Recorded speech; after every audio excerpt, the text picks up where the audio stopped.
PSG LGD's turn to ban.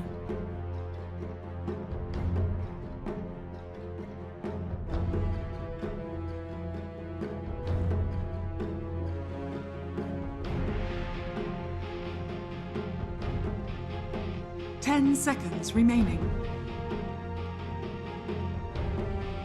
5 seconds remaining.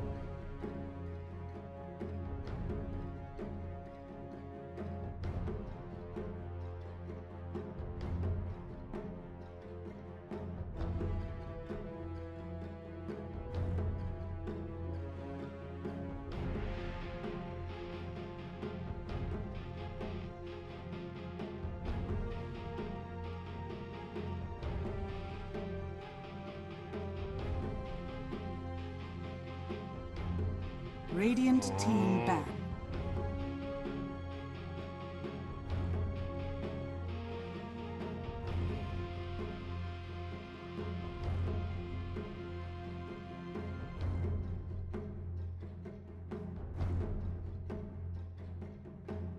Ten seconds remaining. 5 seconds remaining.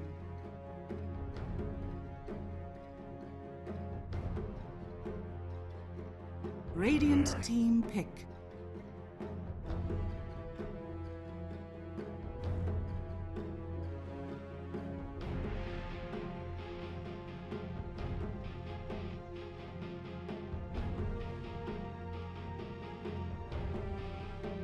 Ten seconds remaining. 5 seconds remaining.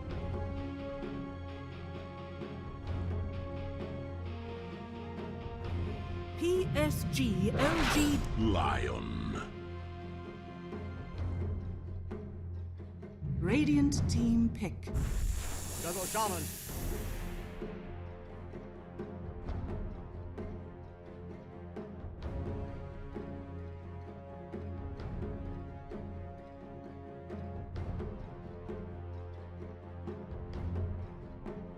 Ten seconds remaining. 5 seconds remaining.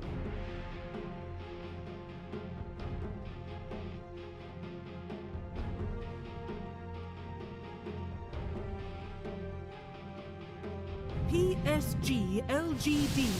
Morphling.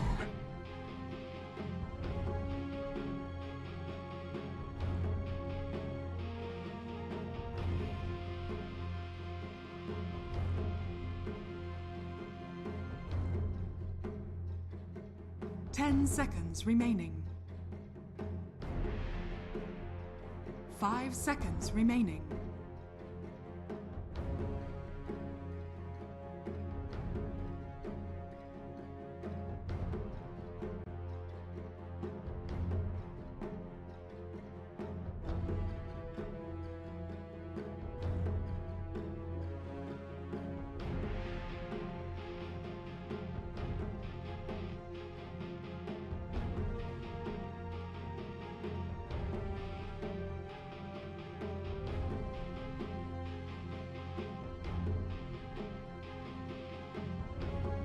PSG LGD.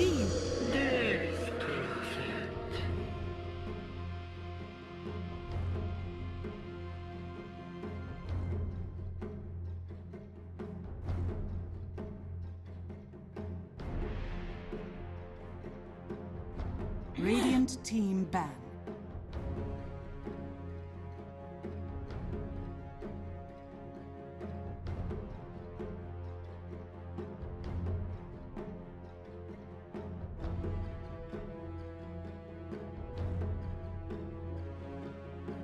Ten seconds remaining. 5 seconds remaining. PSG LGD's turn to ban.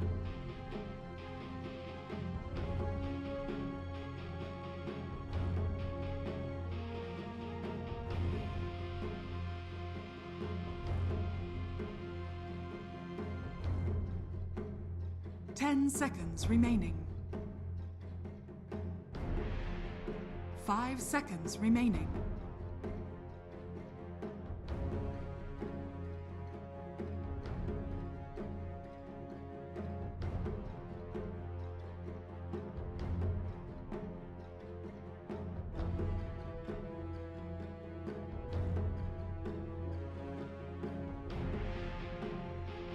Radiant team ban.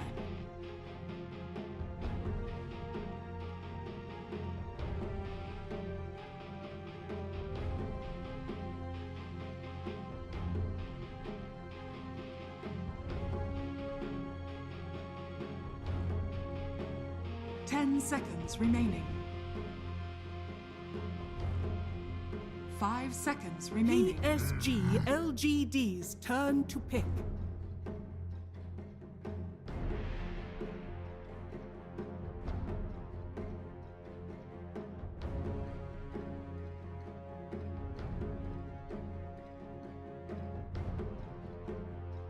Ten seconds remaining. 5 seconds remaining.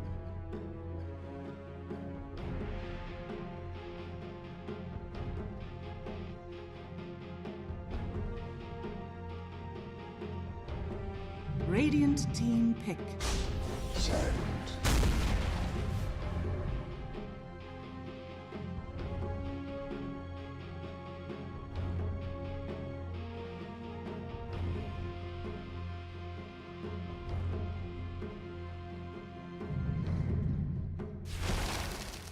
Choose your hero.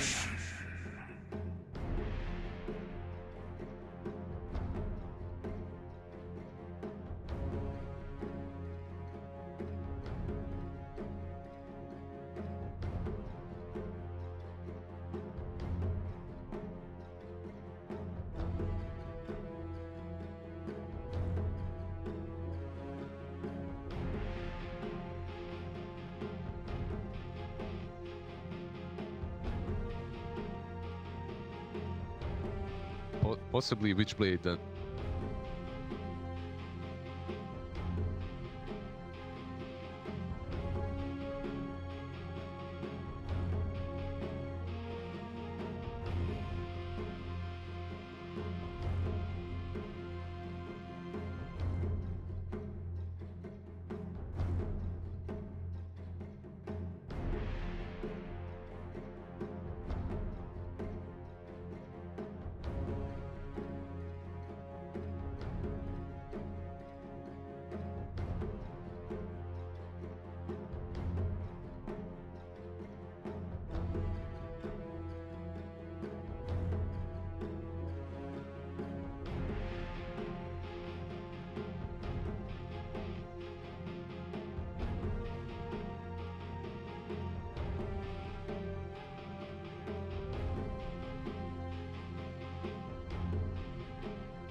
Prepare for battle.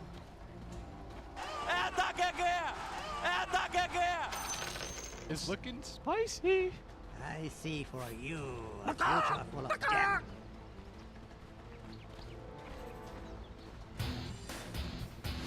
Thank you very much. Game number 1 between LGD and IG. I, for one, am so excited about this matchup. I'm a big Chinese Dota fan, and this is a matchup of 2 amazing teams in the region. The top 3 ranked players in the region, where you've got Fly at number 1, Emo at number 2, Ame at number 3. I mean, this is probably one of the best China matchups you're gonna see, and it's for a slot in the grand finals, Black. I would hope. 30 seconds. I don't know if you can be as excited as me, but I'm hoping that you're close to it. I would expect it. I mean, you know me. I've been in China for a long time.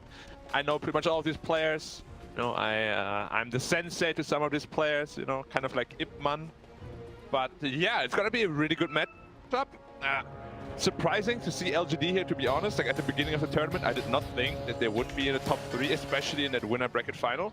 I thought IG would be there, but they kind of reversed the roles from the DPC League. So we'll have to see if LGD can kind of continue their onslaught, or if IG found their magic back and is now back on track.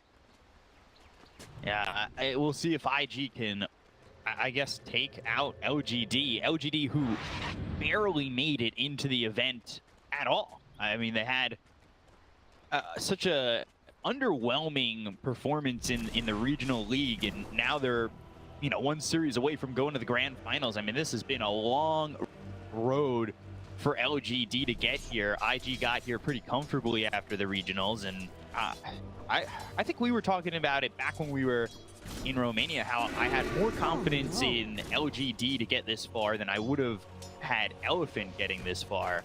And I mean, they're really stepping up to the plate. They are.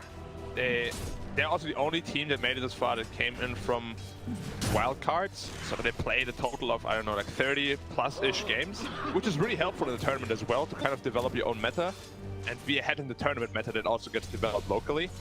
And that's just one of the main reasons why they're this strong right now. They really know what they're doing. As Lizard said, 100% full comfort zone. And we'll have to see if IG's unconventional, in quotation marks, draft is gonna win. You'll need to live to see. Okay, why First dropping on blood top on lane? Innocence. Don't. Yeah. It was without level 2. Real. They were both level 1. They just got impaled and God's Rebuke and died to it. Must have been a little out of position. For sure, being a little bit out of position. And one of the things that I'm surprised about is just IG giving up the Monkey King. How many times are we going to watch LGD have a chance to put Ame on this Monkey King? Probably his most comfortable hero for the last, I would say maybe even just since the heroes come out. Just Monkey King has been his go-to. You have to hype it a bit more. For the last decade, Monkey King has been his go-to hero. No, we all know what you mean. Like, he loves his hero. He kind of started this Battlefield trend also, I believe, which now everybody is picking up on. Yeah, he's definitely one of the best Monkey Kings.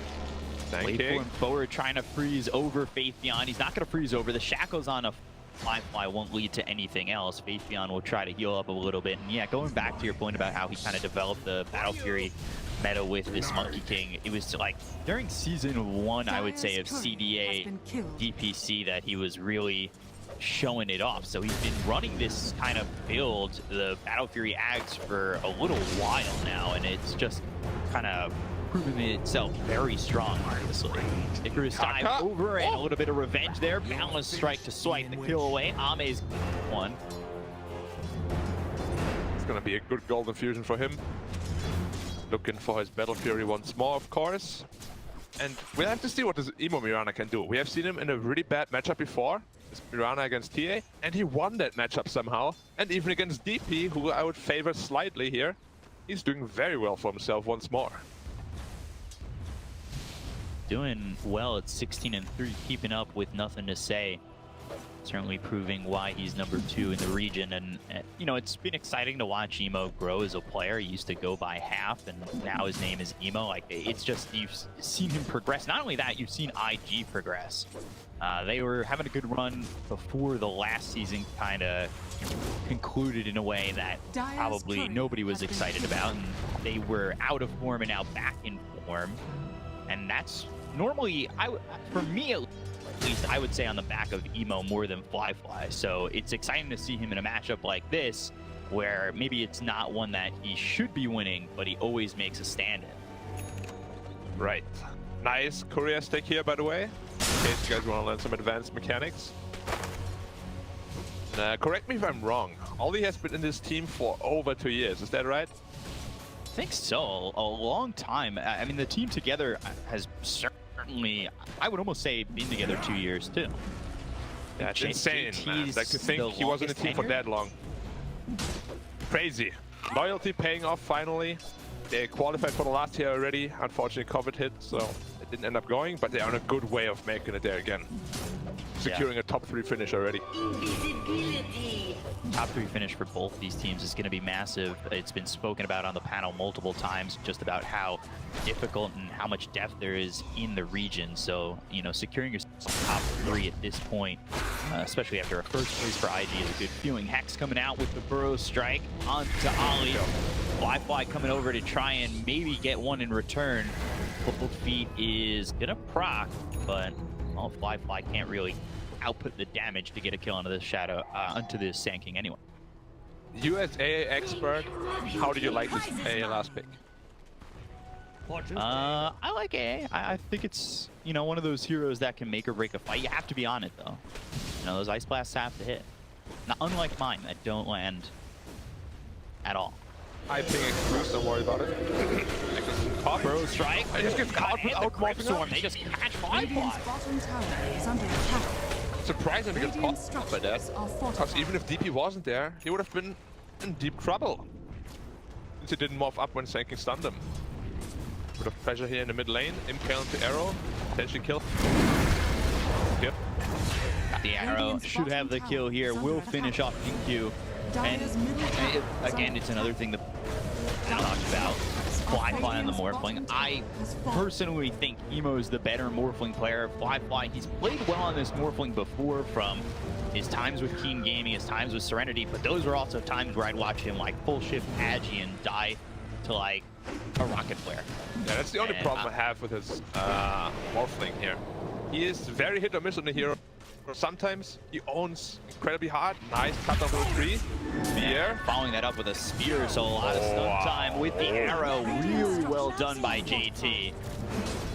That's just why he is considered the best offlaner in China.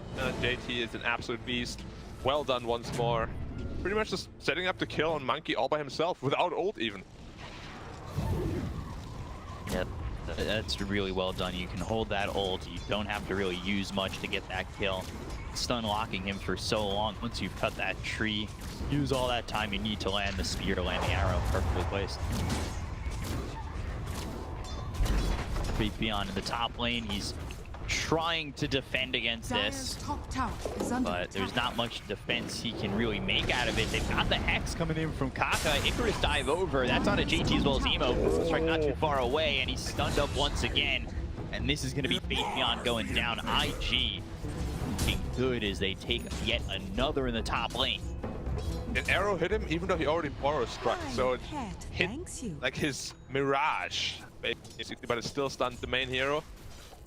Interesting how that works.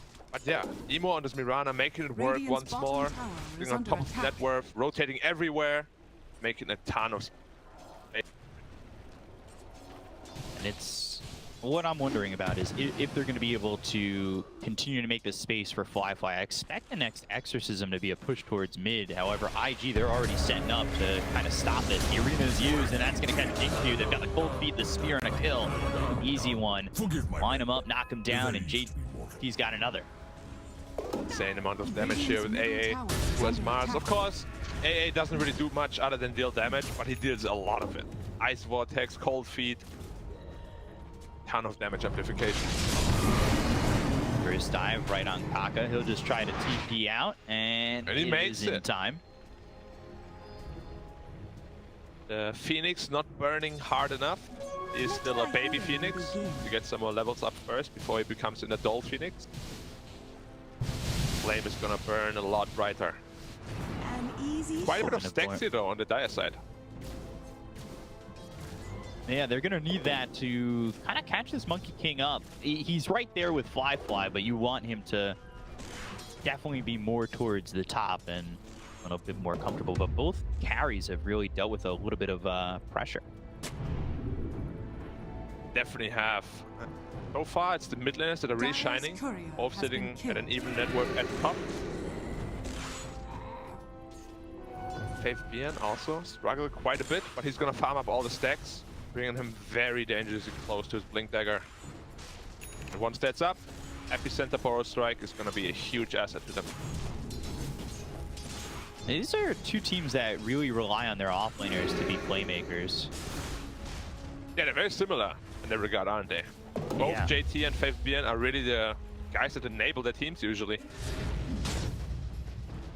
Back when LGD were playing with that roster that had Chalice on it, he was more of a sacrificial offlaner.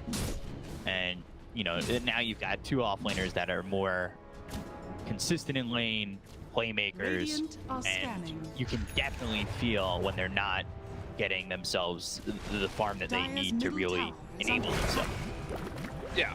Oh, good hex here. Canceling the They've got a dive. stun to follow it up. They'll have a spear onto the lonesome tree that's in the river. God's Rebuke finish for JT. He's got yet another, now sitting 3-0-2, so he's on a killing spree. Making it look easy. Kaka on his most comfortable hero again. Lion. Maybe Shaman is more comfortable for him, but it's usually not in the cards or getting picked by the enemy team. I'll take your tribute. They're on the top of the net worth. Going Linken's first. Do I like that? Not really, but I see a lot of China morphs do this against these single target heavy disablers like Shadow Shaman, like Lion. It just makes sure they can't instantly hex you with a Blink Dagger or Ether Lens, so you get that chance to get the morph off. Can definitely sometimes help you survive. Very costly item though, to go as first item. Yeah, and that's one of the things I worry about as a Morphling is, are you going to feel him when he's got that Linken's? Because he's going to need one or two more items to really make his presence felt, right? So if he's just got this Linken's, yes, he's surviving, but is that enough? He's just surviving enough to output enough damage to turn the tides of these fights. Morphling is a special case because Linken's gives a lot of stats, and obviously you can just morph everything on Agi. You gain additional damage. It just becomes a problem when you itemize into Linken's as well as BKB. If you have to build both items, that's really when you see that impact of that early Linken's, simply because you don't have the damage output anymore. I want to see an E-Blade or Manta style after that. Moving forward. Strike comes in, that's going to land onto Emo. They've got Silence to follow it up. Crypt Swarm's there. Can they get the kill on the Mirana? Yule's up into the air. They've got 4 heroes here. Exorcism, Supernova on the mid. It leaps away! Emo! Oh my god, and they got Ame while all this is happening! Just leap away. Dire's top tower. 3 times. Yeah. Press E button 3 times. No problem. However, they're going to trade the mid tower. Shaman Ward's down. Exorcism down. Man, this is not what they were looking for though. Losing the Monkey King on the top side as well. Emo would have been a massive kill, but he makes it out on the skin of his teeth. 100 health. Yeah. They kind of overlap the disables on the LGD side here. Ooh. Thinking about that ulti. And on top of that, they used a lot just to end up getting a tier 1 tower mid. Supernova, the Serpent Wards, Exorcism. I mean, you laid it all down. You threw the kitchen sink at them, and you didn't get a kill. You just got a tower. Yes, that opens up their side of the jungle, but that's not going to feel that great. Now they've got themselves the arena as well. The Ice Blast coming in. Yule sets it up, and look at that. Just hopped up into the air, into the wall as he gets hit by that Earth Spike and the Spear. Nothing to say. Well, he's got nothing to say. He dies, and he's dead for 30. Yeah, JT, not only a professional Dota player, but also a professional kebab maker. Hitting his spear right on the mark once more. Don't think he has missed a single one yet. Roshan, be careful. If he gets scored, Bottom tower is gonna be dead as well. attack. Can they swipe this stack away? I mean, they definitely see it, so they know that Monkey King's going to want to be there. He doesn't even have his Battle Fury yet, so it's a slow progression for the Monkey King right now. Battle Fury definitely coming at a much slower timing than we're used to be seeing. But it will still come out 3 minute 14, which is still decent together with the threats. And after that, his farm is going to accelerate. We'll have to see if he goes back for this Aghanim build again, or if he feels like he needs that BKB a little bit earlier this game. Well, sometimes we'll see Ame go like BKB then back to the Axe, right? So if he feels like he's not comfortable with getting the Axe and taking that time to move around and farm when he's getting pressured, he'll go BKB back Axe, right? Yeah, I mean, you always want to get Axe in this hero. It's just too good of an Axe to forego. It makes you very tanky and just puts a lot of passive damage on to the battlefield, which is always a big problem for everybody to deal with. Really felt a lot from the Mirana despite the farm. Obviously, we watched the Mirana get out. but I'm excited to see what Emo can do with this hero. When I originally saw it in the draft, I thought Kaka was going to play it because he's really good with this Mirana. There was a time where IG were picking Mirana basically every game for him.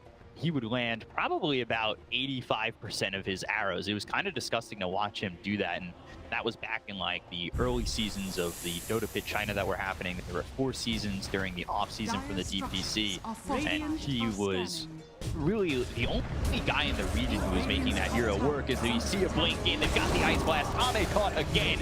Ice Blast is gonna land onto Ame. The Photo Strike hits on it too, but that's just maybe giving up Mathion's life. Finger comes through, they get a second. They'll land a stun onto 2 more, but they do end up trading off Emo. They go into the Moonlight Shadow, they're trying to run, but they've got the vision, they're ready to go. The Exorcism running. Mars in trouble, Cold Feet in a Spear will make sure that Nothing to Say is held back and will freeze over.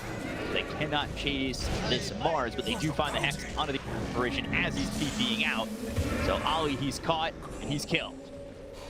Yeah, very interesting skill ability coming out from the DP. 4 levels of silence, only 2 levels of Spirit Siphon, helping them to kill Emo off there, who of course has no way of dispelling their silence yet. And yeah, it's not something I've ever seen before. Only 2 levels of Spirit Siphon. Ooh, Phoenix Spear top. hitting now onto the Phoenix. Innocent's gonna try and Icarus dive away. Easy escape though. Not enough damage coming out from the mask just yet, but he's looking amp that up a little bit. BKB purchase, probably into a Desolator after. Emo, Kaka already with the Blink Dagger. Ame, be careful here. He's in trouble. He's gonna die here. They've got the Earth Spike. He'll land the arrow. No, it's gonna be blocked. But he'll have the control on an Ice Blast. Ame dead again. That is the second death consecutively. Just TP down there. You won't have a TP available. As soon as he respawns, JT is pushing out top lane. They're setting up for him though. If he shows, he's gonna die. They still want Ame to go for the axe. I'm a little surprised that he had that queued up when he was over bottom. I just don't know if it's... I agree with you. I think he needs to go to the BKB. I mean, Ame is one of those guys who's always insanely greedy, right? Like, he will go for the most greedy route every game. And of course, it's the Agam Scepter. And we'll see if it ends up working out for him. It looks quite rough right now. He's 1-4. And I don't really see it getting any easier. Quite a while here. The IG pressure is gonna start ramping up. You can see that the pressure is ramping up because they feel free to just go into the triangle. There's no pressure on them to sneak in there or do anything. They're farming the Dire side. And, you know, LGD really don't have any way to push them out of the triangle at the moment. They're down 4K, but they're still hoping that they could get Ame a little bit of farm. They don't really want to fight if they can 5v5, or really 5v4 if Ame is going to continue to farm. Yeah, and Morphling going into that E-Blade, so he'll be ready to fight as soon as he has it. Honestly, he's already ready to fight. Like, he has a lot of damage simply because he's a Morphling. Emo looking very strong himself. And they're just scaling very nicely here on the IG side. Up by 5k now. DP will have to deal a lot of damage. And he has to be so careful he doesn't get AA blasted. The Ancient Apparition was a little bit of a curveball coming into the 5th pick. Just in my eyes when I, again, saw Kaka playing the Mirana, but they switched the Mirana to the 2. They go Ancient Apparition last, and we've seen how effective the AA has been. He got a pretty quick 6, and from there, Cold Feet's basically going off every time they have him together with the Mars. They've got Cold Feet into the Spear, and they're also, you could see the communication because they're throwing the Ice Blast in anticipation for the Spear. Yeah, a lot of trust coming out there. And you weren't the only one that was expecting a support Mirana. LGD ended up banning quite a lot of mid heroes in the later portion there. Everybody got debated about him, including LGD. Find their way back. We'll see if they can, again, relying on Ame to get this farm. He's got the Ogre Axe, and I think that's just in case he rethinks it into the BKB, right? Yeah, he's most definitely going into the BKB, otherwise he would be purchasing some other parts. And it makes a lot of sense. Like, there's no way you're getting away with the Battle Fury Axe build this game. Dire's bottom tower has fallen. Clash for a little while, but see IG just pushing down the tier 2 bottom, and they're going to smoke. They really want to find something. They know that they're ahead, and if they can shut down Ame continuously, they'll be real happy with this. They find themselves Ame. They've got the arena, and again, there's the Ice Blast with the spear. They'll use the finger. They'll get the kill. The communication is so on point for IG right now, and LGD just look lost. Yep. Look lost is the right thing to say. Like, they don't know at all about IG's movements. Ame is getting caught out time after time again, and they can't really find any pickoffs themselves, despite having Blink Dagger on the Sand King. Another pickoff. Making it look easy. And that's the power of why they were top of the league. Yeah. Doesn't get hexed, doesn't get caught. Nice. Burrow strike landing on a 2. This could be something nice for them, but they just don't get the kill on the emo just yet. They've got themselves the spear that lands, and Fabian, he's in trouble, but they get the kill on the emo. And Fabian gets the Burrow strike out onto the Mars. JT with the God's Rebuke will finish him off, but they've got the sides coming in for nothing to say. That will be 3 for both sides overall. And that is real well done by Fabian to get that to go down like that, as that will open up some space here for Ame, and that's really what they desperately need. Yeah, into a very important core kills. They also managed to kill the Phoenix on the bot lane again, with the Morphling as well as Lion off screen. But yeah, that was exactly what LGD needed here. Now they're only down 5k, but this Morphling is getting pretty damn obese. Like, he's already finished his E-Blade. These supports are not gonna be happy when they know he's got that. Not only ports, look at the Sand King, look at it, even DP. Like, if he gets stunned into E-Blade combo, he's gone. Monkey King is gone. Nobody of them can tank it right now. They're looking actually to ping out Roche, go that way. Moonlight Shadow into the pit. See if they commit for this. It looks like they will. Blink onto the high ground.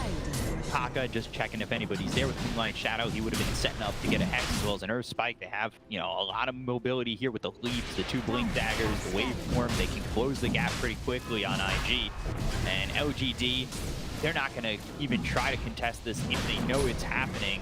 There's nothing that they can do right now, in my eyes, that would have them get away with it, with Exorcism down, Epicenter gone, and just don't have enough to fight with. Yeah, they just want to secure the BKB on Monkey King. After that, are they going to be strong enough to fight? Depends on whether Fabian can find a good initiation or not. Like, if we can find some of those core targets, it can take a team fight, but it's going to be so difficult because the front line of IG is pretty scary now with that Morphling with Mars, who is only 100 gold away from his BKB.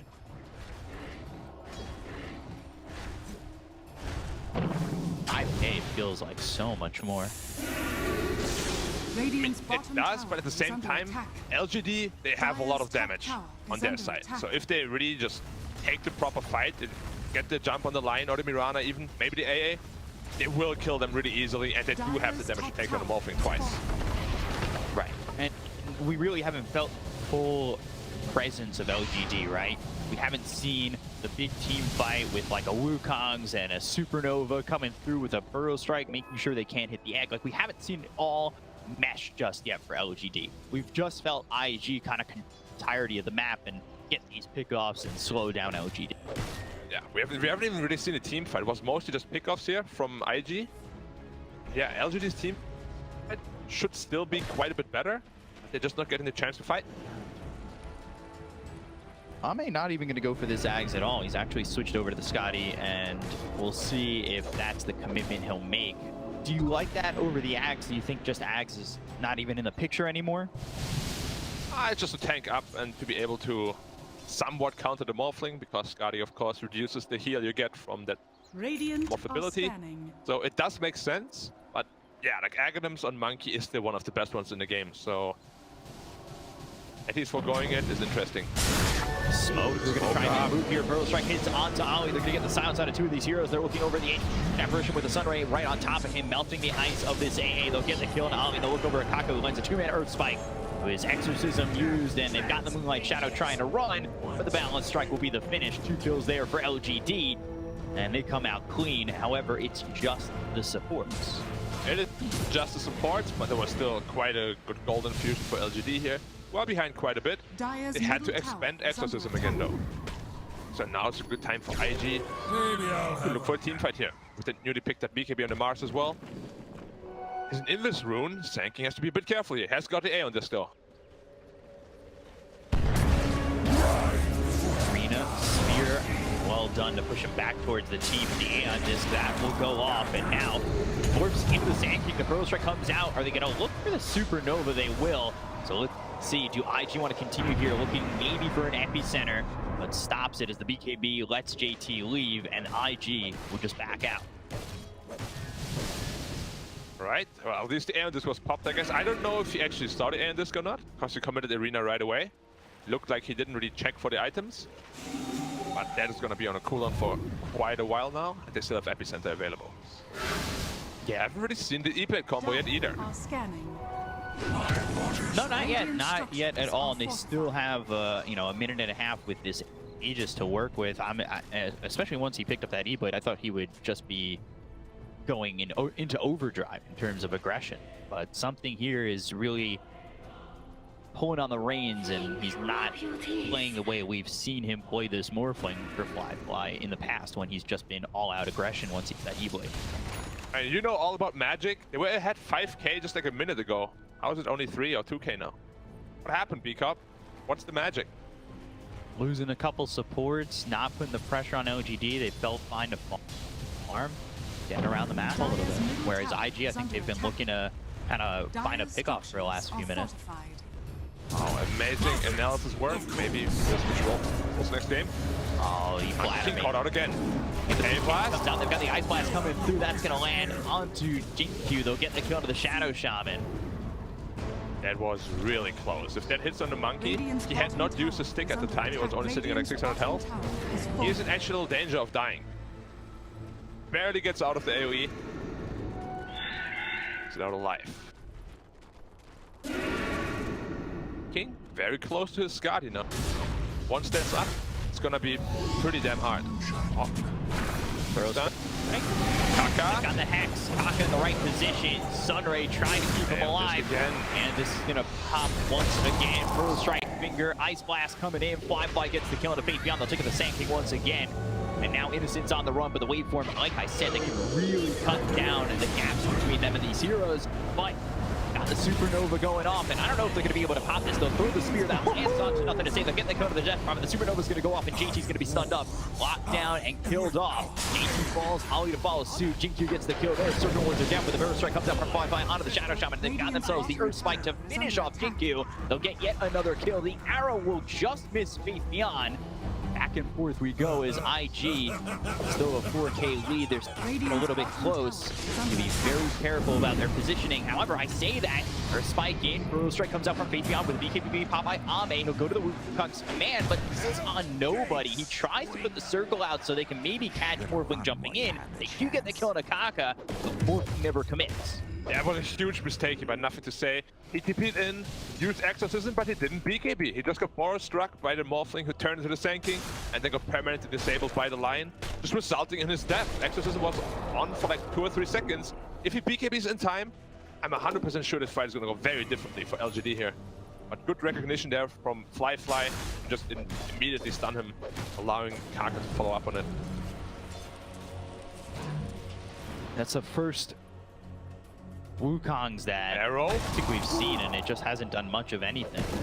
It really was zoning at that point, but I don't know if they're too upset about that. They did get a kill and kind of kept that fight even. Yeah, I mean, the gold lead is not increasing or decreasing, so very even fight indeed. For Yules. Oh, so scary for the Shadow Shaman. If he just gets touched by the Morphling, he's gonna die. Take us. Yeah. White Shadow used once again. See if they can get in here and get a pick off. LGD sitting out of sight, out of mind. DD bottled here on the Mirana could be a big problem for LGD in the next fight because they never really focus him. He always sits in the back line, just right-clicking away with that Dragon Lance. Plus, hitting from a very safe distance. They're up inside the jungle, but they need to cross over mid if they want to fight, and it doesn't look like that's going to be what I do. Monkey King itemizing into the Aghanim's now again. Once that Skadi was finished. As I said, it's just too good of an Aghanim to pass up upon. Now that there's a Morphling in the game, also B-Cup. What did the ocean say to the beach? What up? I don't know. How are you? All I Nothing. got. It just waved. Radiant's Just like middle Morphling, tower you is get under it? attack. Morphling wave. So funny.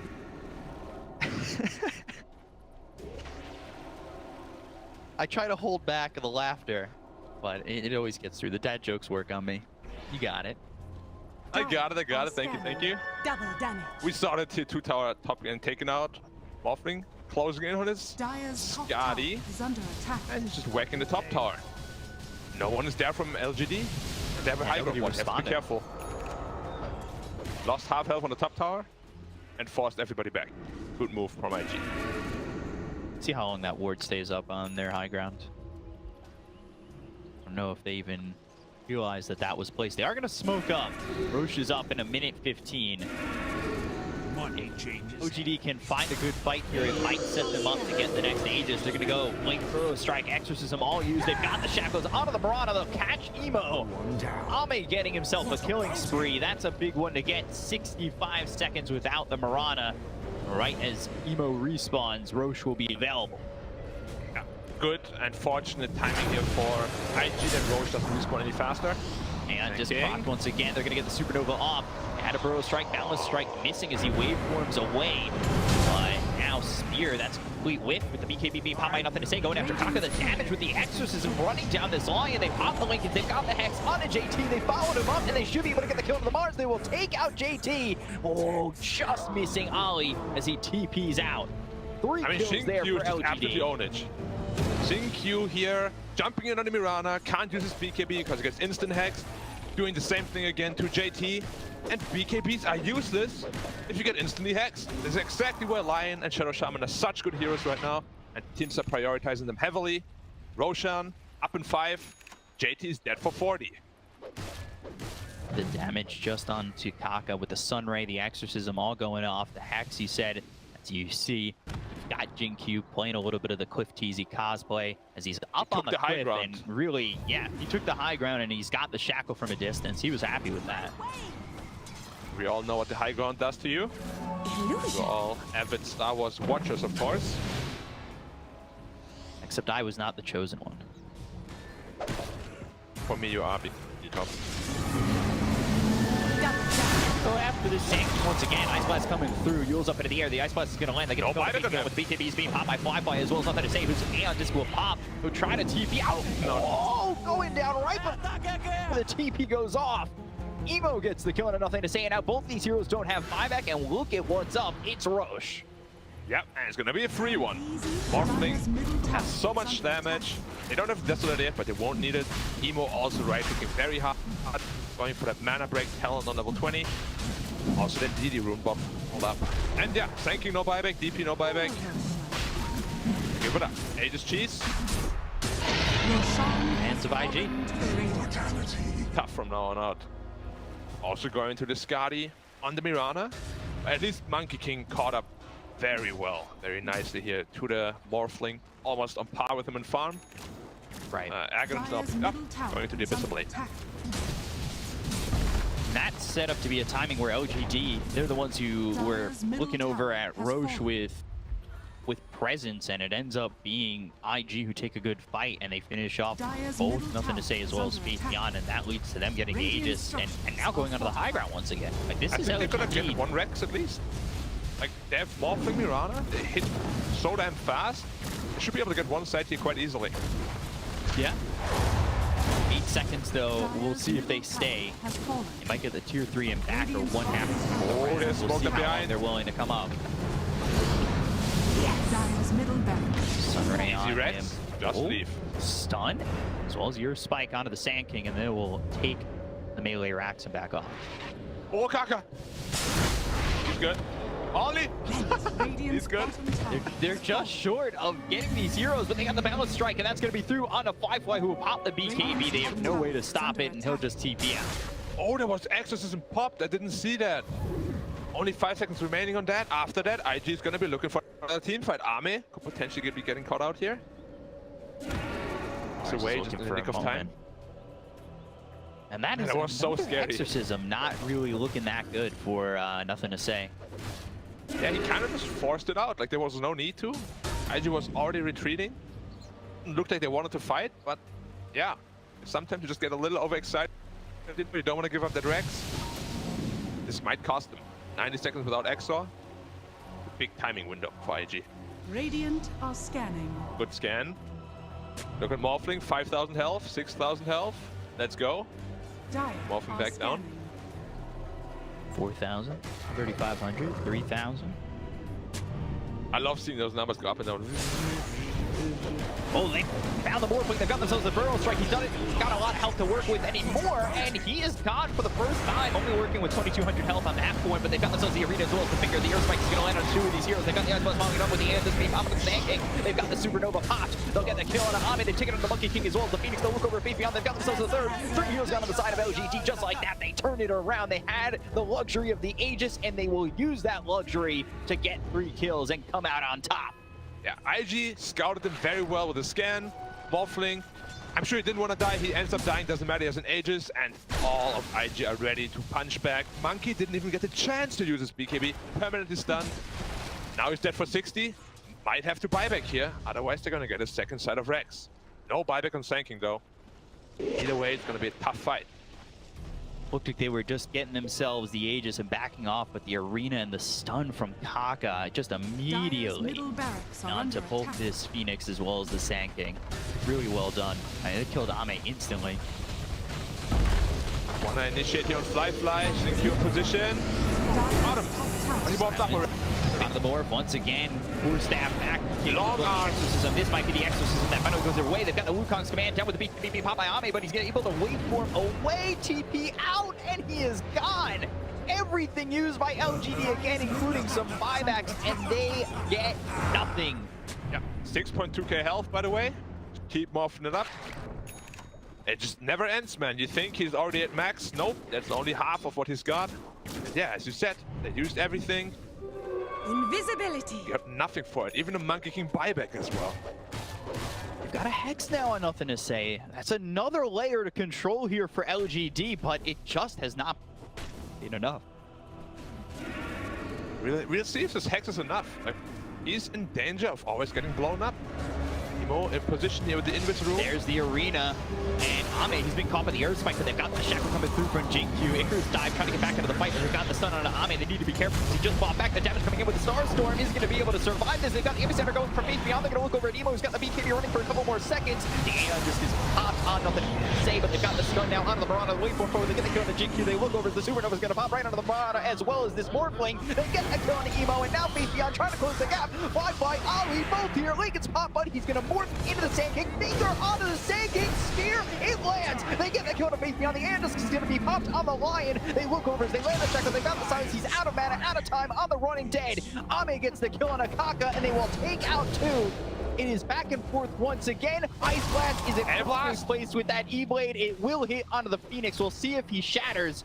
Percentages, it's aiming towards him surviving. The last tick. It's okay, fine. It's fine. It's always so scary when it ticks down, but it is fine. It could have gone a lot worse for IG, admittedly. Like, JT, I feel like they kind of overlapped their stunts here in LGD. He should have been dead. And Morphling also used his BKB very prematurely. He was in trouble as well. But they do get out on all costs except the Mirana. Still a slight victory for LGD though. LGD, that went from almost game over because they went on to Ame, almost caught him out. You gotta remember, he bought back, he would be dead forever, and the game would just be over. It would have been, Just a yeah. 7K lead. If Monkey dies now without buyback, he's actually going into the Aeon disc simply because of all the stuns coming out. It's not an item we ever see on Monkey, really. He's feeling real bad about his positioning here in teamfights. Too much range disables coming out from the ID side. And that's what Lion does to you, man. A lot of mental damage. You know, you get hexed before you BKB. You're gonna be like, next time I'll BKB. You don't do it again, and then you just go Aeon disc. And that's the thing, because we were talking about the gap closing that they have from IG, and you can see it with the blinks, the waveforms, and everything. And Ame, even screens away, doesn't feel safe. Are scanning.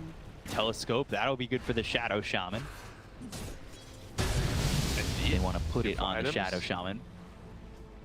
Elu Cape on the Morphling. One of the better items from them as well. Oh, they're falling for it. They didn't get unsmoked. They're kind of crumbling under the pressure. Oh, the good arrow! Hits onto the Phoenix. They're gonna follow this up. They've got the Hero Spike as well as the Spear that's gonna land on the Phoenix. Can he get himself a Supernova off? No, he can't. He does have buyback, and they've got themselves an outpost right there, but they can go. They're gonna end up getting themselves a second. Shadow Shaman's gone for 85 seconds without buyback, and they're gonna use that Wukong's command, but it gets them nothing. They've got the Burrow Strike on the Holly. They'll look over the Ancient Apparition. They'll at least find one, but again, everything, the kitchen sink, the next door neighbor's entire house, it's all thrown from LGD, and all they get from it is just an Ancient Apparition. They were forced to buy back on the Phoenix, and now they're gonna look over the line. They've got themselves a Silence as well as the Hex. They caught themselves Kaka, they hit the Burrow Strike, they'll get the kill, and that's something to work with. Morphling trying to get out of here as he'll TP with the waveform Fly. He's gone. And Roche, it's soon, but I don't know if it's soon enough. Unless it's an instant spawn, they'll have plenty of time here on IG to get their heroes respawned.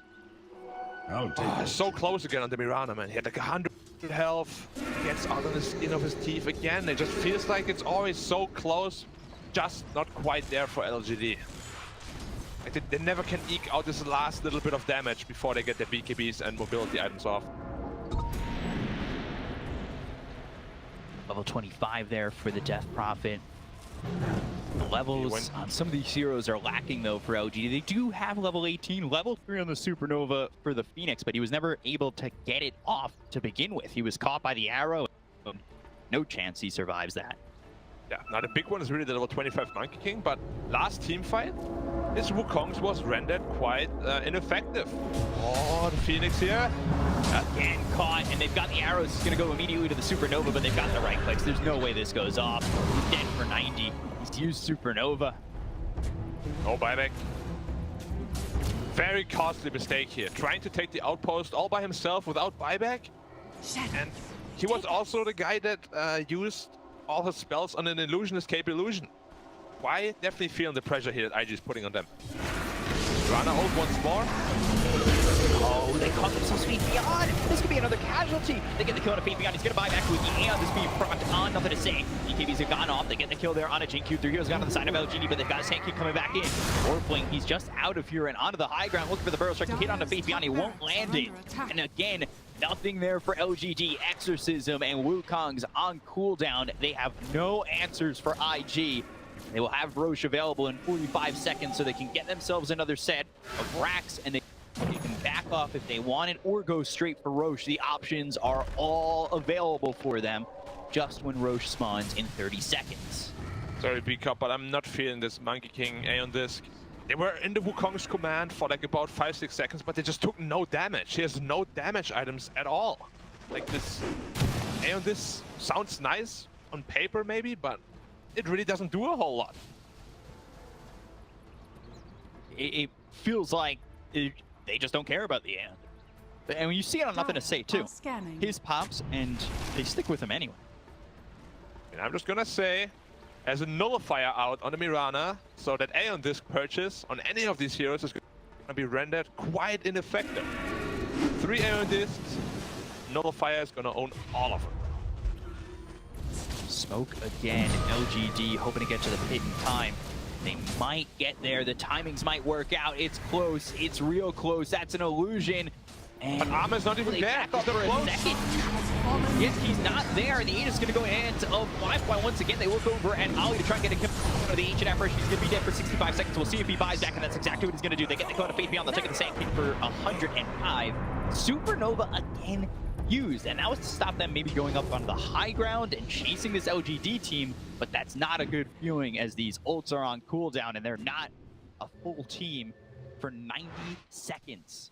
It seems like a huge miscommunication. They're all going to the pit. Monkey King going back to base to finish his MKB. And without the Monkey King, there's just no way in hell they can ever take a fight. No buyback here on the Sand King. This fight is going to be 4v5. He sold the Aeon Disc and he went right into the... Oh, big spear! Oh, the spear! He lands Ame, and this might have been the right choice because you are gone, my friend. That's going to be Monkey King gone for 2 minutes. All they do is pop the Aegis. This is not looking good for LGD and looking so swell for IG. They will take out Jinkyu, take out Nothing to Say. 4 heroes gone. We expect the letters, and there it is. Ultimate wipe and a GG call. IG take game 1 over LGD. Dire's top Wow, barrier. and making it look relatively easy. Like LGD had some signs of life here and there, but it always felt like IG is in control. Starting from the early game, JT completely dictating the pace of the game, as we used to be seeing from them. And IG is just looking terrifying with this Lion draft. Terrifying for sure. Every time Kaka gets his hand on this, it's just so scary. Monkey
Entertaining to watch. I don't think I've seen that many Aeon discs in the game ever.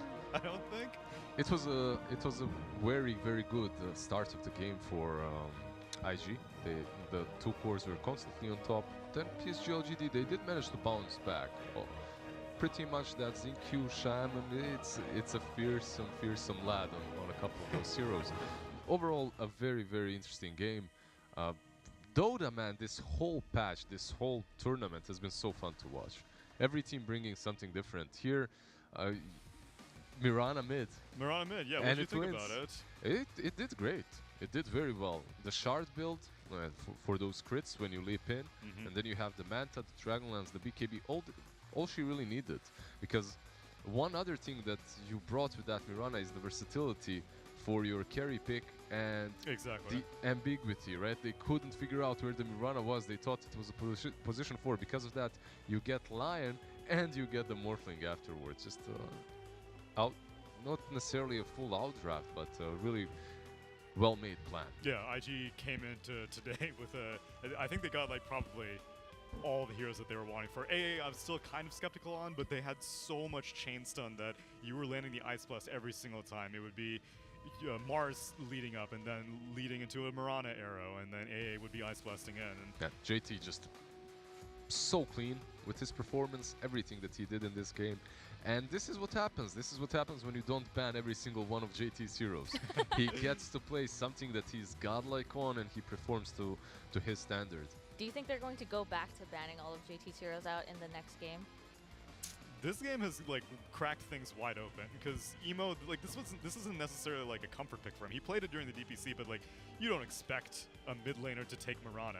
Yep. It's just not the kind of showstopper that we'll see from Emo, but he did it. Fly, I think, can be given back Morphling privileges. Right, Lizard? Oh, for sure. Yeah, this is what I was looking for. I was looking for him on the Morphling once again. I felt bad for him at the end of DPC League after they took that. I bet. Yeah, I mean, obviously, maybe that's not the real reason. Maybe they just wanted Morphling on mid lane and something different on safe. Sure, why not? But as a carry player, you don't feel very comfortable if you have a couple of bad performances and then the hero is taken away from you. However, 12-1, just 12-1 and 24 assists from the Ancient Apparition. That's a high score line. 0-7-24. Yeah, that's a support life. That's a support life. And how many Aeon discs did we end up with? It was the... I thought Monkey King got one. He sold it. Oh, he sold it. Okay, He sold yeah. it. So 3 Aeon discs. That is not a situation on your cores, not even your supports. It wasn't the Shaman and the Phoenix, it was your cores getting the discs. Do you think Aeon Disc was a good choice for Monkey King to pick up? He Nah, did eventually that was end like up a selling last-ditch effort kind of thing. The Sand King and the Death Prophet ones make sense, but like, what have you drafted yourself into if you need to get Aeon Disc that early on your 2 and 3 position? You're playing versus many heroes that can blow you up instantly. You're playing versus E-Blade versus Lion, and E-Blade plus Lion is a scary thing, so they just went with trying to... all the chain stun, they all wanted the to be able chain to get stuns. one of them off, yeah. Well, gentlemen, we had 5 fantastic players on IG, but unfortunately, we can only pick one, and it's up to you guys. Sumi, you've been lying to us, actually. I've been lying to you. Yeah. What have I done? I'm heartbroken, actually disappointed a little bit. We can actually give MVP to more than one player.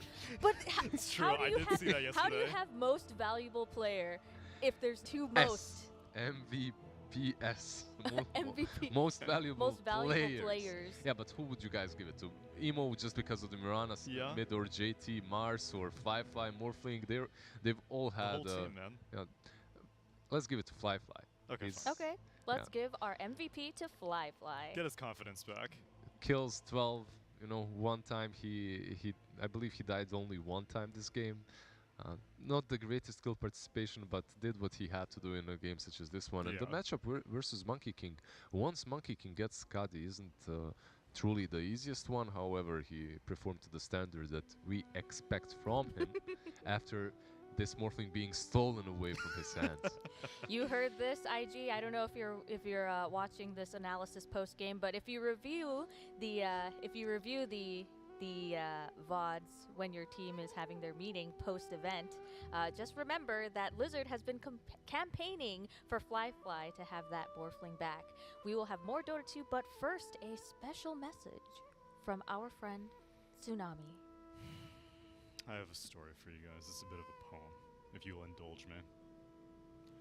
There once was a gamer in Singapore who had some friends, but wanted more. Their strategies were strong, but something was wrong. They needed a support for their core. When they queued up online, matchmaking would hinder. Well, my friend, have you heard of Tinder? The platform is great. The sweepstakes I'll show. Just scan that QR code. Snaps. I'm giving you the snaps right now. Win some gold, win some merch from our partners at One Esports Merch. Woo! Thanks to our partners for all of the love. The game ended before I could write the last verse. Woo! Snaps. All right, snaps for Tsunami. We will be back with more Game 2 of IG versus PSG LGD after this break. The same qualities it takes to be a world champion is the same qualities it requires to be a champion in esports. The belt for us signifies and pays homage to where we come from. One Esports is part of the One family, and we got our start in martial arts. And so we think having the teams go after a belt and raising that belt when they win, we think is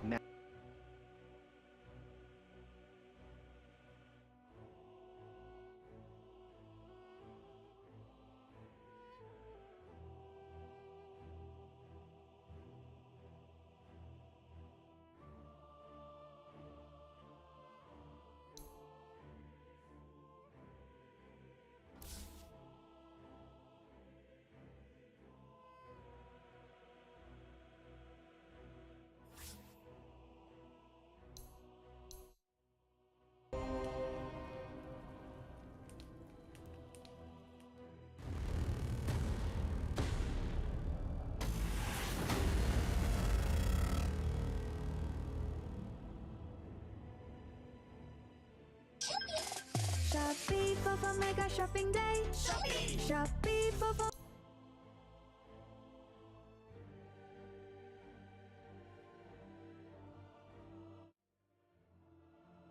Shopee for mega.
pressure, rising on the edge of taking everything. Life is a game I'm on.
%. Yes, the other is NA 87% bias. is they're already voting. They're for just, don't they're think- just waiting. I think you can't be biased to the best team in the entire game, Blizzard. There's no see. bias. It's From pure the- statistical analysis at this point. No, I'm kidding. I'm actually very happy that NA is finally winning something. Well, they haven't won yet. They Backhanded still have to. compliment. They still have to play in grand finals. It's a real Yeah, compliment yeah. sandwich right there. Oh yeah, it's good that NA's finally winning. They deserve it. It's been a while. All right, correct predictor, Lizard. You said Invictus Gaming would take it last game. What do you think their strengths are coming into the series, and do you think they can bring that momentum into Game 2? I don't feel that Invictus Gaming is a team that's much better than PSG LGD on the international stage. I don't think that this team fares versus, let's say, Secret or EG any better than PSG LGD would. However, in the region itself, I feel like they have their compatriots figured out. Like they pick heroes that are a little bit off meta. They pick heroes that are a little bit more inspiring, and they find different answers, different solutions, let's put it that way, to heroes that are being constantly picked and are full comfort zone for most of the region.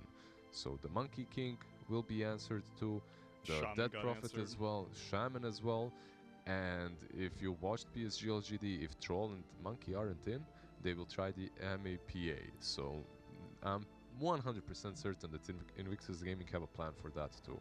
All right, Tsunami, my companion in incorrectly picking PSG LGD in the last game. What are the strengths that PSG LGD bring to this series?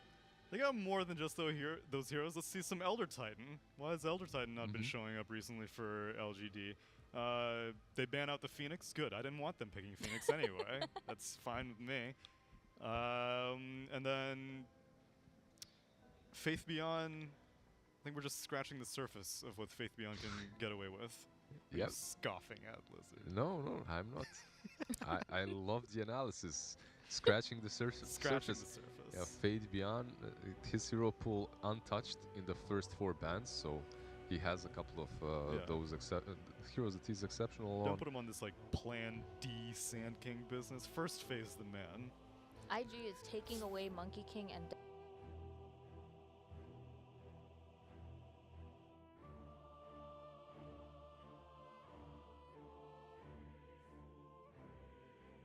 Dire team pick. Option as well. if PSG LGD were to take that troll, how likely would it be? spawned with something like Winter Wyvern that we can Oh, work yeah. out very, very well. That's right. 10 seconds That's the thing, remaining. right? Tsunami finding the solutions for these heroes that are constantly 5 picked. seconds remaining. Wyvern was my favorite answer to. Well, I don't like any of the core answers that people are trying to go for, like Wraith King we saw on occasion. I think the matchup is pretty even. Most of the matchups are even between all. I don't think that there's. You have some lane advantages between like Monkey and Ursa versus other melees, but like come mid game, late game, they are pretty neck and neck. It all comes down to like the supporting cast and the side cores. IG securing position 4, stealing it away a little bit from Zinkyu as well. Can be a fight. And who could have guessed? Who could have guessed? Just shocked. Appalled. So since Tusk has been picked up, that's position 4. It's more likely that Puck will be in position 2 in the mid lane instead of being a support. Does that mean that they could pick up that Winter 5 Wyvern? seconds remaining. Yeah, Yep. they definitely could. At what point would they want to do that though? Whenever. I don't think that I don't think it'll be banned out. I think third pick would be fine, honestly. I mean, we may be overrating it. I saw it do really good in one game, and it was against like others. It was against a Marana, and so I was like, oh no, you cold embrace someone and maybe set them up into an arrow. I wouldn't mind Winter Wyvern at all, but there are some things that I disagree with Invictus Gaming's draft, perhaps. You know that they're going to pick the troll on PSG LGD. Tusk is a little bit difficult on position 4 on that lane. Tag team does not do as much versus the ruling axis, but overall Tusk is just an amazing hero, and you can't blame them at all for picking it. As well, the Winter Wyvern that you're talking about, I'm not sure if they're going to go in that direction, especially because they also banned out the Magnus, because usually it's considered one of those heroes that deals with Magnus, but you have to ban it because of Puck. You can't lane there, you get demolished. With the Void Spirit being banned for IG, that further secures Puck in the mid. Yeah, it's not like that was a bad matchup though. Remaining. Man, Emo PS Wind Ranger in his remaining. that could be great. I'm pretty sure he does. Like whatever hero you want to be played on mid, he can play it.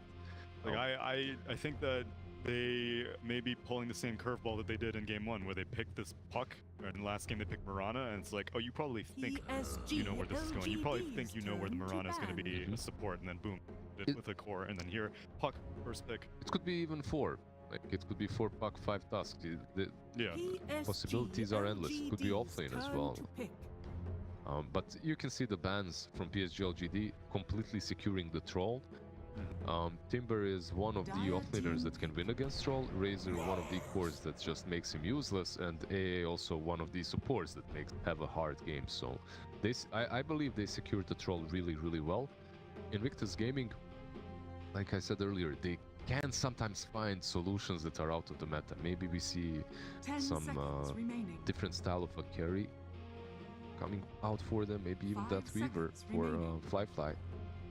Weaver, Morphling, I think, good again. Pretty solid. Shadow Shaman obviously is a problem for anything that counts on mobility and elusiveness. A problem last game. Yeah, that's true. Invictus Gaming really eating into their reserve time for this. They have to decide whether to pick a hero for JT and show their hand completely, or continue with position 5. Some Abaddon perhaps that we have seen work really, really well versus Shadow Shamans and Lions and all these heroes. Suddenly you don't have to buy A on this game. Okay, a different approach. Gyrocopter. I know that we've had a lot of opinions about Gyrocopter throughout the week. Mainly that it wasn't as good as a carry, but played a lot as position 5. But the one Gyrocopter that carried pretty hard. Correct. Neon's carry Gyrocopter didn't have any real support pairing. Just a straight up Gyrocopter, and it came online extremely quickly. Yeah, and I even like it that way more if you don't pair him with the Wisp. Yes. That combination. Please. The problem is that combination has been bad for a really long time. All the way back to when they nerfed IO and giving the Scepter talent. Taking the Scepter talent away. The lane was never too strong, and PSG LGD, the Alchemist. Nice.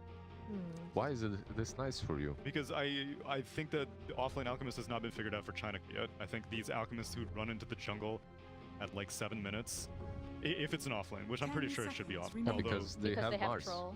Yeah, they have Mars, but I think they'll do like a Nisha type thing where they. Remaining. But yeah, it won't be carry because they have troll. So it definitely is not a one business. What are the odds that they'll put the position 5 troll that I've heard so much about? Nah, they're very unlikely. That's not. That's a Hanwell. Yeah. That's a Hanwell strat. Yeah, that's not happening. What's happening here is they figured that this Mars versus Puck matchup is really good for Mars. They're gonna send him mid. He should have a good time. Alchemist should. I mean, we don't know how Alchemist will do on the offlane because we don't know what he's laning into. Doesn't matter. He only needs to be there for like 6 minutes, and he's like, all right. But. Whoa. And this is a big but. Once he buys that eggs, who do you give it to? Troll. Troll? Although there's not really anything worth dispelling. Yeah.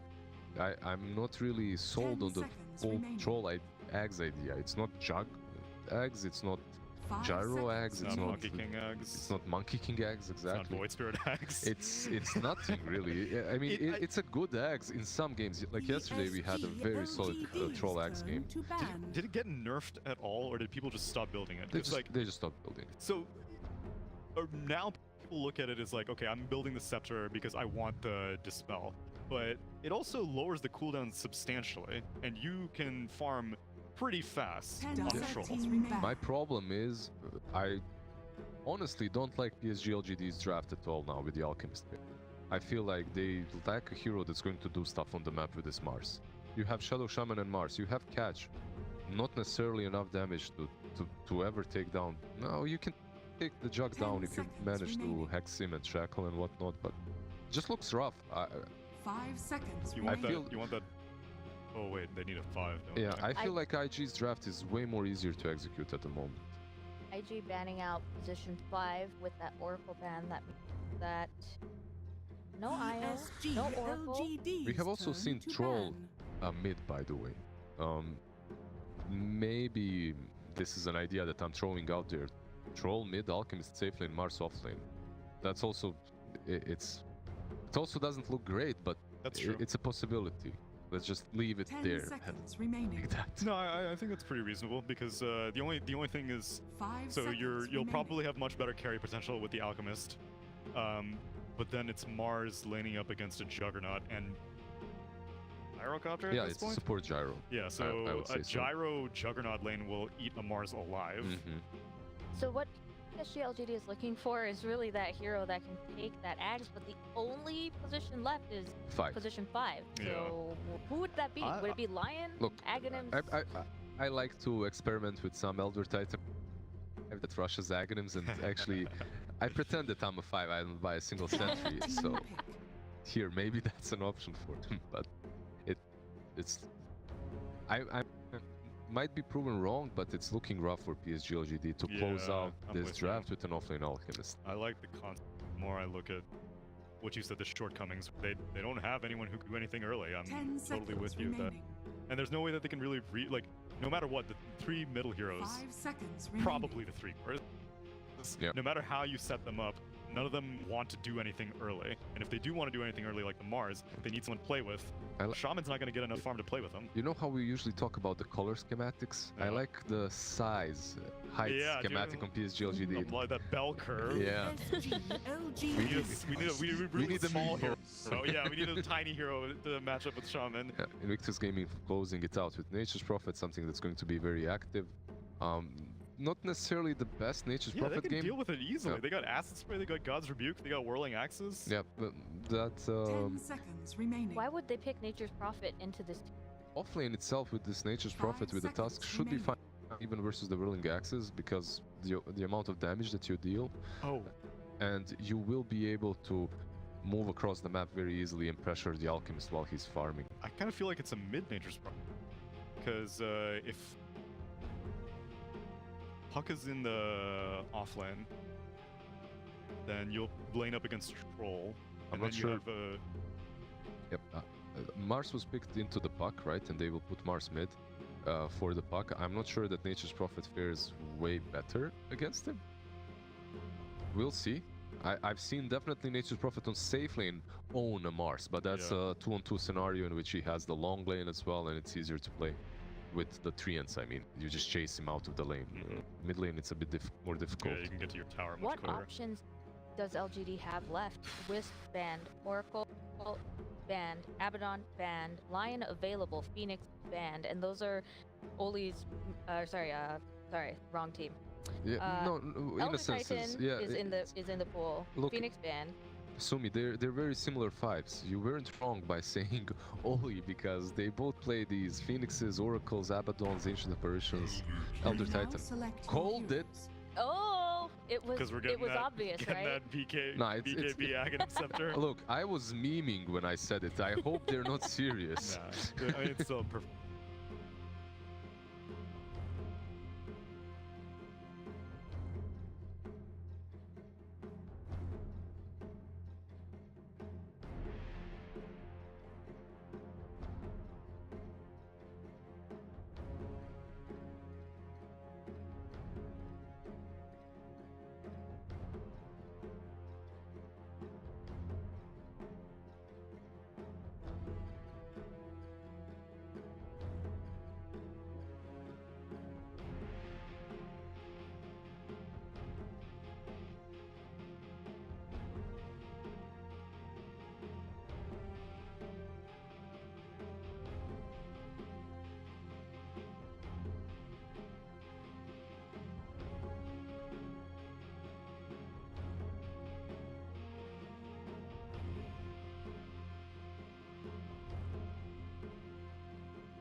Prepare for battle.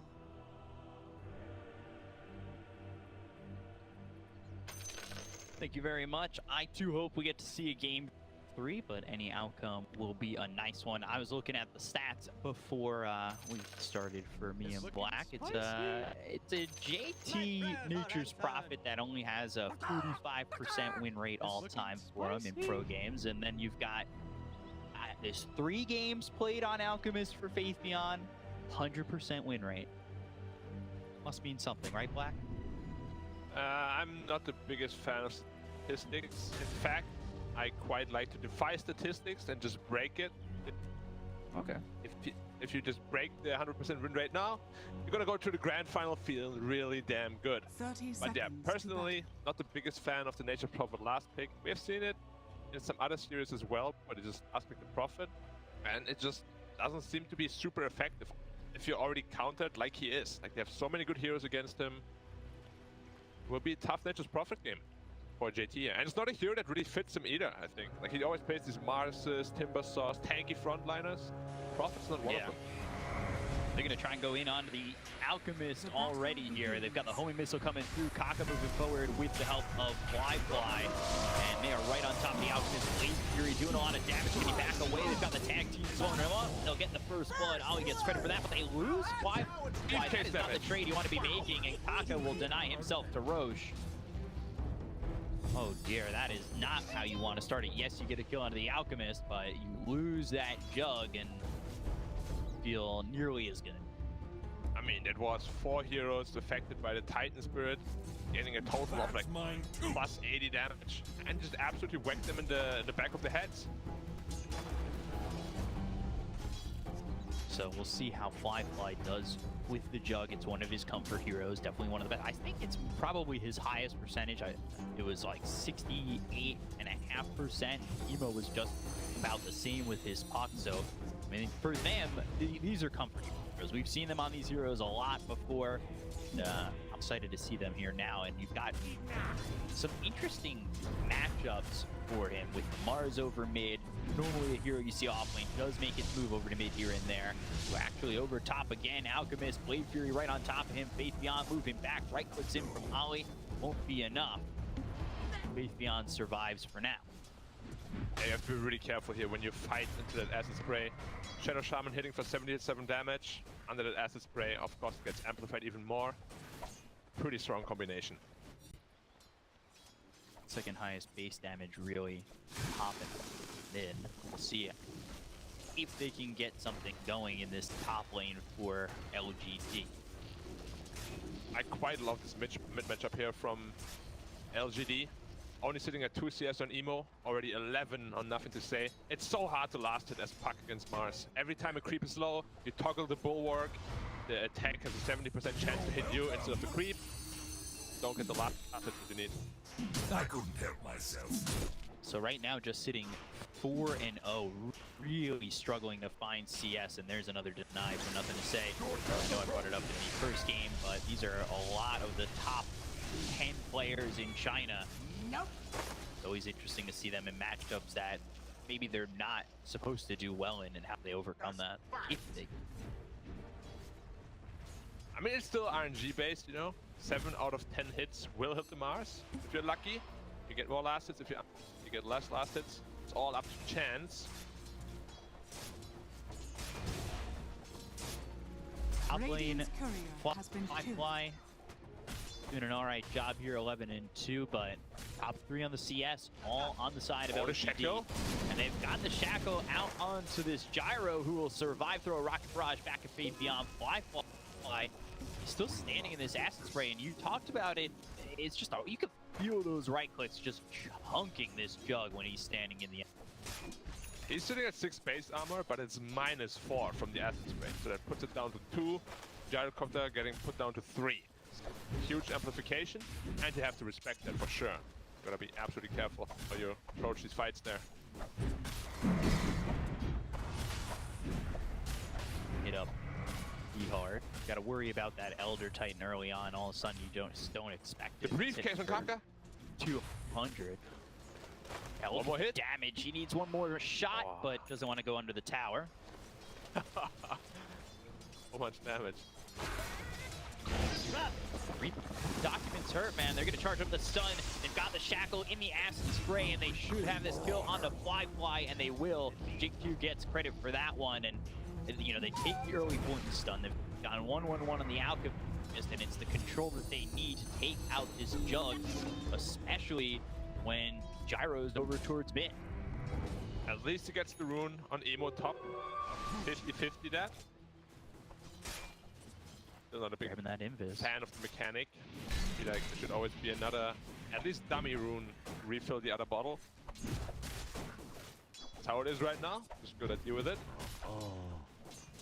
So like a blank rune. Yeah, like something that just does nothing other than refill your bottle, something like that. But Nothing to Say, still sitting very comfortably in the mid lane here.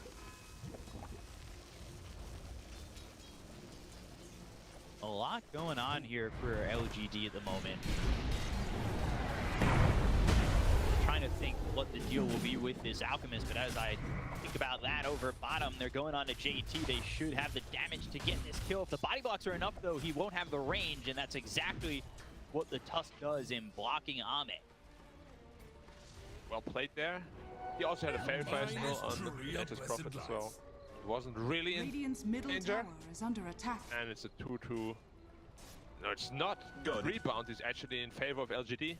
With that Alchemist, well done. All 3 cores of LGD now are sitting at the top 3 of the net worth. Early game going a lot better than last. Oh, for sure. You've got Ame, who's having a lot better of a lane right now. He was 1-4 pretty early on in that first game on that Monkey King. So now the question is, can he do much better than he did the first one? And there's a low bar for him to raise at the moment, and they'll get the kill on the JT. Innocence gets credit for that. They've used the Dream Coil over me, but they've got the Shackle as well as the Spear. That comes down onto the Punk. Nothing to Say coming over, and we'll get the kill on to Emo. And now they're looking for more. GQ surviving. Can he get out of this one? He goes onto the high ground, and they're going to run away. They can't go after the Shadow Shaman. Spear and one. Oh dear. Fury just wants to land it on something. He might even chase and still find. Spear won't be enough. Gyro survives, but that is a good turnaround again for LGD. Profit looking to trade Kaka over again, but he's rotated and now got nothing to show for it. Massive early game here for LGD. They were up by 2k gold there for a split second. And the lanes are just going too well. Like this Nature's Prophet, as we predicted, is not doing very well at all. Like his lane was already tough from the draft, and he's really struggling against this troll here. Only sitting at level 4. So low, and not only is the gold going to get out of experience will as well. Already a 2k lead here for LGD. So what's the game plan for the Alchemists? Because we see these Alchemists go with like a Void Spirit, where they're giving up, you know, Ags early on at about the 11-minute mark when they give it over to the Void Spirit, and they'll give it over to like a Troll or something like that. What's the build as he's building an Ags? Like, what's the game plan? Is it just the same thing? Ags for my mid, Ags for my safe lane, and then utility items? I gotta admit, Troll Axe this game is not very good. Doesn't anything at all, pretty much. Master Aghanim's, I've never seen it being gifted by an Alchemist. Like, I've seen it can deal a lot of damage once you get like this Desolator up and everything, but you need these items for it to be effective, you know? It's like not a game-breaking Aghanims in an early game. I'm not sure how impactful this Scepter will be on it. Let's see. Working on going into... But he's gotten 3-1-1. Under attack. Radiant structures Ult at level 6, so the gold not going up as quickly as, you know, maybe say the one position out. Something like that will go more into the Greeble, but we'll see how quickly he can get these ads. Radiant's top tower Position is here, under try to attack. defend the top tower. Ian also rotating in. They're going to use over me, but they've also got the Hex towards top. They're going to try and follow this up with a stun. Ollie coming over. They've got 2 heroes here with the homing missile going after the Alchemist. They don't get the kill over mid while this is happening over towards top, and Flyfly will Blade Fury away. The bottom, Ame's got the kill on a JT, so fight happening in all 3 areas of the map, and they've got a kill onto the Nature's Prophet. The other 2 battles end without victim. JT is just absolutely getting taken down here. He's going into an Orc, but he doesn't even have a single component yet, minute 8 into the game. Usually, Prophets will finish their Orchid at like minute 10, 11. This is looking more like a minute 14, 15 Orchid. The pace he's farming. And that's not going to feel that great with the later the Orchid gets. There's more to really have its power spike and feel just more like an okay power movement. It's really not a lot more than when you've got that early Orchid. You can TP around the map and take out these supports and really snowball. The later it comes, the less likely it's going to feel like one of those big items that you have to get Radiant off. are scanning. JT blessed by Gaben, the first shovel resulting in a bounty rune, but big rotation bottom here from IG. No coil for 5 seconds yet. They have found themselves the Elder Titan, 4 heroes around him, so Innocence will fall to Emo. Not really worth it though. Let's take it to power here as well. Alex putting up a fight on the top lane. It's him uncomfortable, and the farm is starting to accelerate. They just don't feel this out 1v1. They're going to bring over another one. They've got the Dream Coil down from Emo. He's still surviving. They're going to rotate. What they're going to get. Now they'll look for the sweep with series where they want Ame up towards the top lane, and they're going to go after this puck. They'll use the mana trance, the silence a little bit too late. Not a lot of mana to work with. Kaka drops another to stay. They've got stun charged up, which will be avoided. However, Emo's still dead. 2 kills there for LGD, and they continue to roll. IG's just looking really flustered. Like, Alchemist has 1600 health, hit out online. Puck just TP in at level 7. Coils him. Nobody have enough damage. Alchemist though. Right 3 to this. This is not where he wants to be. Can he survive it? They've got the Sprout. He'll use that ult. He'll try to run, but it's blocked in via the treants, and that is a big giveaway from Faith Beyond. He waited a couple more seconds. Wicked Rage online. He will not die there.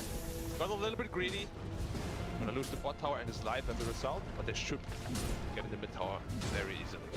Yeah, they got this with the double damage. The Serpent Wards, Ame's here to show moral support as he stands to the side, never gets a hit on it, but you know, he's happy to pump up his team. Nothing to say. Dire's middle tower is under attack. Really good game at the moment, and Ame complete round in game 1. I'm taking predictions because who's gonna get the axe. Is it just gonna be the troll for the stats boost? Most It's the Shaman. probable one. There's I mean, the I would love curveball, to it's see it on the shaman.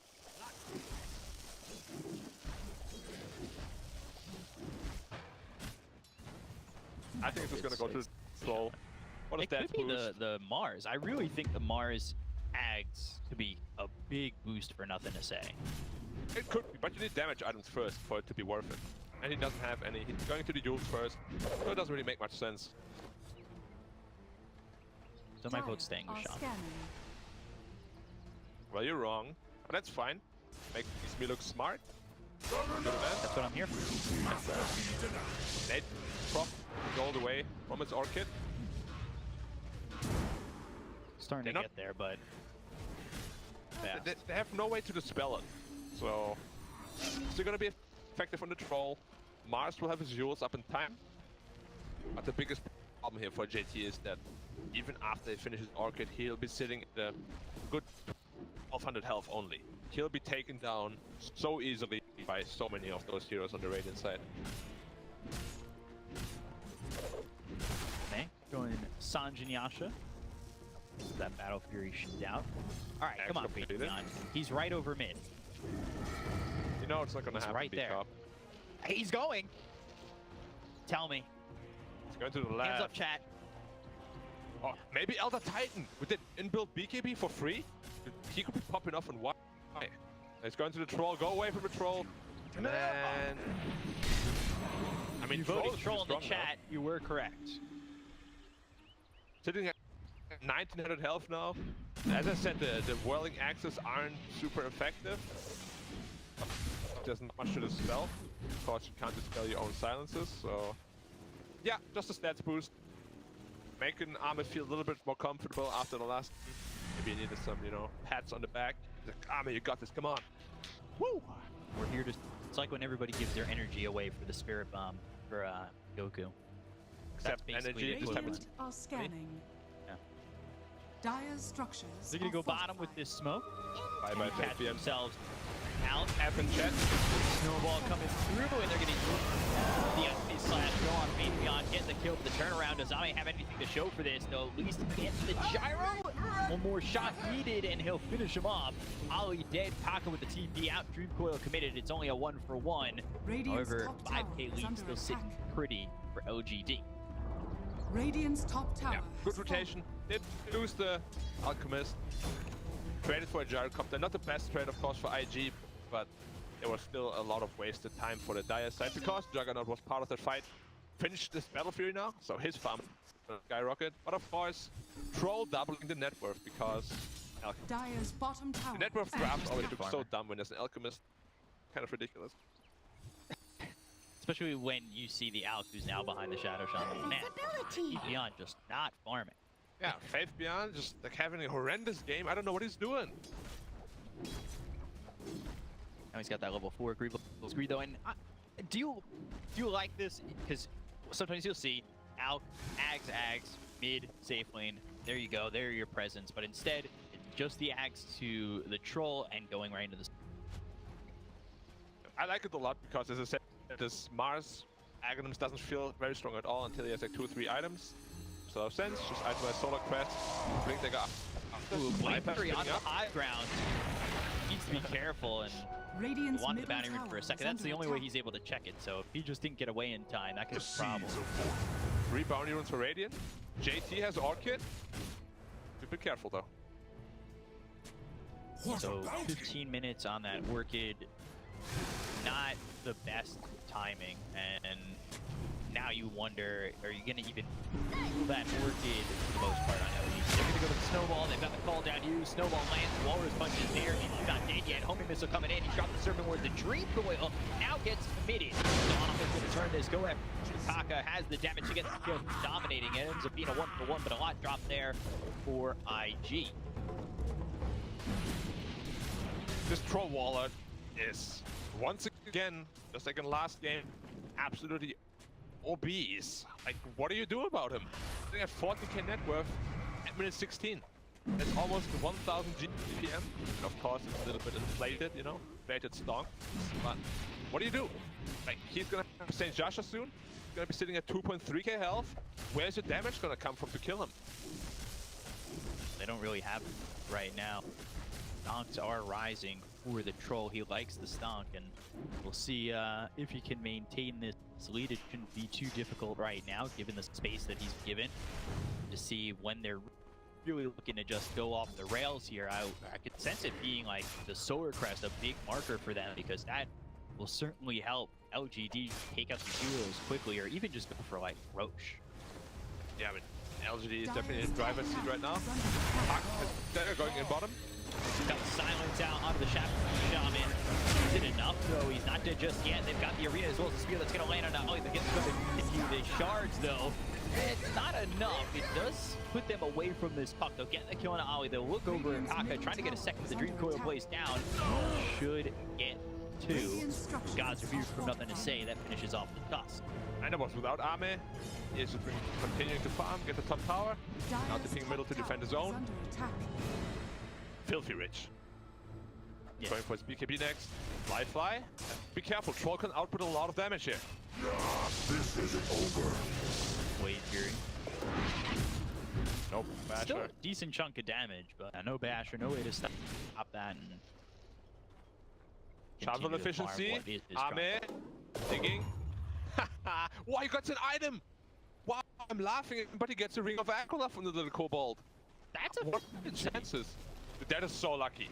Wow. Okay. All right, but by a lot, we take it right after this final Ame. He's got the efficiency. He's got the luck. Now the question is, secure the win. 18 minutes, 6k for LGD. Things going all Millhouse for them at the moment. Got Alku's really close to the Solar Crest, so LGD, I would expect they're looking to roll. Radiant's middle tower. You mean looking to roll the Roshan, right? Yeah. I mean, that could be the push of the snowball that goes down the cliff. But we'll see. They do have a Korean. Middle tower is under attack. Could be the melting sunshine for that snowball. But probably they're not even looking to go for the Roshan pit at all. And we stick at the mid tower, you know, inflation price. But this troll, 16k net worth, ages to boot. Let's go. 2.5k health. What do you need? It's dipping in the front line, and they're all like, okay, Ame, sorry, dude. I know we made you angry last game. They don't want to deal with them. They're looking over to try and kill the Shadow Shaman. Orchid Burn should be enough. Jinkyu drops. Continue to make Shadow Shaman's life a little difficult as they drop down the arena, but they don't catch the jug. And with the Shadow Amulet, Ollie is avoiding. Yeah, we all know what kind of shoes ninjas wear. I'm not sure. No. We don't have to do that again. Everybody knows at this point. That's what I'm here for. I'm educating.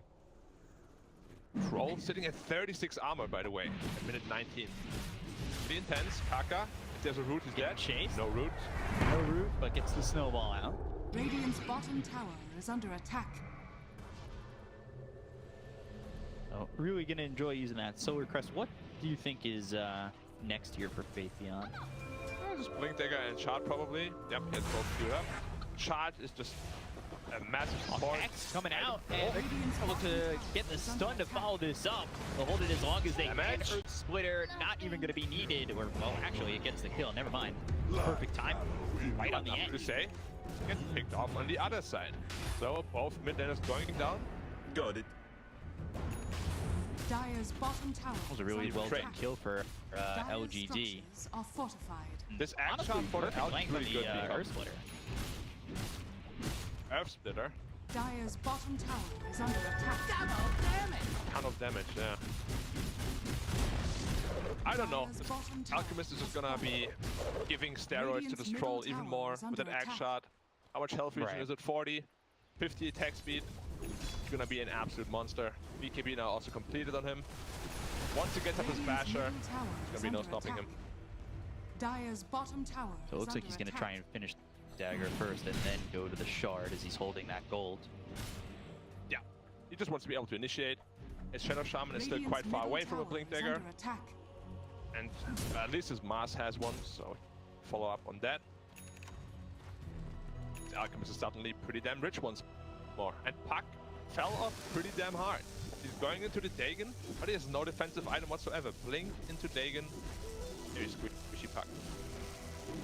Raytheon gave up in Ags and was sitting low on the net worth, but now he's ahead of the Puck once again. Yeah, that's the power of Alchemist. His farm is on fire. Make gold out of nothing. How does this even happen? Oh, long range. Oh, he gets it.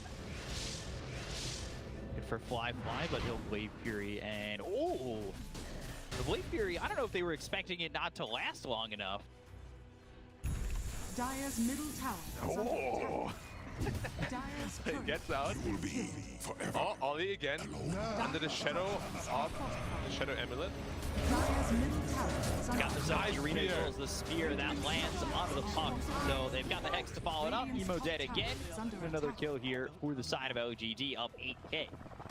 That is not the easiest to set up a spear on a Yule's target. Well done. Dire's middle tower is under And attack. should be resulting in a free mid tower. Armor 8,000 net worth ahead of the Juggernaut. It's getting kind of silly at this disgusting. point. Yeah. Dire's middle tower has I mean, fallen. I don't know how to kill this troll. Radiant's top 2.6k tower is health, under attack.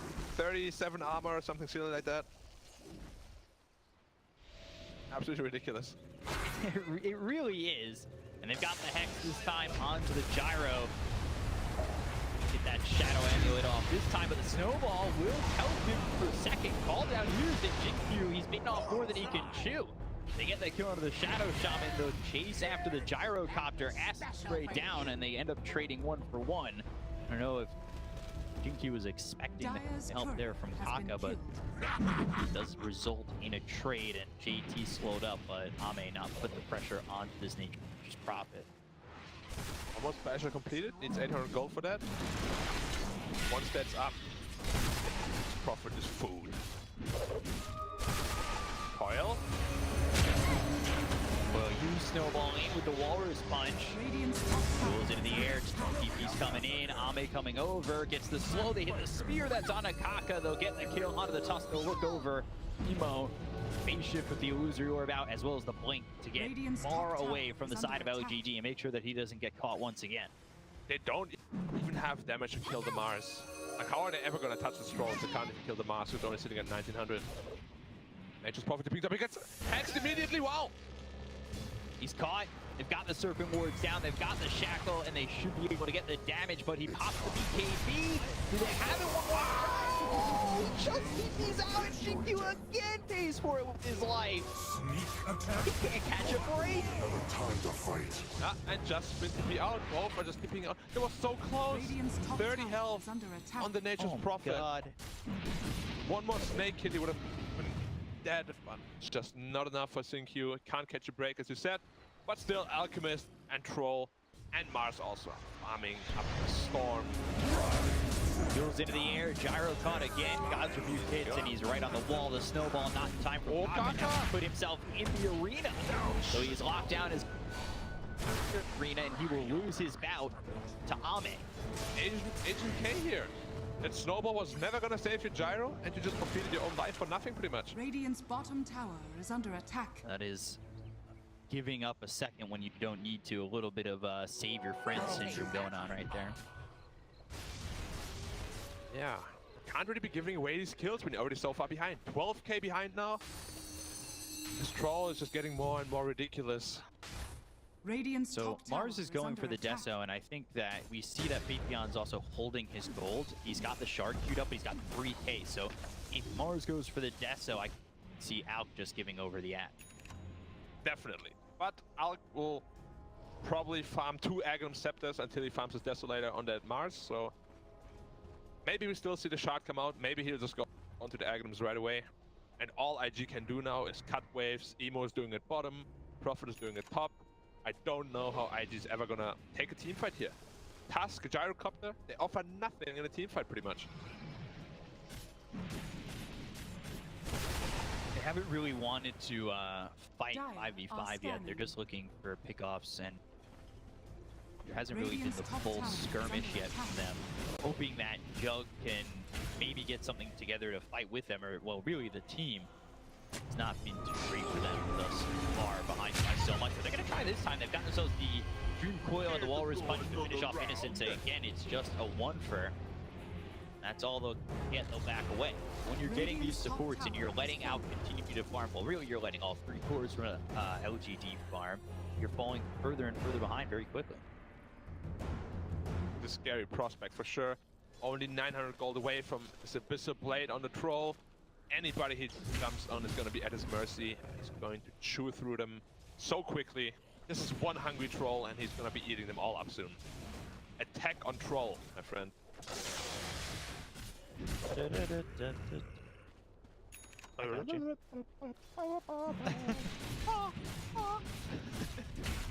It's going to be one hell of a show. What Titan when it is finishes. he? Colossal Titan? He's... Nah, he's the Attack Titan. Yeah. AC, okay, AC Titan. for Alchemist. Well, he already has it? Oh, he's queuing it up, but he almost has it. Yeah. Basically, he's got it. He's really just being a friend for his team. A friend for his Troll. Once he gets that shard, too. They're gonna blink in. They've got the Walrus Punch as well as the Dream Coil. They should be able to get the kill on a Fate Beyond. Orchid there, nothing he can do. The Serpent Wards to turn this around. He's in the Acid Spray. They've got the Spear. They'll get the kill on the JT. They'll look over the Sloop lands on Takaka. They'll hit him with God's Rebuke. The Essence Ring. He's trying to survive, but he's got nowhere to go. And a double kill for nothing to say, as Ame focuses his attention onto Ali and will take out a 3rd. Yeah. I'm gonna give you the rundown of the rest of this game real quick. 90 seconds until Roshan spawns. LGD takes the Roshan. They're gonna have AC up on Alchemist. And they're gonna go high ground. IG will try to fight back. They won't be able to. Omni Slash? Oh, no, what's this? Swift Slash. What's the Swift Slash for now? BKB pop by nothing to say. Duels into the air. Can he get it? Ooh, Hex. This should lead to a sleep. They might be able to land more and lock him down with the spear. Earth Splitter comes in. Illusory Orb over the bow. Is he going to jump to it? No, he won't. They'll just back off. They've got the healing ward, so not much Elder Titan can do. He'll look for the sleep. Oh, boy. And close to catching these heroes. Innocence doing so much right now. Boy. Roshan up in 50. Troll going into the Blink Dagger. Coming close. Top. The climax is close, my friend. This is like the, episode 12 of 13, you know? Like they're setting up the final fight right now. They're hoping to. Well, thankfully it's not filler. Yeah, I hate filler. Dream Coil used. That's going to land on 2 of these heroes. They hit the Troll goal. The Alchemist, they're going to use the call down on top of it with the homing missile going after Ame. They're not following this up. They've got the Shackle. Look at the Abyssal and the damage from Ame on the Emo. They will take out the puck again. Gone for 50. Can I ask you a question, Bcom? Coil for what? They were both full health the entire time. Yeah. There was nothing to follow that up. Yeah, I mean, IG can't follow that up. Troll is standing there. He's like, come at me, bro. Come at me, Jug. Omni Slash me. Please do it. Oh, no, JT. Oh, he's a good fight. He's gone. Orchid. Gone. Oh, first hit. There it is. JT, he's gone. They've also maybe caught Taka. Instead, they've caught themselves Fly. Never mind. They've got the Jug. They've got the Shackle as well as the Hex. They'll get the kill on a Fly. They've also slept Taka. They'll chase. They'll try to TP, but the Abyssal's there. The kills come in, and LGD now lead 18K over IG. 24-12, 30 minutes in. I mean, they're just outplaying them at every turn. Jug, like, this is just the power of Shaman. Jug can't spin, Prophet can't BKB, Puck just gets caught by him. Think Q on this hero is such an absolute monster. Why are people still giving it to him? He really is a monster with this hero, and we've seen it from the Chinese teams. The Shadow Shamans and the Lions just be prioritized by both teams, and the lockdown, the instant lockdown from the Shadow Shaman has proven to be too much time and time again. Yeah. So, what now? Level 25 on Troll. F and chat for IG, thank you. Now they can't even stun him anymore. You get stunned by the Dream Coil, press R. You get stunned by the rocket, press R. Gonna be really easy for him. Yep. All you gotta do. Just don't press it before you get stunned, because that's not how it works. Going for the Swift Blink.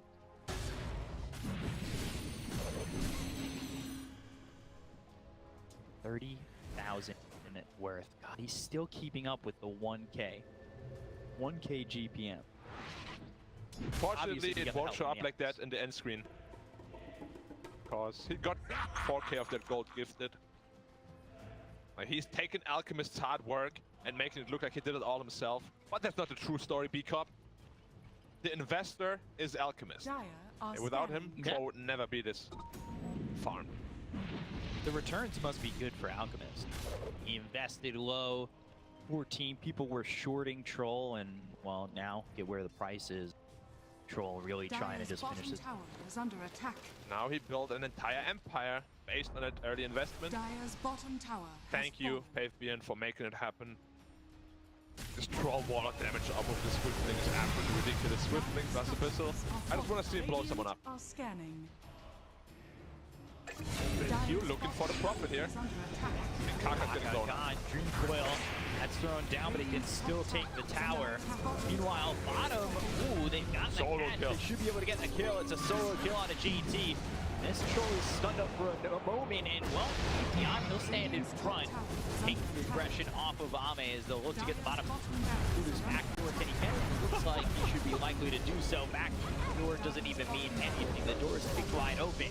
He's gonna blink forward, looking over for the gyrocopter. Hero trying to stop them in their tracks. They've got the arena down, but they're gonna go back to me. GG. And LGD will even the series up at 1. A very easy, straightforward game for LGD. Yeah, just from start to finish, IG, the drafts were very wonky. That last big profit, I was not convinced. He didn't really get the chance to do anything this game. Draft win by PSG, and they also just massively outplayed IG at every turn of this game.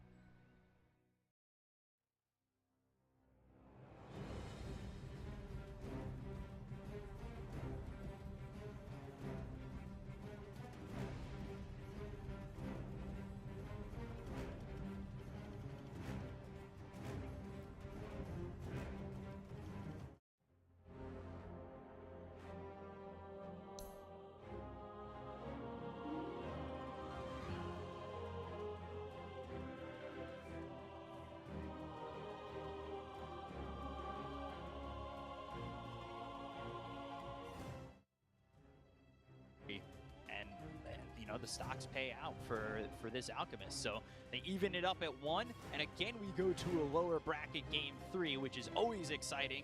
Winner goes to the grand finals. To break down game number 2, we throw it back over to the panel.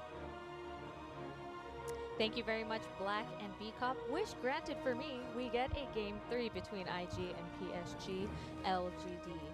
Against all odds, because I look at that draft and I'm like, don't really know how this happened. Where was the GG? GG! GG! Black, we're gonna have some stern words with you. We didn't know that the game ended. Yeah, we had to hear the GG so that we knew it was time for us to come back. I saw them writing the GG, but without hearing Black screaming in my ear, I don't know what's happening. Did the game really end? I was confused. Okay, so I have to say one thing. It looks like every time I'm 100% confident that one team is going to win, I turn into Kyle, and I'm always wrong. I don't know why they did the lanes the way that they did. The Nature's Prophet was like not an issue for the Troll Warlord in the bot lane. In the middle lane, it was Okay, you can lose 2 lanes. Okay, you can even out 1 lane, lose 1, and win 1. Safe lane should have been decent for them, but Gyrocopter starts with a homing missile. Yeah, it's literally. I don't think you ever take that level 1. You need to, unless if you're going for first blood with like a Mirana arrow stun or something. But even then, it's like taking Inkswell on Grimstroke at 1. Yep. Like you may be able to get the kill, but then your journey to level 2 is like brutal. I mean, yeah. I think this is much worse. I think level 1. It's like taking upheaval on Warlock at 1. How about that? That makes sense. That makes sense. Yeah. Very sad that the laning stage did not go the way IG would want it to go, because then we would see a normal game of Dota. This wasn't truly a normal game. This was a stomp coming from IG, in which it wasn't very eventful. You just saw Alchemist farming up. He was feeding on the treants, he was feeding on the ancient creeps, he was feeding on creeps, on heroes. He had Aghanim, Solar Crest, Shard, Blink Dagger, AC. It's not even about the troll. It's just how much this Fate Beyond Alchemist was given. Yep. He remains 100% win rate. And also, I continue to gain confidence in the Mars versus Puck matchup. I think that I didn't expect it to be that one-sided, but it was pretty one-sided, and it can't be based off skill, because Emo and Nothing to Say have been neck and neck throughout the rest of the series. So this seemed like a matchup type situation. And it's a really good answer to Puck, right? Because you can pick Mars early on, versus the Puck, and flex then it up. flex it up, Well, for this match, we had a little bit less tactical feeding from our MVP this time, Ame. Good job, on Ame. the troll. What did I say at the beginning? I mean, this man will carry you, but this man will also throw you into a cliff. He is hot and cold, but when he's hot, he's hot. Okay, so if we could guess the troll was going to pick, if the production crew could guess troll was going to be picked, why didn't IG steal it? They had that. So both of these teams opened with their first picks, and then the second pick was for IG. Yeah. They decided not to take it. I think that was maybe a mistake. I think that they could have answered it, but as we've mentioned multiple times, when it's an Alchemist game, it becomes an Alchemist game. And so, as much as I was reluctant that they gave away the troll, I think that they could have eventually addressed it were it not for the Alchemist. Possible. Very possible. We'll see. If you skill homing missile, though, you couldn't address anything. It's pretty grief. I remember you guys were talking about that in the green room. You're like, why missile? Yeah, well, there was that big fight at over at the sometimes you get baited. bounty rune. Yeah, and sometimes Jug died, and then I was just like, okay, interesting. And then I saw a gyrocopter had a homing missile skilled, and I was like, you get baited sometimes to skill a spell that will land you a first blood, but then you lose the lane because of that. It happens. And that's what happened here? That's what happened. There's just a lot of situations in which players... you just don't expect it on this level. Maybe Oli doesn't play it as much as we thought, so yeah, just goes for the missile instead of the barrage, and because of that you're fighting into Shadow Shaman and Alchemist with Acid Spray. You absolutely cannot do anything in that lane. Like, you cannot approach the creeps, you cannot approach the heroes. All range creeps got denied early on. Not all, but a lot of them. A lot of them, yeah. All right, well, we have a lot of games still coming up. We are going to a Game 3, and we're able to have these Game 3s thanks to some great sponsors like JBL. Gear up your gaming experience with the all-new JBL Quantum Series gaming headsets and PC speakers. You can find out more on jbl.com or follow at JBL_SG on Instagram. We will have Game 3 of Invictus Gaming versus PSG LGD after a short break.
The loser will go home in third place, winning $75,000 and 400 DPC points, while the winner will head to the grand finals to compete against Evil Geniuses for first place for the major.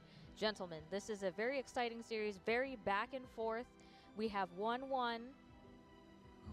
What is going to happen here? Yeah, you say that they're going to compete with Evil Geniuses, but the way that these two teams are looking, I don't think they're going to be much competition for EG right now, because things are underwhelming. I don't know if it's just because it's China versus China, and that they do their own thing, and it doesn't really follow the beat of what happens when they do strategize against international opponents, but for top 3, this has not felt like top 3 games from either team. Yep. Like, you can say that. They definitely... that first game was perhaps a little bit more competitive. Yeah. The second one definitely had a completely one-sided affair because Invictus Gaming, they just didn't show up. I expected them to have something in store and prepared for both the Troll and the Monkey King picks, and it didn't look that way. It didn't look like they were really prepared for the for the Troll in the second game. It just looked like they played their own style, their own game, which isn't usually what I see from IG. Usually they answer what you're picking together with having their full comfort zone. So. Is it really common for teams to pick both Alchemist and Troll? Because I know that you've mentioned Troll is frequently picked in the Chinese DPC, but what about Troll and Alchemist together? There are some picks here and there in the Chinese region, but it's not the favored, fabled Alchemist combination of Monkey plus Alchemist, in which Monkey just destroys you, or Jug. even the Jug. Yeah, it still looked really solid, but even in a game such as that one, you can't really say. Look, like, we can predict as much as we want. We can learn this game and draft as much as we want to. If you lose all 3 lanes, you lose the game. It's as simple as that. There is no comeback on a level that's as high as this one. Yeah. Losing 3 lanes equals losing the game. Yeah, I've been taught multiple aphorisms like that. I think Black also mentioned that if you have no stuns, you are very likely to lose the game as well. These are things that should be solved in your drafts early on, and I feel like the way that they drafted in the previous game, LGD could have won the lanes. Just like everyone else, I jumped the chess wagon recently from all the hype and whatnot. Losing all 3 lanes is equivalent to playing without the queen from the get-go, or playing without any of the pawns from the start. Well, that's, I mean, if LGD was going for a scholar's mate or something like that. Yeah, if you're a god player, you're definitely going to win versus some pleb. But if the level is similar, that kind of a disadvantage means pretty much, yeah, that's it. So Paris Saint-Germain, per the One Esports Fantasy Pick'ems, had 67%. Do you think in the last game that they really showed that they're deserving of that 67%? Not that last game, but throughout the tournament, I do think that they are the favorites. They're coming from the upper bracket later, or rather they got dropped down to the lower bracket later than IG, and so that makes sense. They played more games throughout this entire tournament, so they have more experience. The gap that IG potentially had by topping the Chinese DPC doesn't seem like that big of a deal, because there were so many Chinese teams here in the playoffs for this tournament, so even that doesn't matter that much for them. So I would have also favored LGD coming into this game, but and everyone says the story begins in the wildcards for PSG LGD, but you need to remember that they were actually in the tiebreaker as well. So they were the tiebreaker regional team that went into the wildcard, then into the groups, then into the upper bracket, then into the lower bracket. They've had a long and possibly exhausting run to be where they are at the moment, but they also look like the team that learned the most coming from the Chinese region. I don't feel like Invictus Gaming have changed. So what are we teaching them after this game? You think Troll's the problem? I think Alchemist was the problem. I think I would not be surprised if LGD let the Troll go through again. I think Mars was the problem, actually. Okay. Yeah, I'm on board with that. I think that probably and possibly was the biggest issue for Invictus Gaming, not only because they were playing against it with the puck that got pretty much handled on the mid lane, but because they couldn't find the right offlaner for themselves too. Yeah. Like I believe B-Cop said, Alchemist Fate Beyond 100% win rate, JT Nature's Prophet 44-45% win rate. Now it went down obviously after the loss. So Invictus Gaming has had their roster has been together since late 2019, right? So they've had a lot of time to be familiar with each other. Paris Saint-Germain, LGD on the other side they replaced their entire roster in September 2020. Do you think that provides Invictus Gaming with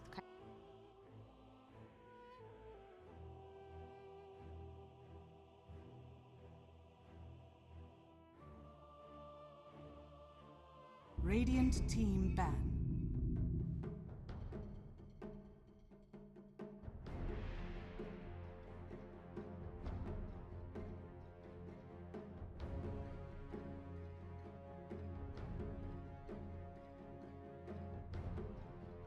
Ten seconds remaining. 5 seconds Go, even though I was actually looking at the draft. Will be banned out. So let me give you another one. 100% IO? Yeah. Okay. No, my question now is it Troll? Is it Dead Prophet? Puck. Or is it Timber or something different? Mars. Yep. So far it's been Dead Prophet. Let's see if they switched up now. They don't. Okay, it's respectable. I think PSG LGD look their best when they have that Dead Prophet and they flex it from offlane to mid. And now as you have the first pick from Invictus Gaming, you can decide to scratch that Shadow Shaman idea or Lion idea and go for the Mars. 10 seconds. It's an option. Or even scratch the Puck and go for the Mars. How impactful are these first picks for the team? Because they can, a lot of times these players can flex the positions, but when a puck comes out... Mars will come out too from PSG LGD. I really believe that. Okay, Shadow Shaman first. They get a chance. They get a chance. They can take the Mars away. Troll, exactly. Troll or Mars. They get a chance here. If they, because one of these two will be picked by PSG LGD for sure. 10 seconds. What if they let both go through? Then they could ban it out. They could. Yeah, ban one will be banned out. Yeah, maybe they have their own idea. Maybe they want Tusk once again. That first game, it's an option. Puck Tusk, Puck or something that breaks the Dream Coil, also decent. Haven't seen them play too much Earth Spirit. It's Kaka Lion, Kaka Phoenix.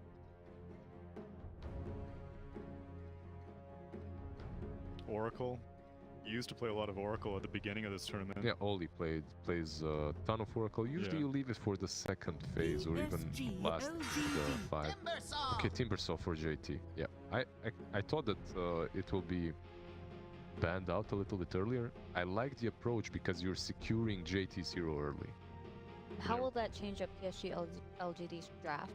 You said Mars and Troll. Will this affect that at all? Team ban. No. They will still go with the Troll. This is definitely what we expect from PSG LGD. However, let's think about it a little bit. Timber into Troll isn't that bad for Timber in the lane. Yeah. Like, it's one of those lanes that you can win. Obviously, if you mess up heavily, anything can happen. We've seen that in game 2, but on paper you should have an advantage. PSG LGD. Secure this Timber with a couple of bans, and I think you're good to go if you're IG. They ban out the Mars, securing the Puck, which is weird. This is weird. Yeah, the way the meta has developed and the amount of change that we have witnessed in the last week and in the last few months just proves how versatile this game is. You don't need to patch it all the time. Teams will find different solutions to different heroes, and you'll see different picks being first pick material every week. Even depending on what region, you'll see the weirdest things. Razor, Morphling. Can you explain this ban from IG that just came out? Magnus? Magnus, yeah. It's nothing to say. Specialty? Comfort. Yeah, it's his specialty. It's comfort pick. It's also one of those heroes that's good versus Puck on the mid lane and also good with Troll. So just a lot of good things, a lot of positives coming from him. Not really something that you see played by anyone else. Right. But if it truly is their comfort zone, you want to steer away from it. Turn to ban. I'm surprised they didn't ban the Alchemist. They have Timber this time around. So maybe that's one of the reasons. Alchemist versus Timber can be really rough. It's not even about the lane itself. The lane itself is terrible, 10 but seconds later on remaining. you can just chase him with Timber. You have this hero that can stay on the 5 lane on seconds his remaining. own. So if Timber isn't chasing him, the supports can do the same thing. So it seems like IG was banning mainly to secure their puck, right? Especially with the Void Spirit. I know that you've mentioned that puck is fine in that lane, but why would they try so hard to focus on protecting puck? No, they're not. They're not truly. They're banning out heroes that are good for PSG LGD and also might do well versus puck in the mid lane. Void Spirit is not one of those. Yeah, but the Mars in the map lane For sure. Yeah. add up. PSG. So, how heavy do you want to go on turn magic pick. damage if you're LGD just to punish this first phase Timbersaw? Because Timbersaw is moving up the ranks. We used to see it be exclusively like a last pick, then it got bumped up to second phase, and now here we have it in first phase. Haven't seen the teams from SCA that like the Timbersaw 10 way too much, but seconds remaining. there were a few. Radiant Masarus, team pick. Fnatic P1, they would both pick that Timber very early on, and okay. That's a very targeted anti-Timber hero right there. And not necessarily that much if he gets the stacks already. Right? So Yeah, it's but good. It's more of this like the Timbers who are like, okay, cool, I did well in the lane. I'm just gonna stand 10 between your tier 1 and seconds tier 2 now. Yeah. Viper's like, no. Yeah. You go back to the lane like a normal person. Like a 5 normal player, seconds get out of my lane. Get out of the lane. Yeah, I think what Viper really does more is punishes puck in the mid lane. That can be a very one-sided affair as well. It can be pretty PSG dominant LGD. for the Team Viper. pick. What makes Viper so dominant? Did you play against Viper? That was Yes. ye old Viper. Viper these days is surprisingly skill dependent. It's not as just like keep Q on autocast, spit constantly, Okay, win lane now automatically. it's not on autocast. Now you actually have to press it. you move on the high ground and you just spam it. Viper and It's- skill dependent it's heroes. still- That's like the No, furthest apart. The matchup is skill Okay, dependent. okay. Viper is a face roll hero. You just literally just mash on the keyboard and you'll probably Yeah, do something useful. Because puck is a little bit stronger right now, but it's still I think It's heavily Viper favored. Yeah. What's also nice about Viper is it prevents IG from picking some other heroes that also suffer from break mechanics. Of course, that usually do suffer. Because why are you a core? You have a pretty sick passive, right? Like so your Yeah. stats game is nice and you have a sick passive, and that's what Viper deals like- well against. Jug, I think, is okay, even though technically you can't crit, but you're not going to be in the Nether Toxin because you're going to be Swift slashing and Omni slashing and Blade Furying around. Okay, not a bad choice for Radiant IG. team ban. Phantom. They go with the Phantom line. Okay, a different approach. I'm not sure I like this way too much. You're picking PL not only into Viper but into Troll Warlord as well. Troll matchup is pretty fine for Troll. Viper matchup is... I really 10 think you can seconds itemize properly versus PL. Yeah, but not. I mean, like 5 PL can't really kill the seconds Viper, but Viper also can't really kill the PL. PSG You're both just kind of LGD's hitting each turn other, to and ban. like Yep. eventually someone else is going to show up to the fight. Radiant team ban. So what roles are missing from? IG5, PSG LGD, most likely offlane if we consider that Viper is mid. So you can see Lash banned out by IG. They're pretty much just protecting the PL. That's gonna be Lash, and that's going to 10 be seconds maybe remaining. Underlord, maybe Yeah. what else is there that 5 really deals well with seconds remaining. PL? The Void Spirit's already banned out. That would have been another choice. It depends if they want to ban out offlanes or mids, right? Right. Or they could do one of each. If they're looking at offlanes, yeah, I think an Underlord ban would be pretty value. Do you think that them taking so long side LGD's is? turn to ban. Alchemist again. It's not truly that. Obviously they're trying to figure it out on the go. Radiant Drafts. team pick.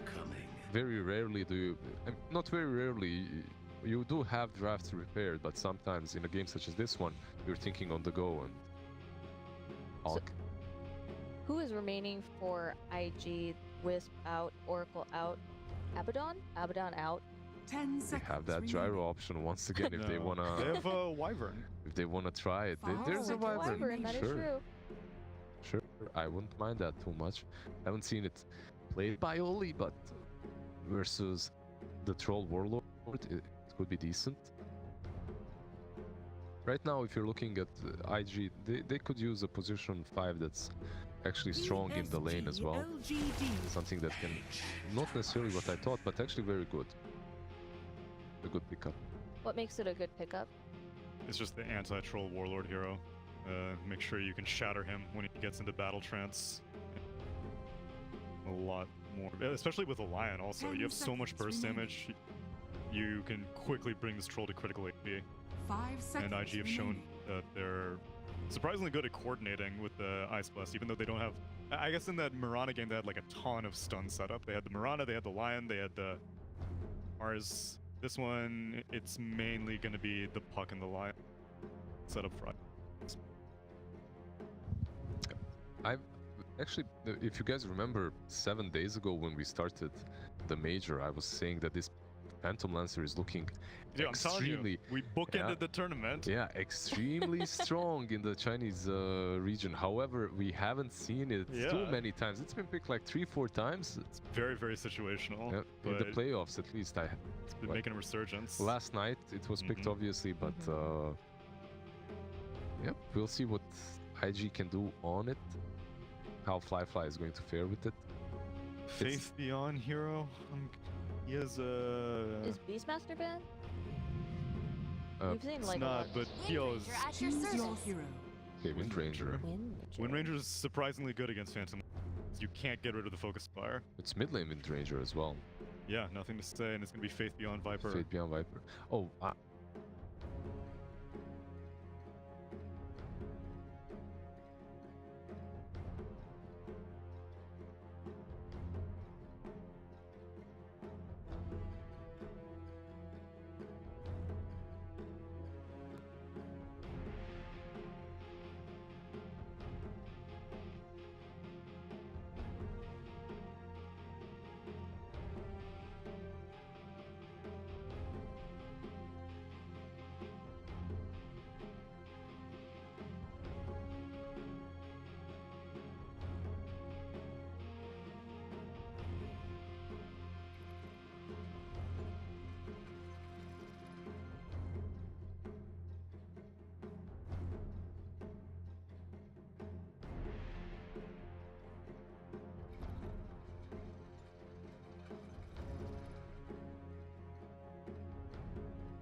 Prepare for battle. It's looking spicy. It's looking spicy.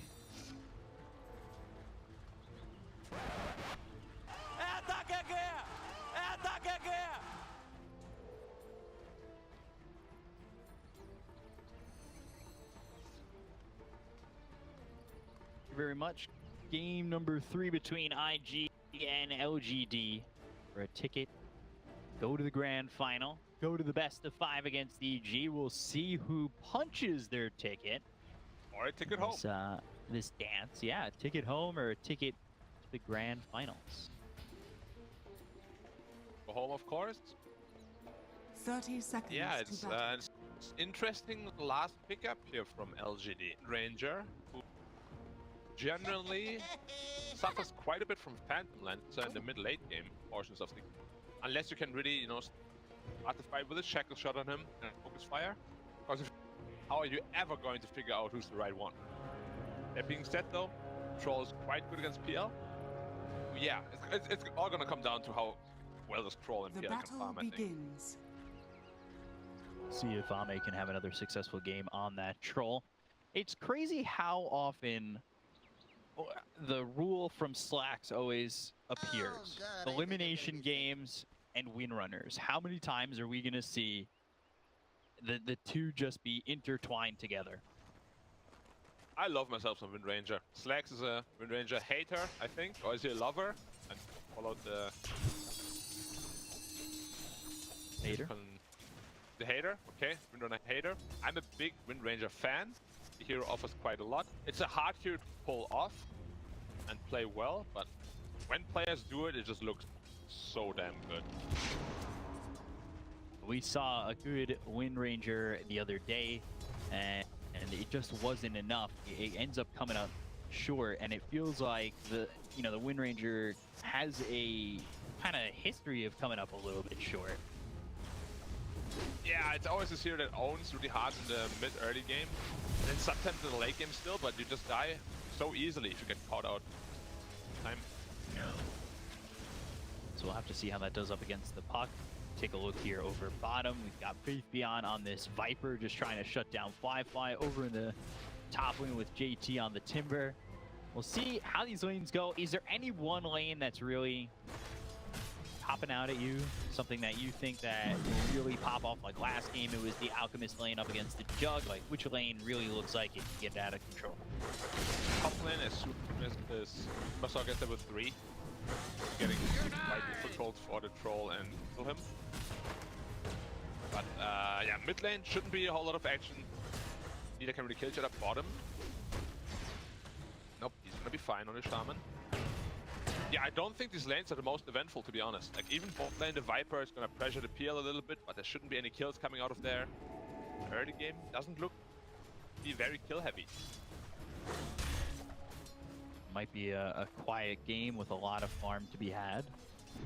Let's see. JT on this Timber. We've seen him successful. We've seen some Timbers that really get out of control.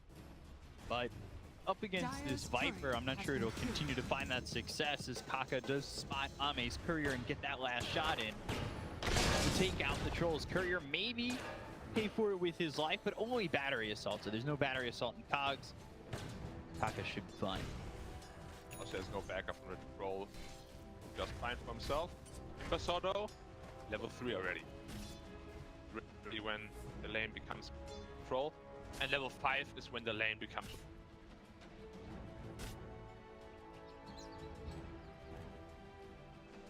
Right now, leading the CS again is LGD. This is similar to game number 2, and all 3 lanes were going well for them. You've got nothing to say, holding his own up against Emo on this puck, who's looking for redemption with this hero. That last game just did not go well for him. Yeah, but they had really good answers last game. This game, they still have answers, but not nearly as good as last. He's having a better time for himself. Laning phase will also be easier because he's not countered. And Emo on the hero can do a lot. Bottom, a lot of stacks. Shackle. Yeah, the stacks are really starting to become a problem. They'll get first blood, they'll take out Ali, but the return kill is there. Earth Spike for Kaka to finish off Faith Beyond. It's first blood, but a trade you're not really happy in making. And they'll put some damage out onto the Shadow Shaman. They did get the rotation as JT. He said he's got that point where he could really feel comfortable and comfortable by himself.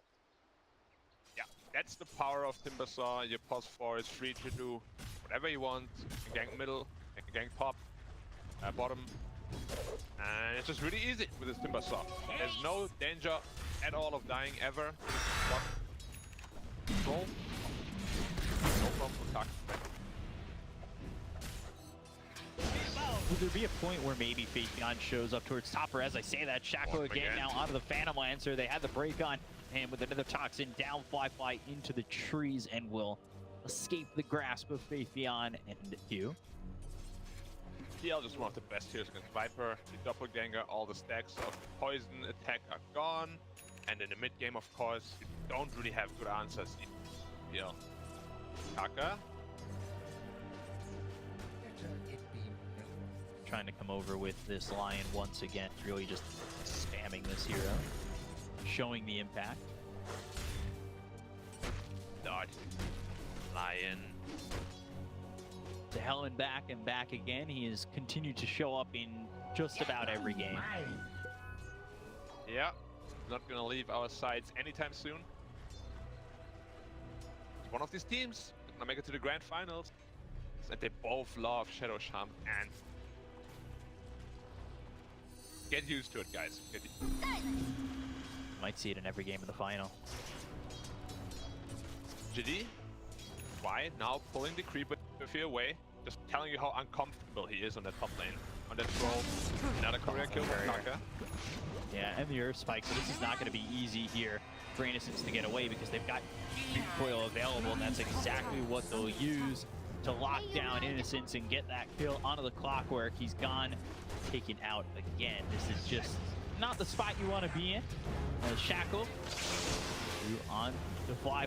They've got the Hex, the damage in. No Isn't enough to kill off Fly. He doesn't have the Doppelganger at the moment. Under the tower, getting run down. Fairy Fire burning away. And the toxicity from Faithion will take out Fly. The PL does go down, and Faithion can take over in this lane. Batman. But yeah, it's a very important kill on that PL. He was getting quite a lot of fun. Now, he's in Struggle City, only sitting at 2.3k net worth. Not where you want to be as PL in this lane. He'll have to take a lot of space come mid-game here. So we'll have to make all that space happen, as well as JT. They have the perfect heroes to do it, however, so I'm sure they'll be able to. No problem. First Spike lands on the Clockwork again, but he's not really going in. Faithion has made that swap into the top lane. A big bunch of creeps to go and take here for him. He's got to make sure that he doesn't allow the creep wave to really get denied out. They've got 3 heroes up top. JT going in, looking over at the Clockwork, who got the cogs around him. They've got the Hex on to JT. This is a problem now. Uzuryorb over. They've got the Dream Coil on to 3. Well placed, but not in time to save JT. Emo's over. The Earth Spike misses. Nothing to say. He's also made the rotation. It's a 1-for-1 that benefits LGD. Mid-range is one of the best heroes against Timbersaw in the game. They're still not done yet though. Emo's still lurking around. With tower denied. Faithion hit by the Earth Spike. Cold feet. He's gonna walk out. Just in time, actually. I'm not sure what Clockwork did there previously. We saw him die there in the river. He pulled the creep wave away, allowing 3 creep waves to stack up. I was just gone from full health. It was kind of like an Agent Y play there. Helping out IG quite a bit here, because you should not be losing this tower this early. That tower is gone. Now they're going to come over, find themselves. Kaka, though, the right up tower shot. Spike onto 2, and we'll get the kill on the Kaka. Gone. Bottom. Killed by the puck. Ame once again sitting at net worth very comfortably. Building into that Battle Fury once more. PL is really gonna be starting to become a factor here. Maybe he'll go Diffusal Blade first, but probably gonna go into his Manta style if we see times. Yasha is also very popular.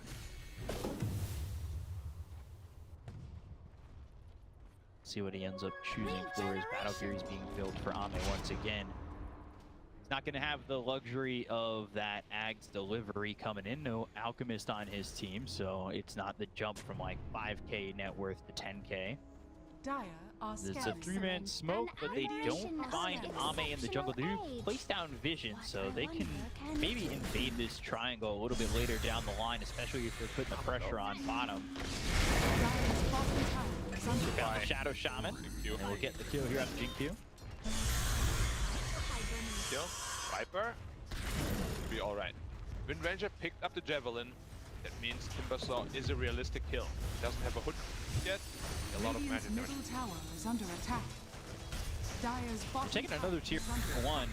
Mid tier 1 still stands, but top and bottom looking like they're gonna both fall. A lot of poison damage. JT, a lot of damage being taken.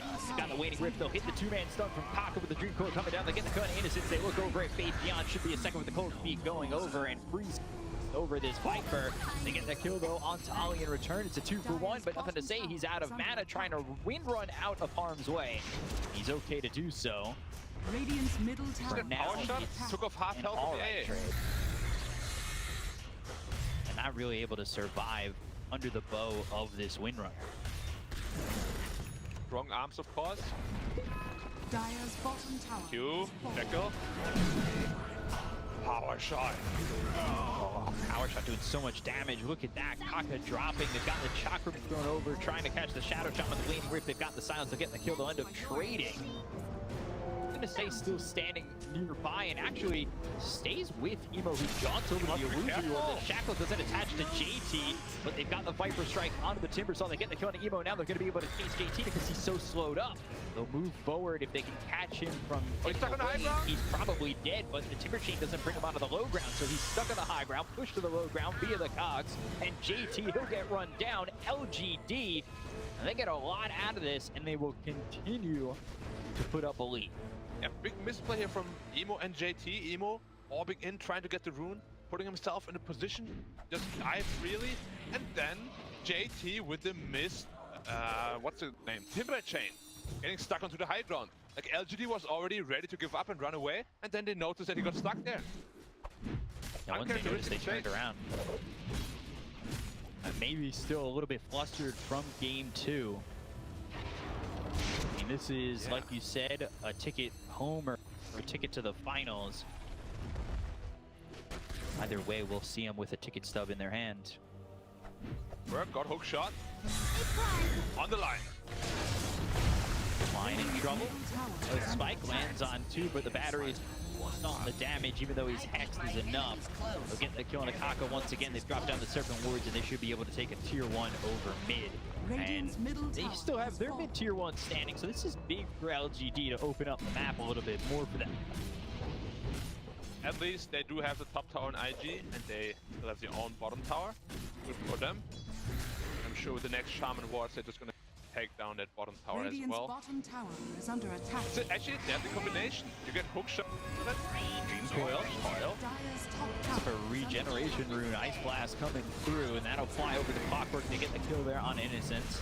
Now coming around the back. Look at that again. Nothing to say. He just has big damage out to kill off Ollie. Ollie can't survive against the Windrunner. What's up with all these sprint races at this tournament? They're all popping off every time. Yeah. It's a hero that's doing quite well. Maybe Slex was wrong after all. We'll have to see. Middle tower is under We're yet attack. to find our answer on whether or not Windranger can save this elimination game. Roll, battlefield completed now. Going into that raid boss. Palm up the storm. Going straight to the BKB next. Over mid, they've got the rod, and they have thrown the hook shot over onto JT. He'll Timber Chain away, but the damage coming in is just too much for him to handle. Faith Beyond gets the kill, and they are now up 3,000 net worth already for the side of LGD. Yeah, that's just the power of Viper. You get 5 stacks on the poison attack. Your magic resistance is reduced by about 45%, and even a hero like Timber gets absolutely taken down. Why? A blast miss. Blast in. Big stick. Cogs, all right. But the Dream Coil's there, so that'll lock him up. Stick, none of them saving there. Oh, still untested. Use a blade would really have to do a lot of work here for PL and IG. I'm not sure it'll be enough. Kaka going for staff as well. They're just kind of lacking initiation until Puck gets his Blink Dagger, which will be in 800 gold. Say. Almost has his BKB. Be a very strong power spike for him. All the way from that. Atos on to Emo. The thing that I'm noticing, if they're going to go to the 4-staff on to Kaka, we usually expect him to have like an Aether Lens or a Blink Dagger where he feels like the initiator, the playmaker, but I'm not sure if he's going to be able to do that with a 4-staff, which I expect him to use more defensively. Definitely, it's just against the Clockwork, because if you get hooked, put into the cogs, and the Viper throws his Nether Toxin on top of you, it's basically just a poison pit, and you just take way too much damage. So they need a tool against it. Force Death makes a lot of sense, but as you said, it will be a big problem for his playmaking ability. It will be a lot lower than the last game before that as well. So it's not really where I'd certainly like to be. Sentry Ward down that can immediately deward that obs, but now that they know they have vision, you can expect they're trying to make an aggressive play. You see LGD were kind of setting up for that. Hook shot in, ice blast out, that's on Innocence. They've got the finger as well as the kill to get the kill on Innocence, and now turn this around onto Kaka. It's a 1-for-1 trade. They do get a stack on the finger. They will trade those supports, and this is again just leaving Ame to do whatever he wants in terms of farming. Radiant structures. But the Peter as well, completely free farming now. Diffuser Blade only 100 gold away. And we have seen yesterday against Secret, Livefly became an absolute beast after the Diffuser was completed. So, is that marker the marker we're looking at for Fly on this Phantom Lancer again, like the Diffusal, the heart timing, which it was mentioned as in the last game that he played this Phantom Lancer. Is it heart timing again for LGD, or do they have answers to that? It always is hard timing for IG, but this time LGD has a troll who is one of the best heroes against Lancer. Once he has his BKB and he gets the perma route going on this PL, he's gonna be in big trouble. There's the Diffusal Blade. Bounty's being picked up. IG hook shot. That'll be thrown forward, and they've got the Dream Coil down. Nothing to say, in a lot of trouble. Pops the BKB. He is so quickly dispatched, and now they're going to go after Faith Beyond. You see that Fly gets involved. The second he's got the Diffusal Blade, he'll get the kill on a Faith Beyond, and they'll look over to take the tier 1 over mid. A big victory for IG on that. Yep, Phantom Lancer gets his Diffusal. Little bit of a mistake here by nothing to say. He has his BKB, but he has no wind run. A lot of physical damage coming out here from the IG side. Ame, careful. He gets a kill on the Ollie, though. The turnaround will be one for IG taking out Jinkyu. What did you? 1800 gold away from his BKB. It's really when he has a power spike, but they do have AA Blast this game against the Troll Life Leech, so that's why they picked it. We'll have to see if they can make the combo work, though. It's not the easiest spell to hit on a hero with BKB. No, not at all. As you well know. I do. I very much do. So we'll see now. It's Javelin BKB now going back into the Maelstrom. We'll see how Nothing to Say kind of goes on from this, because he's kind of falling behind Emo on this puck, who hasn't been explosive in this game, but he's certainly performing way better than the you know, game 2 when he was on this puck. I think he ended the game with like no worth. Yeah, it's really just the lane. Like, if Puck has a decent lane, he usually dominates game. And when Puck gets shut down in the lane, like he did last game, he had absolutely nothing going for him. Struggled quite a bit. Why? Can't push away. Chakram a little short. FBN. Now you can see they just have no ways to deal with this Phantom Lancer. Sure, Troll is good against him, but what if he just runs past the Troll into the backline? How do they deal with him? That is exactly why they picked the Phantom Lancer. It's gonna be such a thorn in their eyes. Eyes too. I mean, that would be really bad to deal with thorns in your eyes. That would be very painful, yeah. Thorns anywhere are really a pain. Dire's middle tower. Hook shot, and they're going to set up the cogs with the Hex. Ice Blast coming in, but they've got the Shackle with the Serpent Wards. It's locked down enough to get the kill here on Emo. Ollie in an interesting spot as the Earth Spike is thrown over onto Innocence. They lock up that Clockwork for a second. They've got the Hex onto the Shadow Shaman. Jinkyu again found in a pretty poor spot as Innocence falls. The Fly finger used. Jinkyu gone to the side of LGD. So 2 kills there for IG, but they lose Emo. And, well, the trade, I would say, definitely benefits IG a little bit with another stack in the finger, but you're losing your mid. Yeah, never feels good to lose your mid, but at the same time, PL still uncontested. Just feels like LGD, even though they're getting kills, they're never getting better ends of the trades just yet. I'm getting a little bit of trade. Anti-style completed on the PL. We're going to this heart next that we always see, but this time around, he doesn't have St. Joshua for the 30% amplified period, so the heart won't be as effective for this. At least not yet, that's for sure. Troll with the Battle Fury into the BKB going Sanjin Yasha next. Wind Ranger going Axe. Lotus Orb has been completed for JT. His farm has been stymied a little bit, slowed down, but so has Faith Beyond's. They're about equivalent in terms of gold. Illusion! Sure. Oh no, Innocence. Spotted in the cogs, Chakram on him. get away from this. Emo right on top of this clockwork, trying to run away, but the waning rip from Emo will finish him off. Is under attack. Dire are scanning. Not what you were hoping for if you're clockwork walking up those steps. You can see LGD's up to pick gold, but it doesn't really feel that way. Like they're playing very scared. Overall, the pro is going to IG.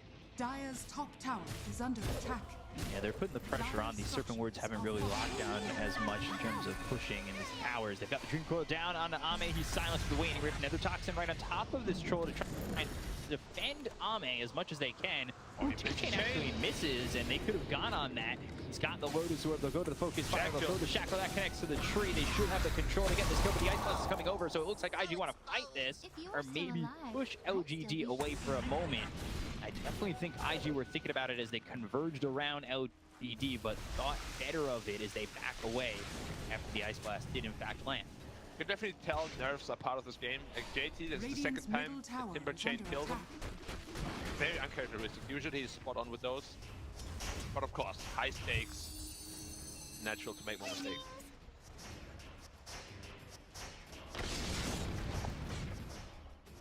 Okay, lead for LGD still holding, but it has been going down consistently through the last few minutes or so. Yeah. The good thing LGD has going for them, the PL will still another item. MKB, the Mr. Blade will have to see, because these blinding axes from the troll are very effective again.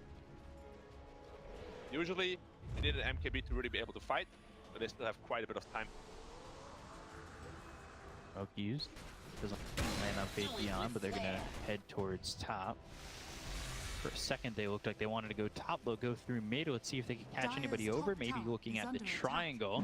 It's Ollie in a good position to break the smoke, and they have no idea where that smoke was broken from. I'm so confused. Like they saw the AA in vision. They just kind of looked at him, and they were unsmoked for a good 2 seconds. Then Armor was like pinging himself out. Oh guys, I got unsmoked. They did not go on the AA. Slow reaction. Under attack. And then they probably just reacted focused up on the the triangle. steps. Yeah. Well, smoke leading to nothing. Unfortunate. Rune for the Windrunner. Oh, Windranger going Boots of Travel. So we have the Axe queued up, now going Boots of Travel. Do you like this pickup more? Obviously, they bring different things to the table, but he's close to the Boots of Travel and probably going to commit to it. Is that where you'd like to see gold be invested? Personally, like the Axe more, which makes virtually unkillable. In combination with the BKB, make probably more sense, because right now you need all the fighting power you can get. Boots of Travel are good. You wanna control the map and pressure the map, but they're being the ones that are being pressured, right? Travel don't make a whole lot of sense, I think. Gotta upgrade your fighting power a bit. Being built here for Faith Beyond. See if he commits to the Boots Travel. I'd be interested to see if maybe he switches at the last second if he's got the gold and they're not really clashing. See it now. The gold, and Dire are scanning. he's gonna commit it. Right. Now you got Kaka going back for that Blink Dagger. So yeah, he picks up the Force Staff, going to the Blink Dagger. He's got a lot of space to work with, getting a lot of gold. He's actually the top farm support at the moment. So we'll see Kaka pick up that Blink and be able to be that initiator, be that playmaker that we've seen him on this hero as so many times before. Dream Coil used, but the Illusion Rune gets popped. Not going to help you out. Windrunner trying to land the Shackle. Emo, though, on the run. Not a lot of mana to work with. He does have help from JT and Fly over to the sides, waiting in the wait to jump. So, well done by Nothing to Say not to really commit for that, because that could have been trouble. Radiant structures are Nice fortified. situation very well. Now he can't get the kill. Engages Dire's top tower appropriately. is under So they're just attack. going to be trading tier 2 towers here. Dire's top top. tower has fallen. Radiant's bottom There's tower both is under teams are attack. quite timid. Radiant's bottom Just fine tower sitting has back, fallen. farming up the carries, farming up the mid laners. Who does that benefit the most? It's always tough to say. Like Phantom Lancer Troll is a matchup where if Troll can find the right PL, you can easily take him down in the late game. But it's going to be so hard to find that right PL. If he kills your backline, then the Troll can't win this game alone, obviously. kited quite a bit. PL now finish the hard. This is where you go to struggle city as PSG LGD here. To be careful. Clockwork going for the shard, trying to use that jetpack. Pack. I don't know if it's a meme as much anymore. It feels like Clockworks love this item. Yeah, they do. It still just doesn't look like it belongs in Dota, the way like he moves and everything, you know what I mean? Or Like a flight swimming in simulator. the air. It's like those people who use those water jetpacks and they don't know really how to control it. Yeah, exactly. You go, whoa, whoa, and somehow he ends up not dying from it or exploding, but yeah, it looks really uncomfortable. See if the jetpack works out for him once he gets it. Got Daedalus being built next for the Wind Ranger. Have nothing to say. Soon to that shard. So items, if they've got enough time, they can make it happen here for LGD. But you can sense the presence for IG at the moment. Oh, hook shot missing, and now his rune picked up by Emo. Yeah, no power hook this time. Basher picked up by Troll, and yeah, still just fine. Farming. But this is what happens in elimination games, right? Sure. You Both find teams, yourself being a little bit more conservative. Yeah, exactly. Like, you're afraid of committing a big mistake. Like, if you lose your Phantom Lancer or a Troll in a questionable way, this game can just head. Puck also itemizing into a Lincoln Sphere. You see Emo? Usually he would go like Dagon 5 E-Blade, but it's 1-1 elimination on the line. He goes for a Lincoln Sphere. Doesn't Love want to see the change in chances. mindset. 5-man smoke. On the high ground. High ground. Boom, there it goes. Will be the one who breaks the smoke, uses that rocket flare, scouts them out. Clockwork, who throws down the Cox, is actually going to push over Emo, who's going to have his Lincoln broken. The Serpent Warriors are on the funnel spot of these stairs. They'll use the finger. They'll look over to get the kill on Anderson. They'll take out one. He's going to buy back immediately. They're looking over his Fate Gun, trying to run with the Ice Blast coming in, and huge that Ice will Blast. land. Shackle, I think, bounced back and hit up in the sand, patched up to a tree, but they've got themselves the Shackle, the commitment onto the Phantom Lancer. Will they get the kill with the Battle being used here by Ame? They've got the Lotus Orb on him, but it's not going to help him. Fly is gone. They'll look over at JT. They have locked up his Timber. He's got nothing to do here except rattle around as the battery assault hits him, rattles the cage, and will take out JT. And that breaks Roshan wide open. I told you this matchup can go very one-sided. PL gets caught up without Manta Cell, gets rooted, gets bashed, he commits BKB ult on Troll, and there's just no getting out of there. Once you're just permanently rooted, you're done. You're absolutely done. So let's watch. Emo initially gets that Lincoln's broken, and Faith Beyond moves in. There's a Shackle for a second, but let's see, nothing to say. Yeah, Shackles himself tree as it bounced off the Lotus Orb on the last second. Hold on, Kaka getting killed. Got the Aegis 2 into the hands of Ame. Yeah. And now, Radiant's 3k gold lead is under attack. for PSG LGD. Radiant's top tower has fallen. Really, you know, holding on with a victory there in that fight over mid. The game was starting to slip, and Fly finds himself getting perma-locked down, and he was unable to do anything. They did have to buy on the two supports though. So those are now prime targets. You kill the Clock, you kill the Shaman, they're gonna be out of the fight for 70, and it gives IG really a very good chance of just fighting without the Cause. Without the Shaman and Clockwork, there's no one to really lock targets down. Yeah, you just have to rely on a Shackle connecting, and that is not something that you want to have your only hopes of lockdown be on. I mean, Troll will have his Abyssal Blade soon. The next power spike for him. They've caught the Clockwork, finger used, down goes Innocence, dead for 70. Very aggressive posture here for a Clockwork. Maybe he just was like, yeah, kill me now, so next time I respawn, I'm not going to be dead for 70 at least. Yeah, 5-head Galaxy Brain kind of play.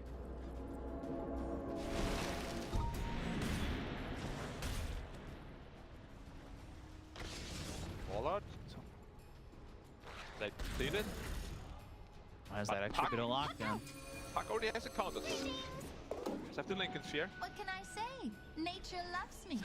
Phantom Lancer actually went through a Ghost Scepter after that last engage. Things change. Oh, Kama. Yeah, they're lagging, apparently. See who can fight through it. A prize. Ah, they both can. Here's the Abyssal Blade. Troll Water is the right clicker. Phantom Lancer is the right clicker. They're both gonna be just fine. A-clicking in fight. Radiant's bottom tower is under attack. Game moves in slow-mo. You can pull off your abilities better. If both teams were not allowed to use spells, like all 5 heroes just A-click down the mid lane, who would win? I don't know. I guess. Oh, I'm gonna Tough be wrong. call, right? Yeah. I think it might be the troll. Well, if it's only just the PL and the troll. No, all 5 heroes. And I'm saying troll because he has the Abyssal Blade, which blocks 100 physical damage from all the PL illusions, basically, practically making him invulnerable. Those illusions won't even tickle him, they will do nothing. 4-man smoke from LGD. Too close to IG at the moment, who are pretty deep on their own side of the map. Emo, LTP back to base, so he is going for that Dagon 5 now. Makes no sense. Operation, yeah, Operation Blap Blap with the Lion, Finger Dagon. Boom. See you later. Finger Dagon plus Ice Vortex. There's a lot of potential magic burst coming out. But Troll Warlord now has level 25. Strong battle friend, strong spells. Spell stuns. Not hexes though. If he gets hexed, he's in trouble.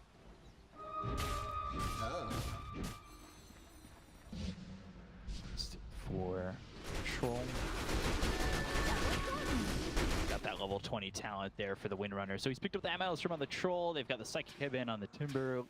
Look is, I mean, he's up 4K over this Phantom Lancer. Ame just out farming Wi-Fi massively.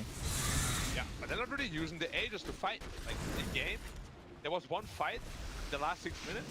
Now it's back to just farming again. Although they have an Aegis and a very strong Troll. I think LGD is being a little bit too timid here. His Aegis is gonna run out without usage. Unfortunate, but it still gets them towards their next items. We'll see though if that ends up being enough, because while yeah, it does get LGD to their next items, the open space for IG, it does the same for them. And between these next items, that fight is that was very close over near the tier 2 tower mid on the LGD side, but this could be Radiant a tough one coming out without an Aegis now in 20 seconds. If they catch the Troll here, it could just work out perfectly for them. And the other way, runs out of 10. Oh! They're gonna look over, they've got the Finger, and there's the kill on the Innocence immediately. He's dead for 43 seconds. They found their attention on the Ame. 5 seconds. The Chakram lands, and Aegis will expire without it being used in a fight. Clock just to land once more. Another Finger stack. Now, where does that leave us? Both teams back to farming? You can just really see how different they are in this game 3 compared to the other 2 games. Yeah, very timid. Very timid. Roll on a good pace. I think he goes all in, or will we keep the buyback? I would expect him to go all in. I think that's Ame's style. Dire's bottom tower is under Yeah, attack. always has been, but it also backfired quite a bit in the past. So. That is true. Abyssal almost finished here for the Phantom Lancer. I'm not the biggest fan of the Abyssal necessarily, because it still can't kill the Wind Ranger, you can't kill the Troll. They will have to just cut the backline, kill the Viper, Shaman, as well as Clockwork. Going in, thinking out. Fuse will use just as he blinks away, so He'll walk away from a distance, but still pretty slow. Not going to matter. They can't catch up to him. They are going to look for the fight, though. They are smoked up. They'll look over mid. They'll use that Dream Coil. They've got the Ice Blast coming over, and that should hit onto the Shadow Shot, but he just sidesteps it. Find themselves a stun out onto the Windrunner. The Phantom Lights are trying to fight, man. Fight over onto Ahmed. They've got the BKB Popeye. Nothing to say. They go after Kaka. He's going to chase this line, get the kills now, dominating. They finished off a trade, though, on Jinkyu, who was slow to start the fight. Flamethrower. Is it enough here from JT? He's all by himself. He'll Timber Chain into some distance, trying to TP out, and will be successful. It's a 2-for-1 as they lose both their supports on IG. It was a fight that they took. Ooh, nothing to say. Spots Emo. He cancelled the blink. Yeah, he did cancel the blink, but they don't follow it up. He has to be so careful on the scroll. I've just seen him fight the Phantom Lancer, and he ran out of mana in like 2 seconds. He doesn't have mana for Battle Trance if he gets burned too much. Really turned his fight around to the favor of IG. He needs to be very careful about how he approaches these fights. Definitely. Like, he's not the smartest hero to control, only sitting at 1 imp per level. Right-click people, but yeah, 500 max mana at level 26. That's kind of Like, it really is nothing. He's going Axe now. Innocent's caught again. And almost shackling himself once more. Nothing to say. Needs to really be careful with that Lotus Orb. Throwing the shackle shot out, and then it bounces. Luckily, he didn't attach himself to a tree because he would have been dead. Yeah, it happened a couple of times already. Right on that one. And even though they had this Aegis fight, or not Aegis fight, they had this Aegis, you know, the gold lead is dwindling more and more in IG's favor. We're now kind of swallowing up the map. Lancer forward on this, right near the tier 2 tower. They are looking to jump again in the same spot for IG. Game ticking even, 37 minutes in. Tower is under attack. This one hanging on an edge. Roshan will respawn in 1 minute 40 seconds. Dire's middle tower is under LGD attack. should be very aware of that because they do have one of their team of cards.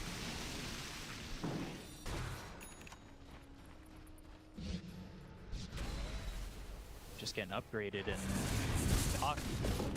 gonna feel really strong. It's looking That was such a good Radiant's setup for you, bottom Peacock. tower is under attack. Sometimes I just can't knock him down, dude. You know they have a clock on their team, Peacock. Clock is right twice a day, though. First spike comes in, Radamatos as well. The shack will be used. The ice bug's gonna come over to the clock, but they've got the damage coming in from Nothing to Say to rip up Kaka and Ollie immediately. Hook shot was used with the jetpack away, and both supports are gone. However, 50 seconds into. Feels like every fight is the same way. Both supports die, IG runs out with all 3 cores, and LGD is just happy sitting back and farming up some more.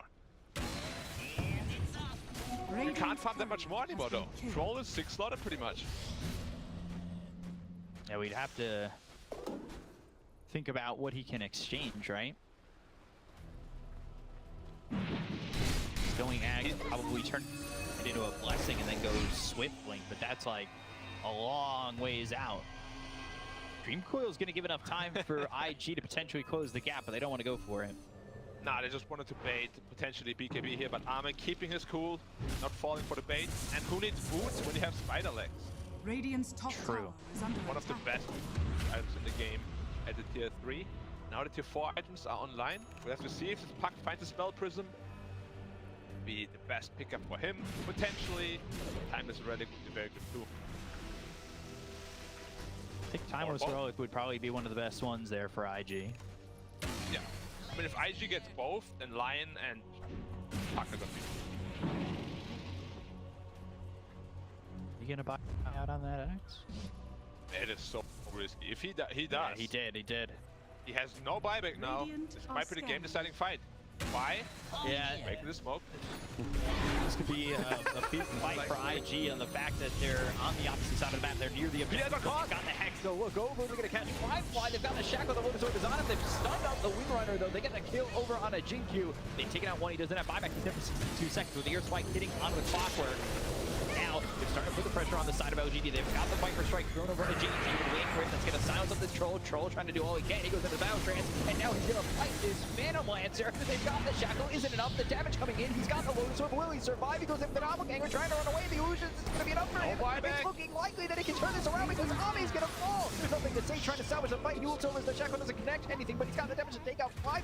Jetpack into the air. They don't have buyback on Ami. He's going to be dead for 95 seconds. They'll take out Kaka. It's going to be another one down to the side of IG. Both these heroes have buyback on the side of IG, so let's see if they use it as they'll chase JT. Nothing to say. Salvages the fight, and they will commit the buyback. Phantom Lancer, he'll buy back. I think they're recognizing the fact that Troll doesn't have his own buyback. They'll use the hook shot. They're right on top of JT, and they'll get the kill onto this Timber. But right on in is Emo. He's going to boots travel and look over at Innocence, whose jetpack runs out of fuel. Emo waiting rip. Don't think he saw him. Silent? Hiding? No way. Standing there in the jetpack. trees. I accept this offer. It's not a meme Runs any out of fuel longer. and saves him. They need to get this Roshan though. They have 50 seconds to get this Roshan. They can use the buyback for it. And this fight was just so unfortunate for the Troll. His own Shadow Shaman trapped him inside the wards. He was stuck there for a good 12 seconds. He needed to wait for a Spider Leg to come off cooldown. His entire BKB duration wasted. And they can't get the Roshan. It was a buyback No, committed. they can't even get Roche. Oh dear, that's real bad for IG. They committed the buyback, which will... What? What's going through their mind that they used that buyback on Fly? I am not entirely sure. He bought back. He was kind of chasing a clockwork together with his puck, but nothing really came of it. They tested Roshan a little bit here, gave him a right-left jab combination, but not enough damage to take him down at all. Now he's not working with buyback anymore. And Troll still has his. Granted, he doesn't have the money. He can farm that up real quick.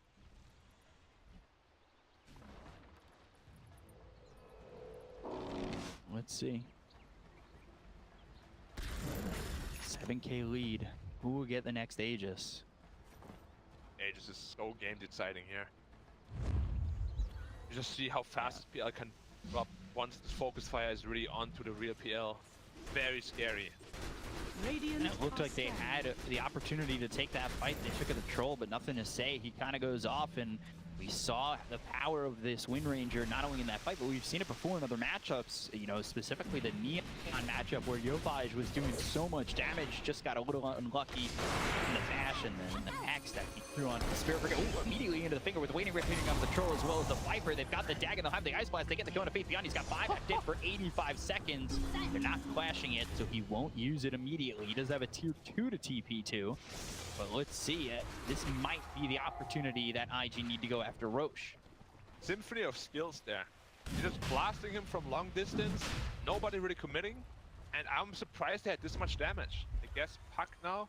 E-Blade, Dagon 5 completed. He's gonna be an absolute monster in those team fights. They don't have the means to lock him down. They can kill PL maybe, but his Puck is gonna be huge as well. They're looking for more. They're trying to wrap.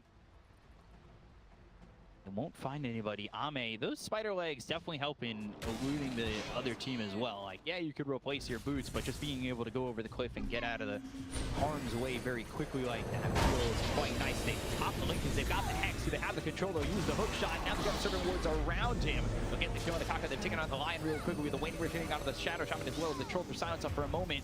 He's starting to retreat on GQ. They did use the buyback. They get the kill on Ali. He's going to be dead for 53. He's got buyback as well. And these heroes on IG retreat as it doesn't go right for them. OGD, they put the pressure on and they push them away. Viper had with the buyback go, but so did Kaka. If Kaka goes down once more, he is the main lockdown for this IG side here. If they can rid themselves of that pest, it's going to be very hard to lock down.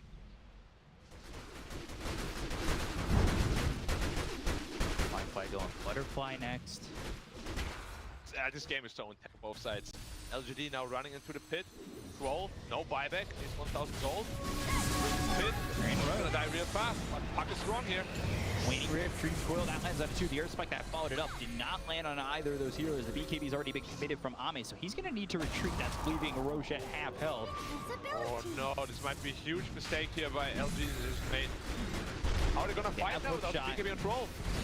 They might have to just take a gamble. Got the Rocket Flare that's getting some vision. They need the timing, they need the lineup for him to go in with a hook shot when the timing's right. And he's thrown the hook shot, he's used the jetpack, he's caught out. Finger and Kaka with another kill. does not have buyback. He's gone for 100, and it's looking like LG just need to give up this Roche. Something that we're going to take it. And was a questionable decision to begin with. He was still ready to jump in, perhaps. Oh, nothing to say. He wants to go for it. They're going to try and get Roche. Roche is down. Aegis by fly. He's looking to go around the JT. They've got the Echoes coming out of the throws. He was rolled back. He's gone for 99 seconds without buyback. IG might have just taken this game away from the hands of LGD. And they've got nothing to say. They'll get the kill. Down he goes. 4 heroes down to the side of LGD. IG lose nothing. Oh my, nothing to say. Took a gamble and he will lose it all to the house. And LGD just completely losing their cool over that Roshan. First, they bring it to half health, after commit all the BKBs to run out, then Clockwork dies without buyback, and then they all run to the pit to steal the Aegis. It would have been a much better call to just sit back, wait for your BKBs, and just defend your high ground. Sure, it sucks that the enemy got Roshan, but you might have potentially just lost this game. A full minute without this troll. He's 780 gold short of buyback. This is at least a Rax. We'll see how much IG are willing to go for. They have been playing conservative, so you gotta wonder how much they're willing to try and take. At least one side, possibly 1.5. Possibly two. See here. The building damage is not the highest, to be honest. This Phantom Lancer doesn't have most amount of damage here. Melee Rax gone. Range Rax to follow. 10k shifting gold lead as it goes through K over to IG. Yeah. Now Melee Rax. Trouble. Wow. Health. What a big turnaround. They're not gonna make it in time. Another Toxin down. Not sure they're going to be willing to fight, but they've got the Hex coming through as well. The Zuko, the Superheroes onto the Shadow coming. They've got the Silence onto the Clockwork. Is going to bring Ame in to try and make something happen, but they've already lost Jinq. Jinq gone for a long time as they'll go out on Kaka. Kaka will fall, but he gets a finger out before he dies. His ult, an Earth Spike. Hook shot comes in. Innocent's gone. 2 heroes on the side of LGD. They're trying to defend, but it's not defending well. They'll have to back up, and this Rax is gone. Ame, no BKB now. And we said it, the real problem now might just be the puck. Defense Lancer definitely is a problem, but how do you deal with this puck? You just can't kill him. You don't have the spells to kill him. You don't have the disables to lock him down.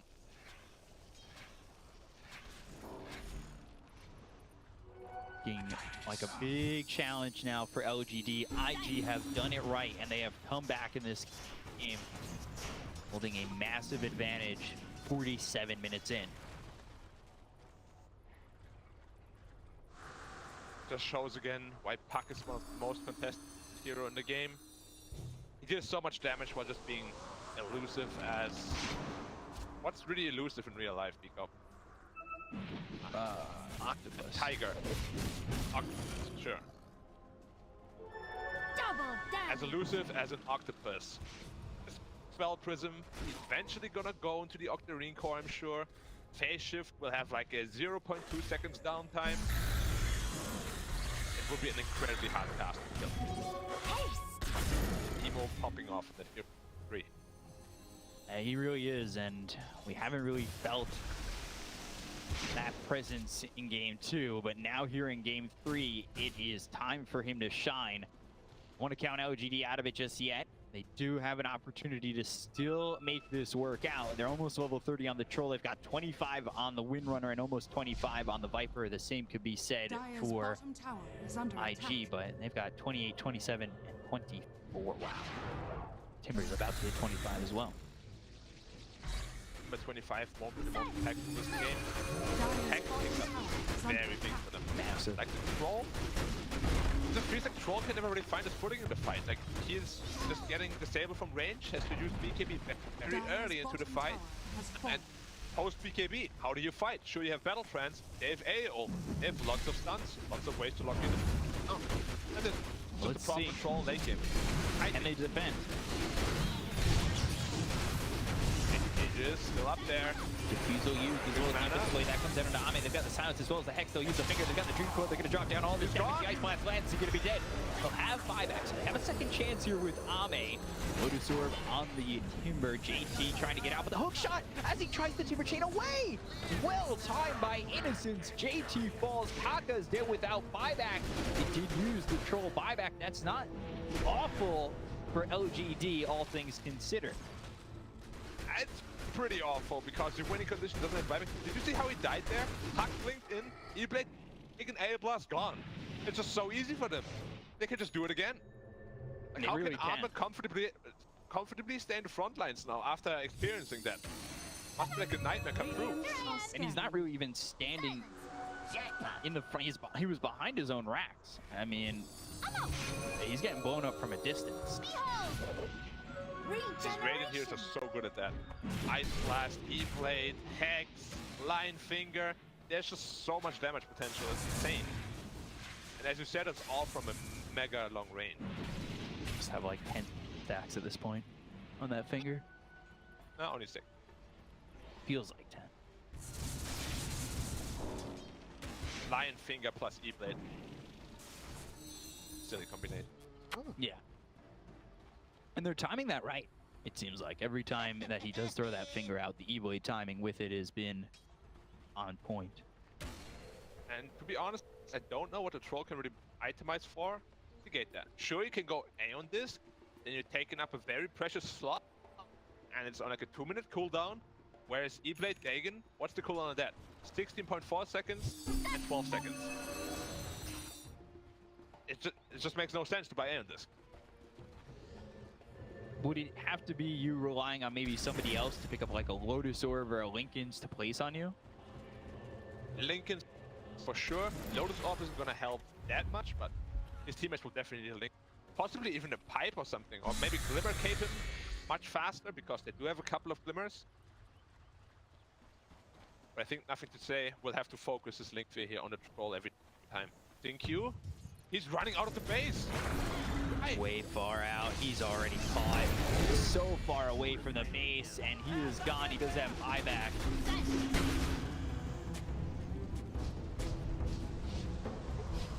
And I don't know what he's doing there, but he gets killed. Dream Coil used. They've got the waiting grip. They're going to go after this Viper. Viper in some trouble. The Dream Coil will not be enough lockdown to get the kill here.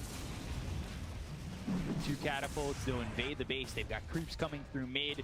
LGD need to clean up, and they did commit the buyback on just the poke and prod from LGD. Now smoked up. The help of Ninja Gear, Think Q. Look for a kill here. They do have a very good observer what's scouting out the Radiant side here. Everyone's smoked up, it's go time. They're gonna try and go. They might be able to find Fly. They're right on him! On the PL! The Hex! Do they have it? Phantom Lancer! He's out! He's too far! He's gone! Oh no! Fly, 2 minutes! He's got buyback, but that is a big kill. If they can force his buyback, that is a win condition for LGD. We'll look over at the Ancient Apparition while they'll also find the Lion. And they get the kill here. He's used that Ghost Scepter. Ali dies. Kaka falls. They all have buyback. JT trying to TP out. LGD have found a way to get 4 kills and clean up the side of IG. Oh my! Fortunately for IG though, Roshan not respawning for another 2 minutes, so LGD won't pick that up, and they should all be able to respawn here. The IG side, we'll see if Ame can potentially take down a Rex here before they respawn. Very long timer. Buybacks aren't getting forced, which is something that would really help them out and really alleviate They this have pressure. to force it. No, Roshan's not up, they need to force the buybacks, but Puck is pushing in all the lanes, he's so obnoxious. What do you do about him? Under attack. Can't just let this base get pushed in. They need to find a way to get a buyback force. They still have 50 seconds without the Phantom Lancer. They have time to do this. They have time to push through mid, but they need to be careful. They've got the tier 2. That's going to go down relatively quick. Just nothing to say working on it right now. Let's see. Ethan's popped. He's disarmed for a moment with that E-Blade, but they've got the tower gone. 40 seconds without the Phantom Lancer. Will he hold buyback? They've got a 2 racks advantage. I'm not sure he's going to even use buyback if they go after the set of racks on mid. Roll does not have buyback. If they like surprise buyback here and kill the scroll, the game is all over for LGD, and they know that. They're getting bullied out by a single puck because of the fear of buybacks, man. Oh, that feels so bad. Puck sitting at 10,000 gold, by the way. Wow. It's like an investment banker at this point. Going Ag's Blessing. Yeah. So good. They didn't even have the best tool yet against all the BKBs coming out from the Dire. Now they do. Now the fight is just going to get that much harder. Roll buyback up in 2 minutes. That's what they're waiting for. That's a hex. That's big. It is. Lepmir though cannot trigger the Lincoln Sphere anymore. But they will have to find another way to do that. The triangle, they're smoked up. They're nearby. They're in the Roche. Oh, Emo! Spots him. Dream Coil used, and that's with the Ags. But this is an early Dream Coil. Now they're going to go in. They've got the finger as well as the Aero Spike coming in, and the Ice Blast lands out of the Viper as well as the Troll. They're going to try and run away. The Viper, the Dream Coil, finally not there on him. With BKBB popping, nothing to say. They need to find their attention onto the into the back line. He gets caught. But they've got the Shackle as well as the Silver Wars. The Silence is going to stop these Shackles from holding down Firefly, but the damage coming in. They've got enough to get the kill. He's got buyback, but 3 heroes already dead on the side of OGD, and I'm not sure Ame can continue to withstand the onslaught that's coming in from IG. They look over, they've got the tag, and they'll get the kill. He's gone for 2 minutes. They'll take out the Ancient Apparition. It's just nothing to say here. Up against the world, IG are chasing. They're looking to get the kill. They've silenced him up, but they can't control him enough. Oh, wow, a big fight for IG. A long time without Ame, and the creeps are pushing in through mid. This should be Roche, Aegis, everything there for IG, and another chance to finish off this series and go to the grand final. Livefly soloing the Roshan here while the rest of the team smoked up. Potentially looking for a couple more pickoffs here. This Roshan will at least allow Ame to come back into this game with a buyback. This is off cooldown in 1 minute. Massive win, and this PL is just so survivable. They have to throw their entire load on him. Has to pop BKB, has to pop Battle Trance, and he just has nothing left after that. Taka, actually looking for the clockwork here. Clock, buyback. Fire for Phantom Lancer. And they're already pushing the creeps in. They're letting Phantom Lancer take the Roche by himself. He's not hitting it anymore. Hey, fly! He just looked up for 5 seconds, not hitting it. So now they've got the creeps pushed in. Oh, the courier! Phantom Lancer Axe. Oh, he took it himself. We have never seen a Phantom Lancer Axe yet. If you can put in some work. For those people that don't know what it does, it gives your ultimate an active and just spawns as many illusions as possible with an increased duration on all of them. Could be pretty effective because they don't have good illusion clear at all. Armor up in 20, look available as well. If he could hold the buyback, that would probably be best for OGD. Can he though? Are they willing to go up against Megas? Looks like they are. Glyph here. Seconds left. Glyph, all right, that's going to be enough time. So now they'll have 2 lives on the Troll. The question is it going to matter?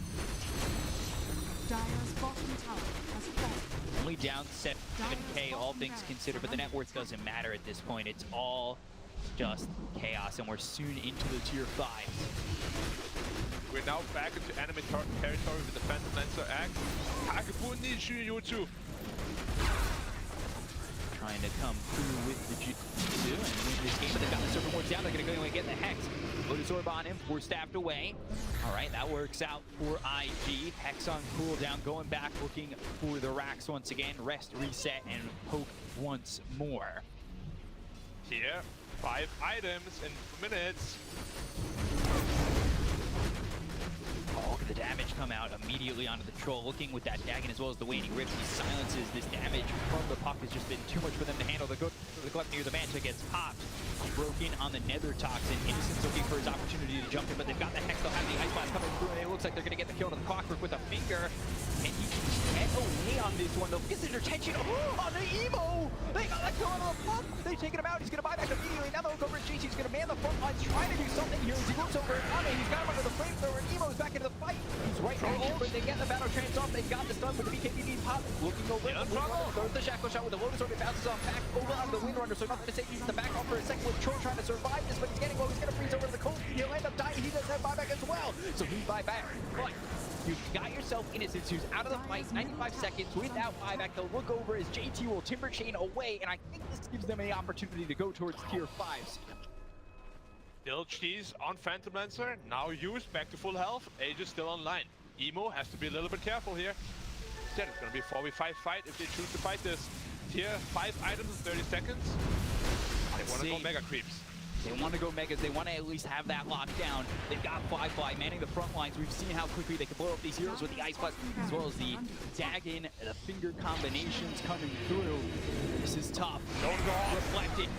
Earth Spike coming in. There's the finger. There's the kill. Matheon is gone, but so is Kaka. They both have buyback. They're going to be back into the fight immediately. JT's going to deal with that Ghost Scepter, and now he needs to worry about how far he's going in. He's going to Timber Chain all the way to the back of this base, and he's in too far. He's Timber Chain too deep. He's going to be dead again. They've got themselves Megas, so all that sacrifice just to get Megas. They look over another to say who's taking a lot of damage. The Noble Fire comes in. He's going to be enough to get the kill on another to say they've got the Hex coming out of the Phantom Lancer. They've got the fucking fire used on the Phantom Lancer as well.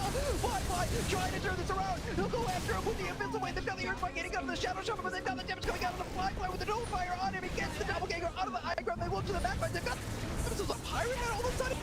He's going to wear that cap and try to get around outside of LGD. They get the kill on the GQ. They look over another to say they've got the figure that hits it. Kaka gets taken out another day. Oh my back. Whoa, Kaka, he's gone. Whoa, the big is out of here. GG! Wow, I think I didn't notice that. He is there. They're going to the grand final. Oh my god. They forgot about the base. The Mega Creeps were enough.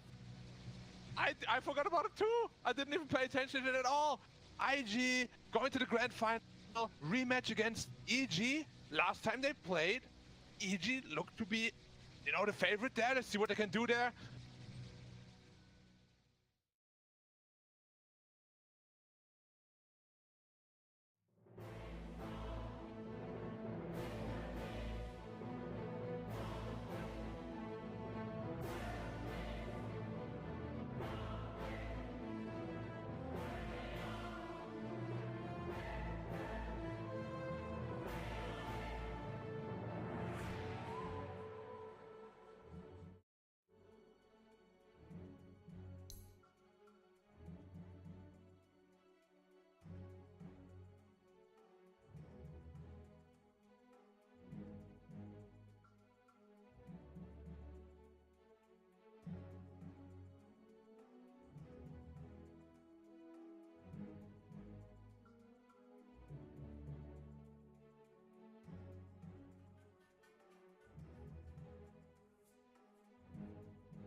I think we're the real winners. We're the real winners? I gotta say. Purge Celemania is making me feel some type of way. What about Slack's Nova? Nova! I mean, that's an old hat. That's on point. That was in his archives. He's had that one. Wait until Gyrocopter Season 2. Spoilers. But I think Troy Baker, Yuri Lowenthal, Laura Pulver. They need to be worried right now. I think so. Yeah. I think gotta hit up the SAG or Voice Actor Union because boy, we got some real talent in this sand. Same way Natsumi is shaking in the neon chair. The stand-ins. The voice actor stand-ins. We don't only have that fantastic video, we also have some incredible. We also have incredible matches coming up in the grand finals of the Dota 2, the One Esports Dota 2 Singapore Major. We also have another treat from Netflix and One Esports. One more special presentation. For the grand finals of the Singapore Major, we're proud to present the Dragon's Blood All-Star match pitting Team Netflix against Team One Esports. With the release of Dota Dragon's Blood on Netflix last month, we thought this might also be a great opportunity to put our players to the test in what we're calling the Dragon's Blood Mutation Mode. Throughout the course of the game, players from both teams will be served a series of multiple choice questions related to the anime, with teams answering via chat. The first team to answer correctly will receive a mutation for their entire team. Suffice to say, hilarity ensues. Let's take a look.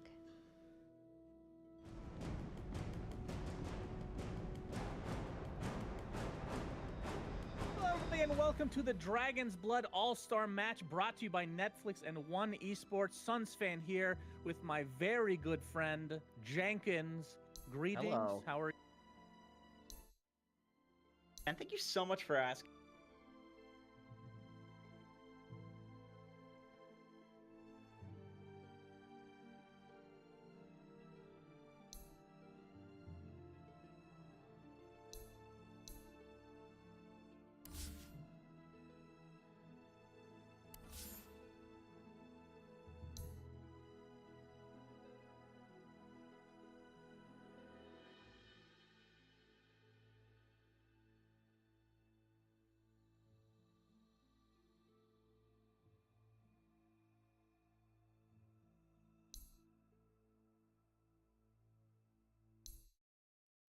I do not. Is that correct? This is correct. Okay. Well, I'm excited to hear your reactions. Don't be afraid to scream when things may or may not happen. I'm not going to spoil anything until we actually get started here. Okay. Looks like for the Radiant, Seb is going to be playing the Sand King, Snake King on Shadow Shaman, which, pretty common stuff for him at least. Okay. Synderen on Luna. What is this? Of course, skill might not be that important, depending on what actually happens in these quote-unquote events that will occur. Jenkins, again, keeping you in the dark as much as possible. But like I was alluding to, Synderen is playing the position 5 Luna that we've been seeing so often in pubs. Oh, looks like we have a first question coming up from Mr. Firetub. What is this? Which of those? Does anyone know? I think it's D or D. C, guys. It's D or C. C or D. Dude, I was watching anime on Russian. What's going on? Slark is a dragon. A and B are definitely in, right? So it's between C and D. Which one is not? Yeah. What drug? I think it's D. Oh, I didn't click. Looks like Snake King put in the answer of C, and the other team did not even choose to answer. So we'll see what ends up coming from that. Very good. And by not guessing, it means you're incorrect. Penalty. So the great Sundering Jenkins! What? Why? What is this? Oh, dear. Oh my god! What? What? Okay. Dude, he almost died. I'm the greatest. Nice armor shot. Good job. Dude, D. What is why? Okay, so explain. Okay, who came up with this idea? What if it's 60 minutes into the game and we just have to sit here and watch for 2 minutes while everyone's dead? That's right, and you know, Firetoad, he has control of everything. So if one team is winning and he just misclicks, you know, he could bring it back. Huge rubber band effects in this mode. We're actually testing things out for the 7.29 patch. IceFrog is watching in anticipation to see how balanced some of these. That one wasn't too balanced though. That was a very powerful effect, let's say. Because let's put it this way: there are effects that can affect both teams, both positively and negatively, and there are effects that can just be for one team. or the other. As the second question apparently is coming up, is Seb attempting to run away. Remember, it's going to take some great micro to answer these questions, but luckily for him, he's dead, so he can type in the fountain. What is the name of the elf which Invoker protects? It's A, it's A, it's A. Okay. It's A. So do we click it or do we like write? A. Say it on the last second maybe? His daughter, right? It's the other one. It's the... Fimmer? Yeah, Fimmer is the... Yeah, Fimmer then. How do I click it? Fimmer. Right, type A. Type A. A is the answer from everyone. That... Oh, actually, that might be correct. Okay, that was correct. I was thinking of...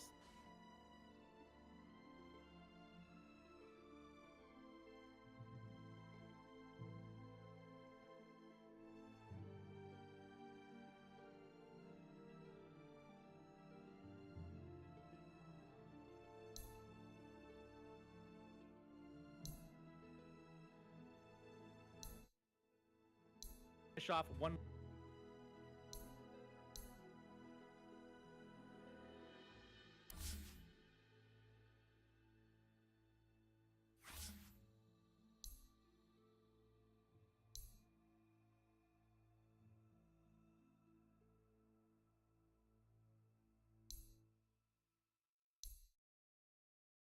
This is just like Elder Dragon for level 3. Waka can hit tower here.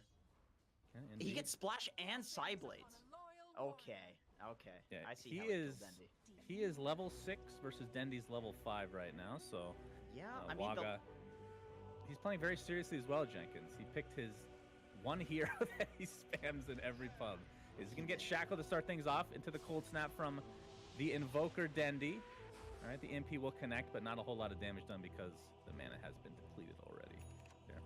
Shad getting chased in the bot lane as the Terrorblade at half HP right now, Bulldog. And they don't have that much damage to speak of, but Breathe Fire really good in terms of mitigating the damage of the Terrorblade because of the stats-based hero that he is. It looks like TA ends up dying in the mid lane, but Shad gets an early level of Sunder onto Bulldog. Cinderin with that position 5 Luna. Useless as always, Cinderin. Thank you for joining us. I mean, okay, to be fair, he did just kill Waga mid. I mean, that... No, useless. Okay, Third question sorry about coming that. up Cinderin, as Bulldog is getting chased. What do the exiled elves that worship the goddess Mene call themselves? All right, this is your turn, Jenkins. We're both 0-1, actually. Of course, as this team fight is going on, we will say this is the, this would be the Dark Moon Order. Okay, coming I actually... in hot here. All right, we'll see if you're correct, Jenkins. I have no idea. I'm going to say A, just for fun. It looks like the teams will agree. Really? Well, let's see if it's correct or not. Shadow Shaman takes a tumble along with a Mirana from each respective side. Both teams correct. So what buff shall they receive this time around? They've received a primal... Ooh, so everybody gets a little random Bruling. Now, would you say that there is a good Bruling to have at this stage of the game? A lot of them were the Storm Pandas, unfortunately. I mean, yeah, the Fire Panda does 180 damage. I mean, that's a lot. The Storm Panda does like half of that, less than half, so... Yeah. That's quite nice. You can the see purple panda No-Tail... pathetic. I mean, look at this. No-Tail's Fire Panda is going back to Fountain for some reason. Not sure what the deal with that is. I think he forgot that... He's healing it. That was there. It's going to run out soon, young man. I think that might be the only Fire Panda in this game. So, a little bit unlucky there. Yeah, Waga getting lifted repeatedly in the mid lane. Seb is with his actual hero. Shad gonna lift him again. As a lot of this damage being applied to this tier 1 tower because these Earth Pandas do a lot of damage to that. I see, that's what they're going for. They're trying to siege with these. That's what they're doing. Yeah, they're that's actually a pretty good purple strat. Yeah. And it looks like they're gonna finally disappear as Waga has spent the last 30 seconds in the air essentially. But Bulldog in the bot lane now is a dragon officially for fair this time. He's going to get cold snap, so Dendi trying to apply as much pressure as possible. Shad going to continue on. Doesn't look like they'll find Bulldog, though. He'll walk away safely. Did require a couple TPs, though, for the Radiant. Oh, we're going to see Dendi. Dendi gets breathed fire by Bulldog. Wow. Just like that. So he walked 10 into his to mystery. 4. Only a 1k advantage, though. Jenkins. You'll find in this game, though, that, like I said, rubber band effects. I would be surprised if any team runs away with this. As Arrow's going to connect to Seb. And No-Tail should be able to finish him off, although the Burrow Strike does come. Waga, a little bit too late there, but they'll focus their efforts on Snake King instead. He's going to get shackled, is Waga. No-Tail leaps into the Mud Golems, will get denied. Beautifully done. Big Wyvern ult, though. Looks like Cinderen's going to take a tumble in all likelihood, and Shad might be next. No Sunder available. So great turnaround. 1 for 3. All it cost was No-Tail, who denied himself to neutrals. Well done. Yeah, I mean, nice little start there from Seb with the bait. You see him do this often in his pubs on SK, but follow-up was not there. All right, as we see some action, Knickers, it is you. Which god of the Dota universe is missing from the sentence? Let's see if answering instantly throws the other team off and they pick another one. Was that a guess, or do you actually know? I know this. The barkeep says that. What? I know. It's B. Oh yeah. So That sure. rings a bell when I say it. I think only No-Tail answered here, so. I know, we're gonna Cinder see a answered as Sundering? well. Both teams correct. All right, looks like I was correct as well, Jenkins. So if anybody's keeping score at home, Jenkins is losing horribly. Everyone has received Nature's Help. 3 waves of tree ants spawn in each lane and rush the enemy ancient. Wow. This is your kind of buff, my friend. Look Oh at wait. this. Oh, just 3 trees. Oh no, 3 waves of trees. Okay. Yeah. That's a lot, but I guess since they Dendy both got mid. it. He's gonna sidestep the arrow, but Fear's gonna continue on with that bounty hunter. Ends up destroying him. And will attempt to get away, but he might be the sacrifice made. Oh! Almost disjoints that, but sadly in his case dies. So 1 for 1. Yeah, the trance against like a TA, not super helpful, I will say. And bot lane Bulldog's gonna pop his dragon form, apply a little bit of pressure to that tier 2 tower. Yeah, Force same thing Dandy there, right? over. Treant's just tanking. Oh, Nice arrow connects onto Dandy. Bulldog still with the dragon tail into the breathe fire, and it looks like they will find another kill on Dendy. That is the 5th of the... Wow, I did not think he had died 5 times already. Ooh, Cinderin. As No-Tail giving the answer for a future question in the form of Selemene, but incorrectly spelled. So we'll see if that ends up being correct for any future question. Shad's getting tracked here by Fear. We didn't really talk about the lineups, Jen, because I know you don't care, but do you like a particular lineup if this was a normal game in Dota? No, If Bulldog. this was a normal game of Dota. Cinderen's dying, so this is a regular game of Dota. So continue on. You know, I would probably say the Radiant's looking at this fight here. We got a bounty hunter going down. Yeah, it's a 1-for-1 trade in terms of supports. Boom. Applying a little bit of pressure to Shad, but he'll be able to walk away with that really high armor. But TA, Waga, destroying.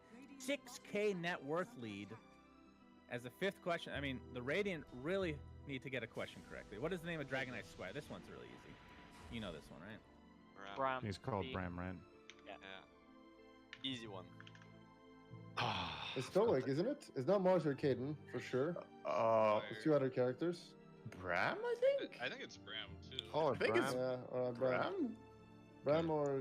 Yeah, it has to be that. I'll be it in the last second.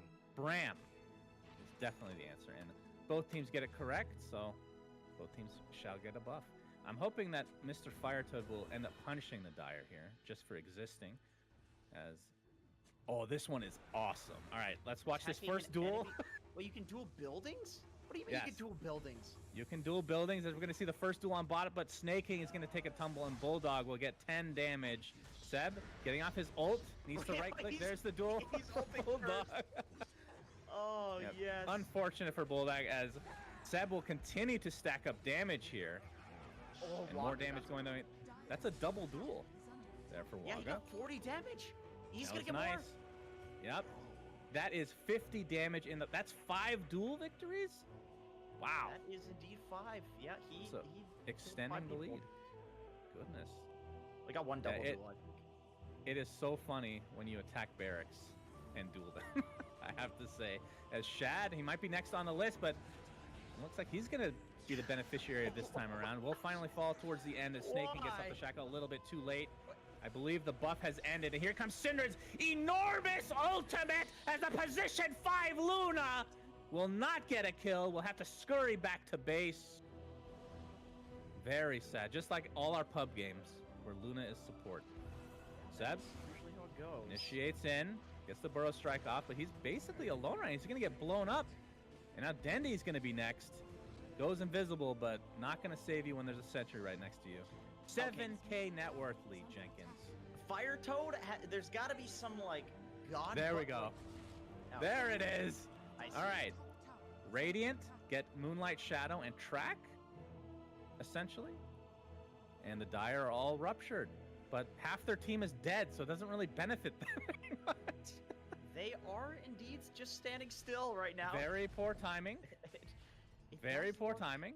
In fact, they've gained net worth leads since that buff. They have. They have. It's not so good.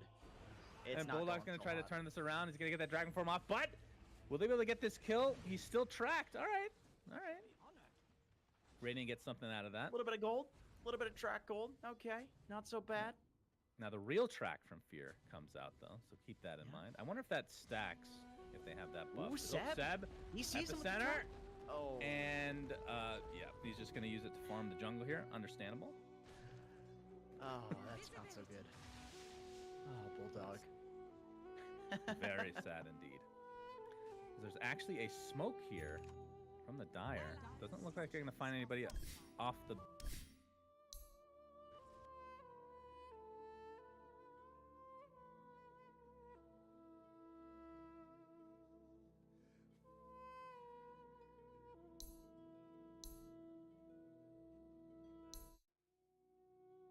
But the Wolves as well, in favor of the Radiant. They're going to find Fear to start things out. He has to stand still because of that rupture, so a huge rubber band comeback mechanic here, Jenkins. Very this is what you were balanced. asking for. Great. This makes a lot of sense that they got the benefit of this. I mean, they need a lot of help, buddy. They need a lot of help. Wyvern comes out. Everybody's a wolf, though. Actually cannot wait to... Shad as a wolf is pretty freaking scary. Cinder's going to pop that ult finally, but dies shortly after. So it's a 2-for-1, despite the buff, still losing this engagement. Shad? I believe he's not metamorphed as a wolf. I would like to see what that looks like. Is a bit of a troublemaker. He's dead. Say that. There he goes. He has died again. After arriving at the inn in Hauptstadt and getting drunk, what object did Davian throw up? Is this my turn, Jenkins? Well, I mean, this is an easy one. Yeah, this is easy. It's B. It's a ring, of course. Yeah, of course. It is. For fair play, I mean, Denny, okay, to be fair, you did just get Lycan ult. Entire enemy team ruptured, so... Yeah, they're both going to copy each other now, so both get it correct. So both shall receive a buff. Both teams correct, but Radiant has Cinder, so they need all the help they can get as we're going to see the cookies. This is the best effect in the game by far. Whoa. What the cookie cataclysm? I'm leaving you. Oh, whoa. I'm going for a kill in this cookie madness. What this? Keep your leash on, keep your leash on. Guys, come on. This is so hard to master, actually. I can't move. Oh, I got Syndrin. It's cool. I got Syndrin. Get it. Run, Fear. I'm telling you, the help button didn't work. What the hell is going on? The Illies are so broken, actually. Oh my, he's dead. He's dead. More. They make ETB.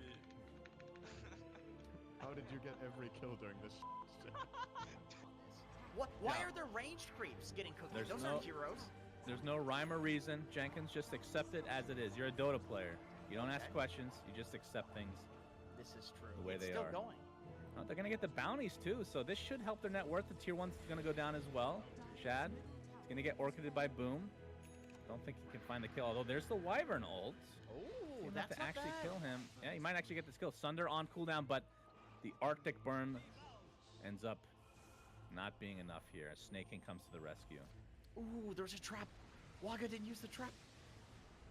Not paying attention. He needs to play TA a little bit more, I think. As Denny's going to get a kill, but he gets tracked and brought down immediately. I mean, this is a 4K net worth lead only now for the Dire, and this is with a bounty hunter in your team, so not too shabby.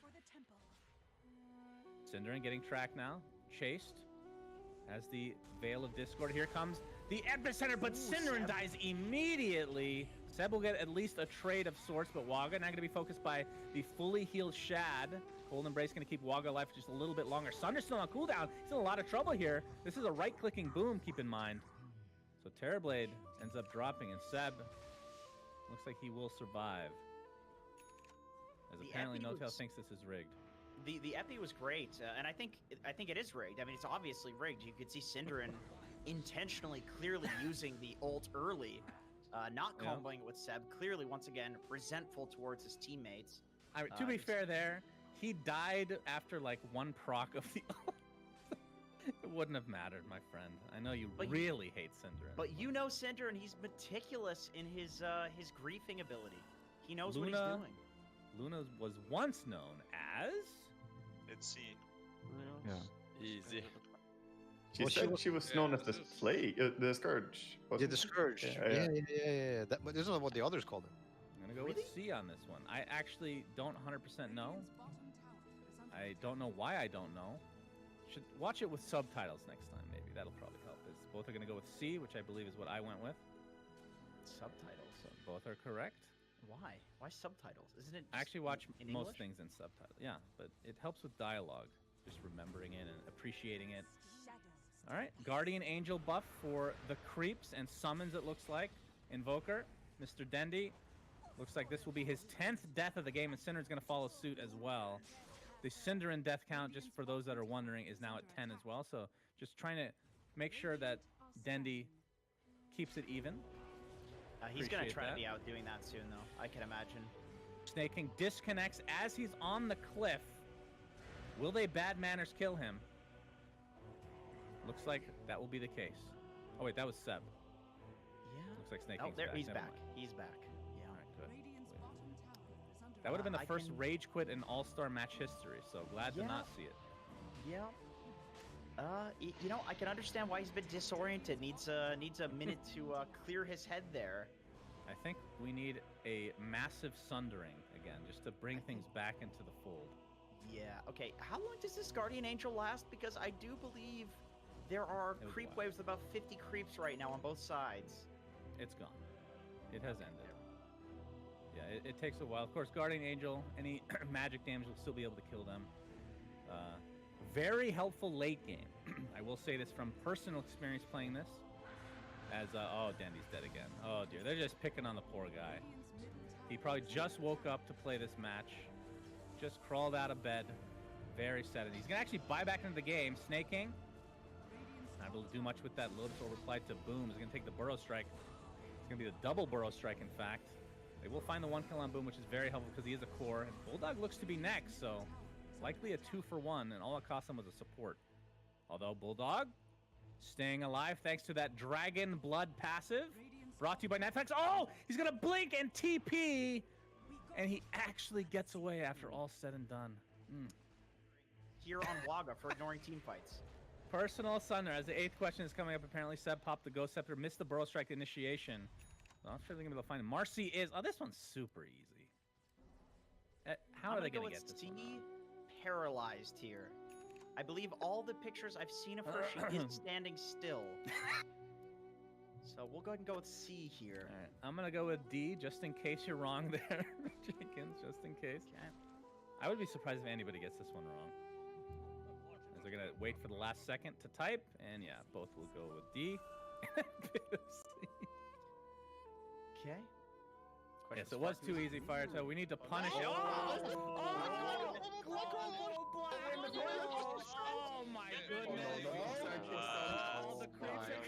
Black hole stunning. It's a huge team fight. Start off with the Burrow Strike. Invoker combinations as well. The Dire are being decimated. Bulldog's gonna be next on the list. TA, the last remaining member of the Dire. A huge comeback. All skill for the Radiant. As the Shackle will be used to finish off TA, but that's just the Aegis. Buyback onto No-Tail. He's going to try to get the arrow off here, but here comes Seb with the Epicenter. Waga able to blink out. Thanks to that refraction, Burrow Strike will disconnect again.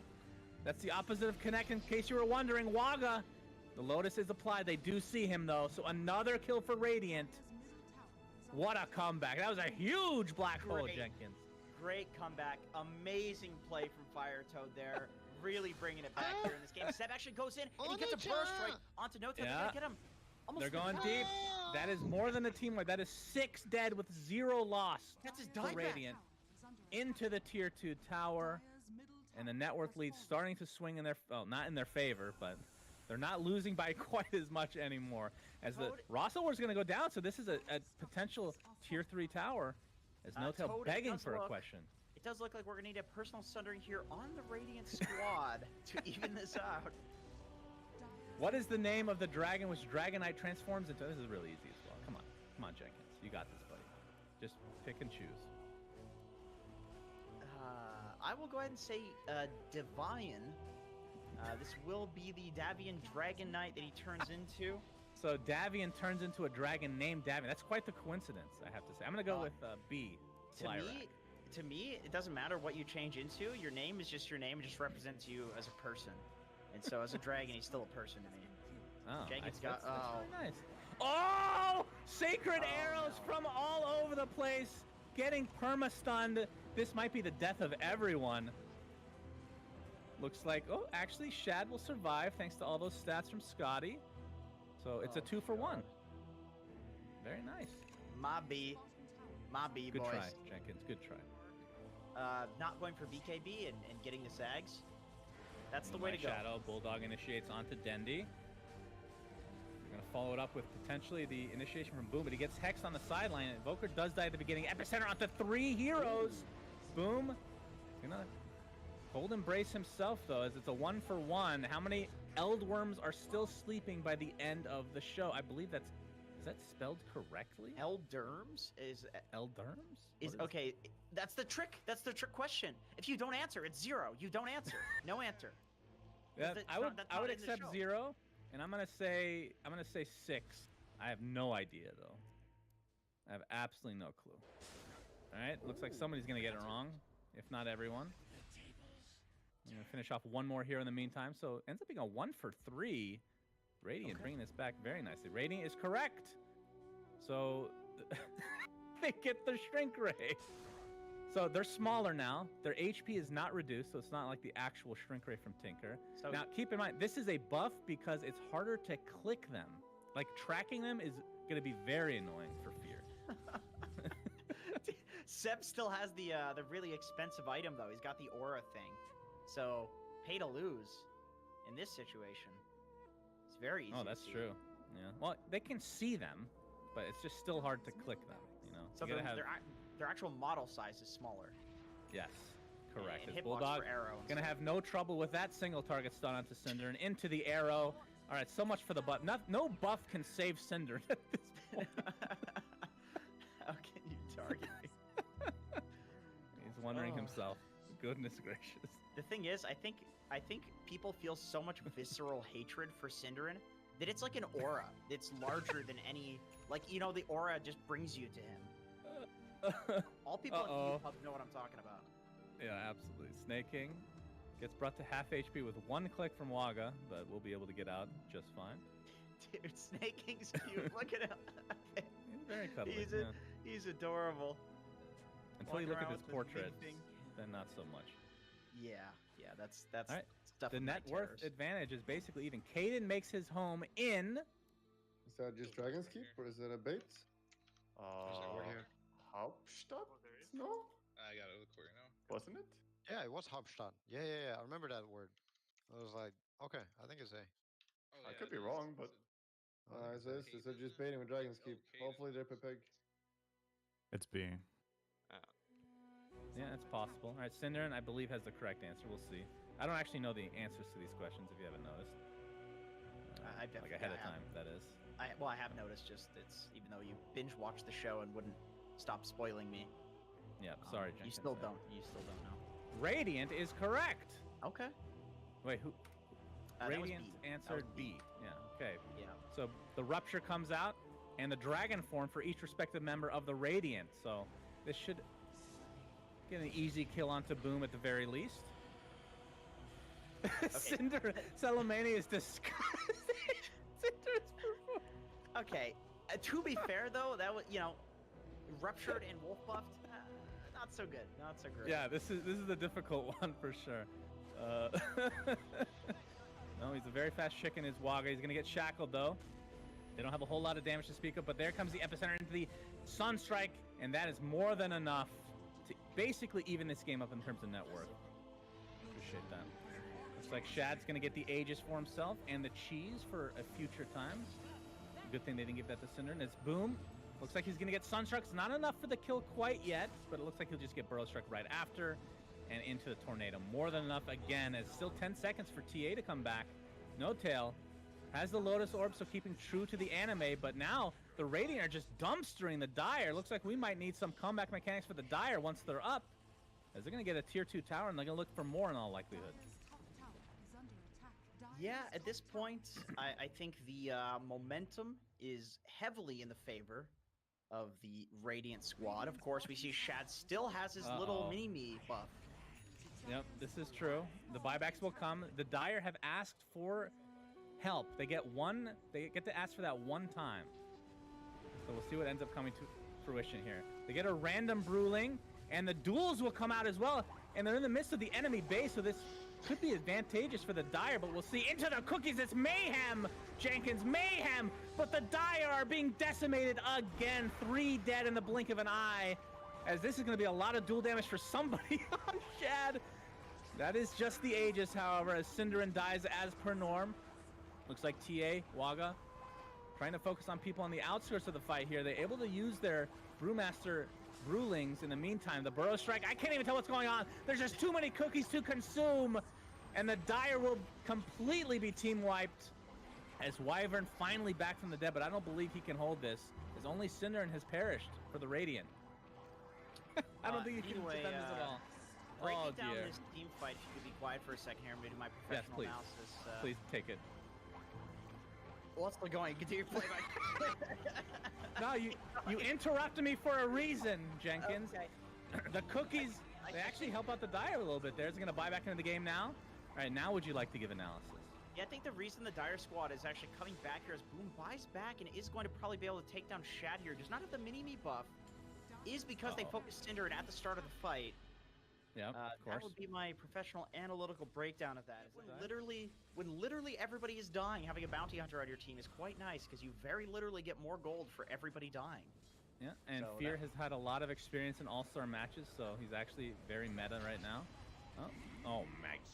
Is that a Luna Aghanim Scepter? He actually was able to get an Ags this game, despite the 13 Cinderin. Such a pro gamer. This is why I'm such good friends with Cinder, because no matter how far behind he is, he'll always find a way back. As help is asked for again, although they already asked for help, I'm sure they'll get it regardless. This is not how the show is. That's true. I mean, I don't think Dragon Knight's dead at the end of the first season, if I do recall myself. Spoiler! Yeah, they're going to take Cinder down yet again. All right, Fear. Continuing to get these track kills, so that's going to be helpful for them, but they're still 10k net worth behind. They have the advantage in terms of numbers right now. See if they can actually use this to get a kill. Orchid doesn't look like... Yeah, Dendy doesn't have a BKB or anything, so he will just stand here and die. Yeah, back to square one. Oh, which of Davian's family members were killed before he decided to become a dragon? This one's easy. Too easy. I think it's his dog, right? Isn't it? Like, if somebody says D, please let them be double correct. That's a double correct answer. He goes on like a killing spree after his dog dies. Yeah. Actually, I don't know if it's C or B. That's actually a tough one. I couldn't remember if they mentioned him having siblings or not. Okay, I retract my original statement. That was a little harder than I thought. Thank you, Firefly. Appreciate that. Oh, the treepocalypse! All the trees are dead, and the tidal waves. Cinderin doesn't even understand what to do right now. Can't fathom what is going on. He's being right-clicked by Bulldog. The arrow is coming. Ooh, just misses there. Yeah, but he is mega dead. Very good. That's good. Did they get a track on him there for that? No, they didn't. He was Fear was defending base. Very sad indeed. Oh, Waga does have a leveler. This could come in handy later with the buildings. No tail. Dendy. You know, Dendy's died a bunch, but he's actually gotten a bunch of kills now. He's gotten up to a little bit better continuation from the beginning of the game. Oh, looks like he did have the cheese, so he's going to pop that and stay alive. Waga, though, stuck inside the Rasta wards. Right-click to death. Double kill for Shad. And both of those cores are dead for a very long time. Looks like Bulldog's going to be next, and all Fear can do is track from a distance. Still not done with his Aghanim Scepter yet. Relatively close, but the game might just end here without some potential interference from Fire Toad. This should be it. In theory, the game should be over right now. Yeah, they could just throne, I believe. Yes, Shad, they could. though, Shad is actually being good-mannered. He's going for the barracks first. Oh, there he goes. Boy. Straight for the throne. There's the initiation onto No Tail. The buyback onto T. He just got buyback right now. Looks like a bunch of duels coming out. That has been activated yet again. He's dueling Bulldog's finger in the ace pedestal. Very good Bulldog. Great stuff from him. That's not safe for Netflix, I don't believe. Oh, the hooks! Oh, the hooks from every which way! Fountain! Will they get hooked to Fountain? Shad is in there for just a moment. And the duel's going to force the illusion back in, but unfortunately it's not the real Shad. And it looks like the game may end here, ladies and gentlemen. Team Radiant, a.k.a. Team Netflix, despite Synderen died 15 times, as well as Dendy and Snake King, but they will win the game somehow, Jenkins. What is going on? Embarrassing. Pathetic. I don't know how Synderen's going to sleep tonight. Yeah, it's going to be a rough one. Probably won't. I don't think he does. I really don't think he does. I see he's on your podcast. Next day, he's streaming. Opposite hours. How can you do that? Unless you're... I don't know. Undead. Not dead. Undead. That's a great point. That's a very good point, Jenkins. Thank you for joining us again. So the throne...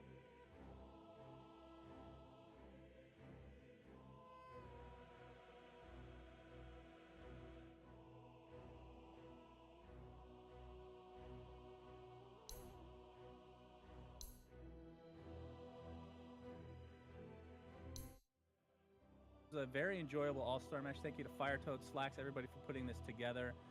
Suns fan and Jenkins signing out for now. Goodbye.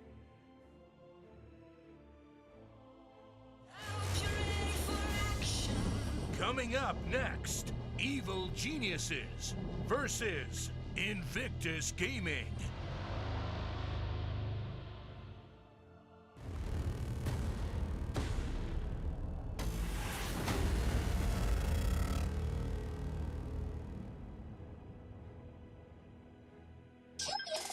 Shopee for mega shopping day. Shopee.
Mine is just getting started.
drafts versus PSG LGD versus the Monkey King drafts with the Viper Razor combination, of course, plus Puck, something that we don't necessarily see very often from EG, and Parker would agree. Not only because of the heroes, but the playstyle. They adapted. Yeah, it feels like, EG's like playing this game of preparation. It's almost like this game of chess where they didn't play many scrims coming in. They didn't get to play the group stage, the wild card. So instead, they're just playing against their opponents in their heads. They're watching the other teams, what they're doing. They're figuring out how they're going to draft, how they're going to play, because they haven't had the same match experience as many other teams. But, IG themselves also not playing that group stage. So is Arteezy, when he goes to bed, he sees Dota heroes on the ceiling, moving around? Bulba maybe. I think yeah, that would be the better guess, and Fly probably as well. Both of these teams also having quite the history with each other. Now, both organizations go way, way, way, way back, and we'll save you all the details of that. But with these rosters, slight tweaks here and there, but IG last year, in the first major of the year, the Chengdu major, they came 4th. If I remember correctly. 4th or third? Oh no, they came was third. third, right? They Yeah. came third indeed. And they actually were the team to knock out EG in that major. They were able to do so after EG knocked them to the lower bracket in the first round. Sound familiar? Happened here as well. And then there was another major, the Leipzig major. Both teams were playing there as well. And this time, EG knocked IG out of the tournament, where EG moved all the way to the grand finals, but we're not able to take it. For EG, this is a big one. This is a big title to get. If they get it, it will be the first major taken by an NA team ever. And that's mad. That's crazy. Especially with how good EG has been for the last 7 years, basically. They're always in the top 3 to 6 in They're TI. consistent, Yeah. solid, standard, but never really breaking it through. Not in the last, 4 years or so. And you can't even say, always the bridesmaid, never the bride, because that would mean that they were second all the time, and that's also not true. The last time they were, though, right? Last time they were second. Yeah. That's the only time they've been in a major finals. The kind of ongoing meme was they'd always get third, like Arteezy third place curse, and I think they had a lot of third places where it'd be like Secret, VP, or PSG LGD finishing in that top 2, or Vici Gaming if you go back a few seasons, and it feels like EG here have finally made that breakthrough. And considering the last major, we haven't seen a lot of international dotes, right? Since then, they looked very strong. They really did. They don't look any weaker at the moment. Yeah, EG look incredible. They come here also with the easy road, quote unquote easy. I don't know if you can call it easy. It is upper bracket. It is the toughest Dota, the best Dota being played, and EG has made it look easy. Let's put it that way. They have played, gods, you say it time and time again, they have played the cleanest Dota here. They really have. It looks very clinical draft-wise and just play-wise. They're playing aggressive when they're stronger, but they're playing very conservatively when they need to. They understand when their item timings are, whether it's the Alchemist games, even though that was their one loss. They know when to fight. They are really good at controlling Roshan when they're playing that Radiant side. They use the Beastmaster really well, these Vision heroes, and they're just picking and choosing their battles, not worried about playing this, super fast pace. We got to run at them, and we're gonna play our game, is what EG say. Yeah. Speaking of the team on the other side, they obviously did lose to Evil Geniuses already once in the tournament, but history repeats itself, has that tendency, and we interviewed them. They said, yeah, we didn't really prepare, we had no time.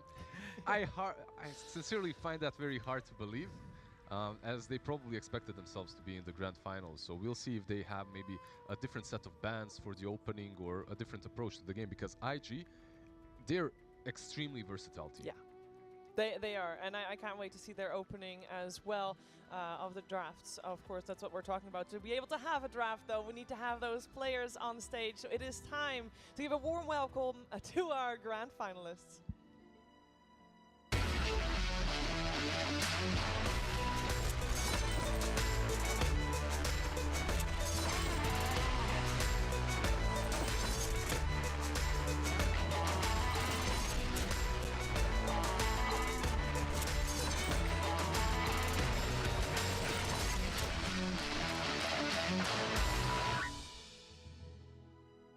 Welcome on stage, Evil Geniuses.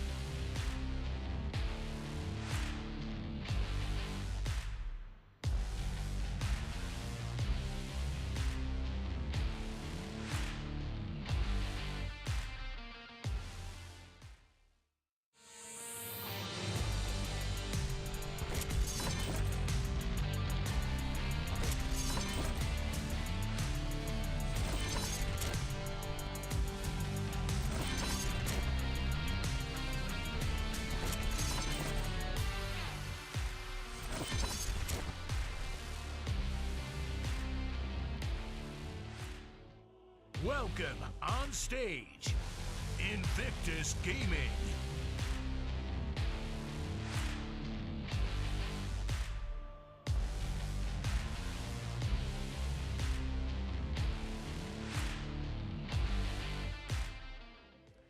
Invictus Gaming and Evil Geniuses both looking to solidify themselves as the best team in the world currently, because obviously TI is the goal also for these two teams.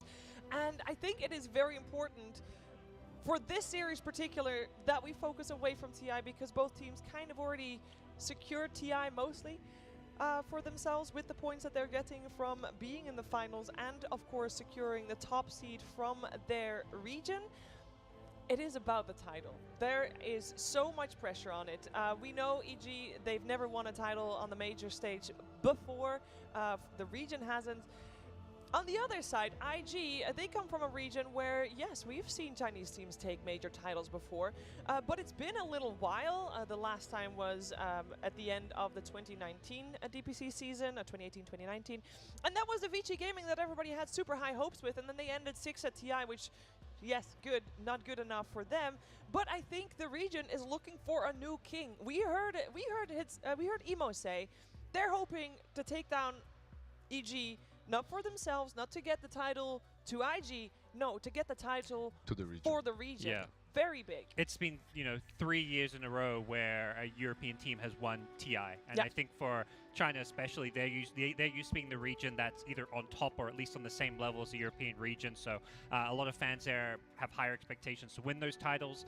So yeah, I think it's a really good point for IG. They're doing it for their region. They're competing. And I think NA, same thing, but also for themselves, because they need to prove they can win titles. Yes. EG, despite how amazingly consistent and dominant they've been, particularly in the NA region, I think just for their mentality, their psyche going to a tournament like TI, they need to remind themselves, hey, we can win tournaments, because they haven't done that really. They've won minors, they've won smaller tournaments, they haven't won a major ever. One minor and one summit, that's it. And yes, they have won other things with different rosters and all that. And much like the expectations were different for Thunder Predator, let's say, or SCA Neon coming into this tournament, same goes for IG coming into the regionals. Maybe not necessarily to the same extent. Everyone expected this powerhouse of Elephant to come in, sweep everything away, and be the team that comes out on top, and perhaps the team that gets here to the finals because of all the superstars. However, IG said no, we have something different planned out, and they're here in the finals, looking forward to seeing what they have in store for us in this game one. So let's start talking some Dota. One of the things that I want to point out is, yes, we've seen EG only 3 series so far, 7 games in total. Both Arteezy and Fly have played 6 different heroes in those 7 games. Gods, that is very diverse. Makes it hard to prepare for them, and I think what EG have shown is they're generally going to save that Arteezy pick for the end of the draft, with the exception of like one game where they first 2 picked an Alchemist. They're a team that have a lot of faith in Arteezy's ability to win the game based on having the last pick of the draft and having that flex opportunity. We'll see now if they go for the same bans like in the first series. I believe Invictus Gaming went with IO Phoenix. Meanwhile, Evil Geniuses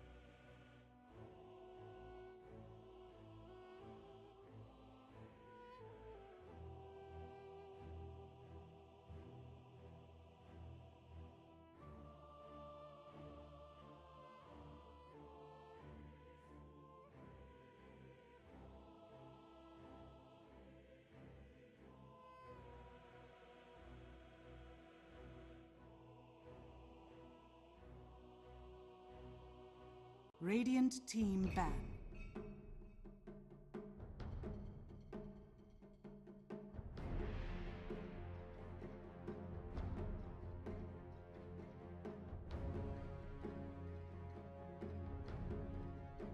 Ten seconds remaining. 5 seconds remaining.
Evil geniuses turn to ban.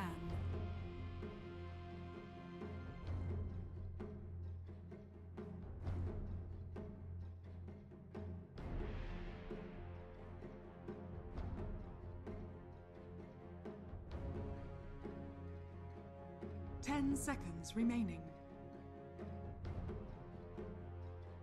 5 seconds remaining.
Radiant team ban.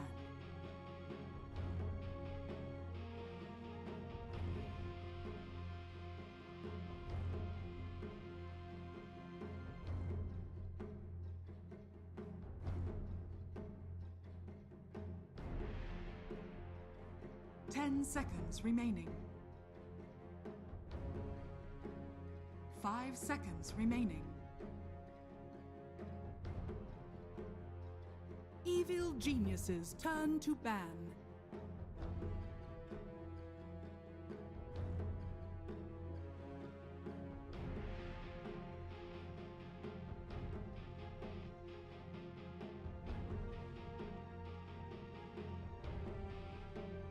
Ten seconds remaining.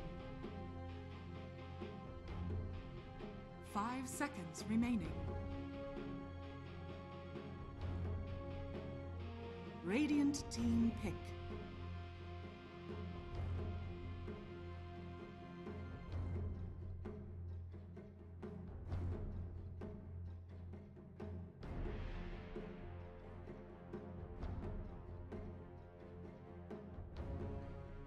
Ten seconds remaining. 5 seconds remaining. Evil geniuses turn. Gyrocopter!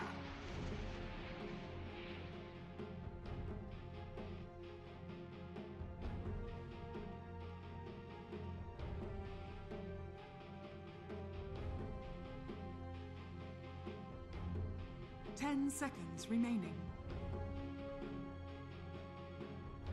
5 seconds remaining. Radiant team pick. Drow Ranger.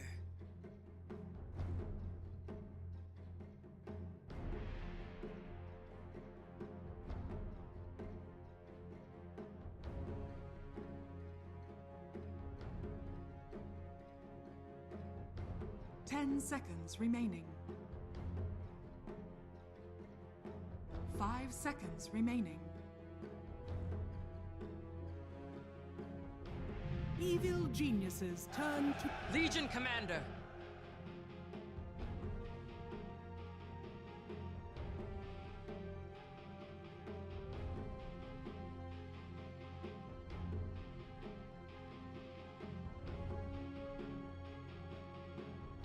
Seconds remaining. 5 seconds remaining. Radiant team banned. Morphling.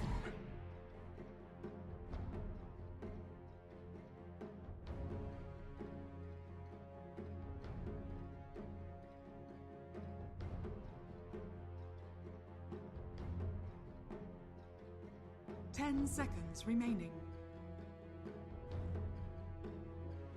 5 seconds remaining.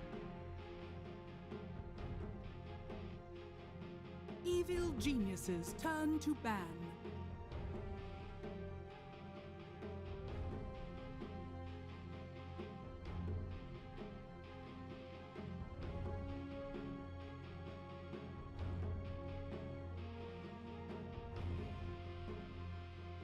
Seconds remaining. 5 seconds remaining. Radiant team ban.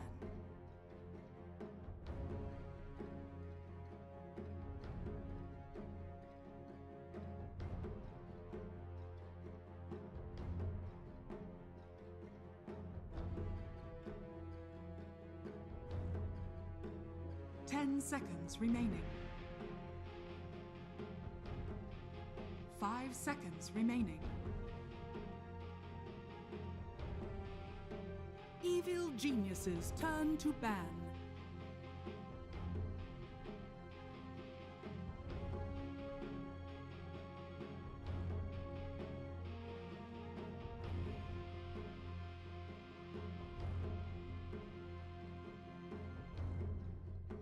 Seconds remaining.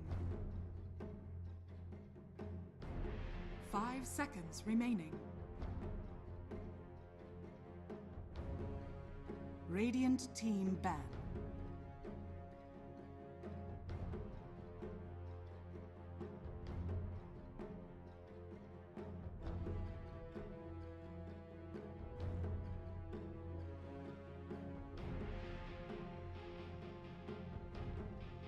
Seconds remaining. 5 seconds remaining. Evil geniuses turn to ban.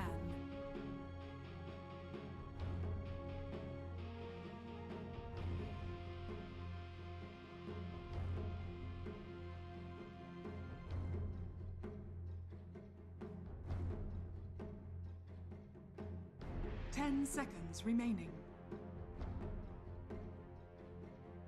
5 seconds remaining.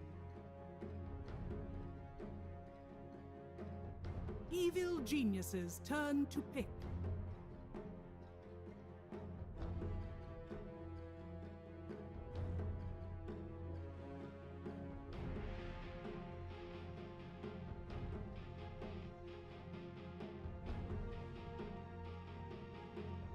Seconds remaining. 5 seconds remaining. Radiant team pick. Long through.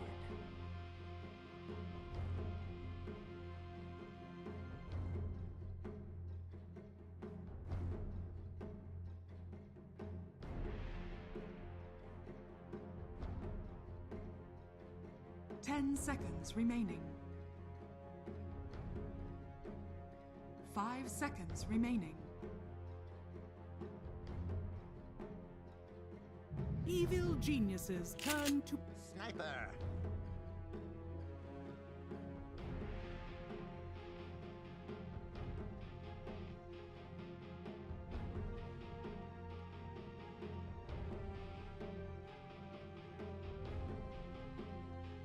10 seconds remaining. 5 seconds remaining. Radiant team pick. It's a warrior.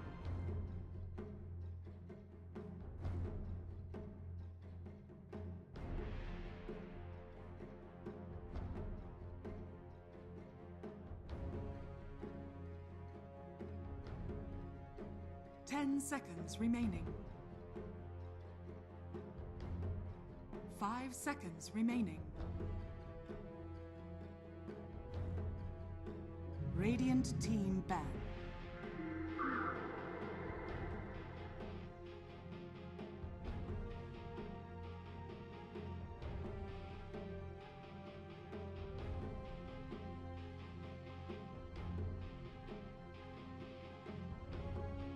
Ten seconds remaining.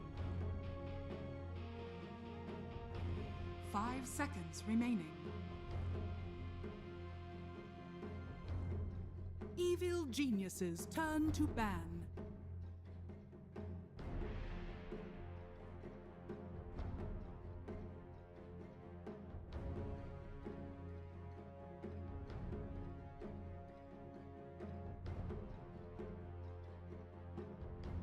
Ten seconds remaining. 5 seconds remaining. Radiant team ban.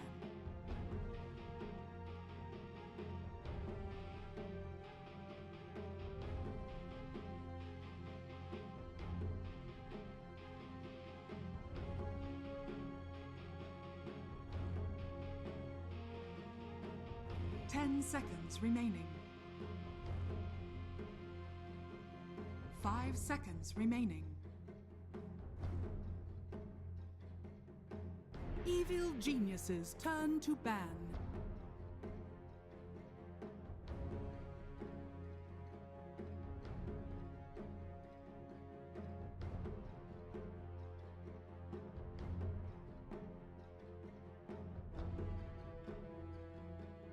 Ten seconds remaining. 5 seconds remaining. Radiant team pick.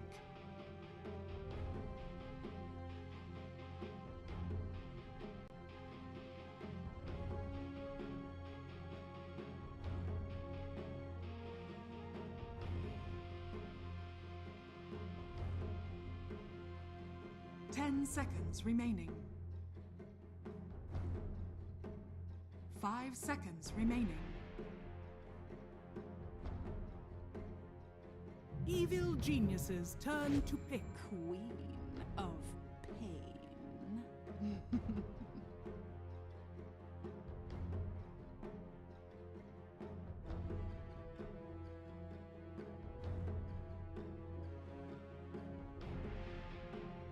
10 seconds remaining.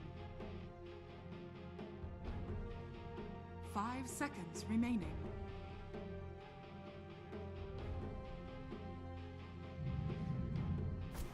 Phantom You may Assassin. now select your heroes.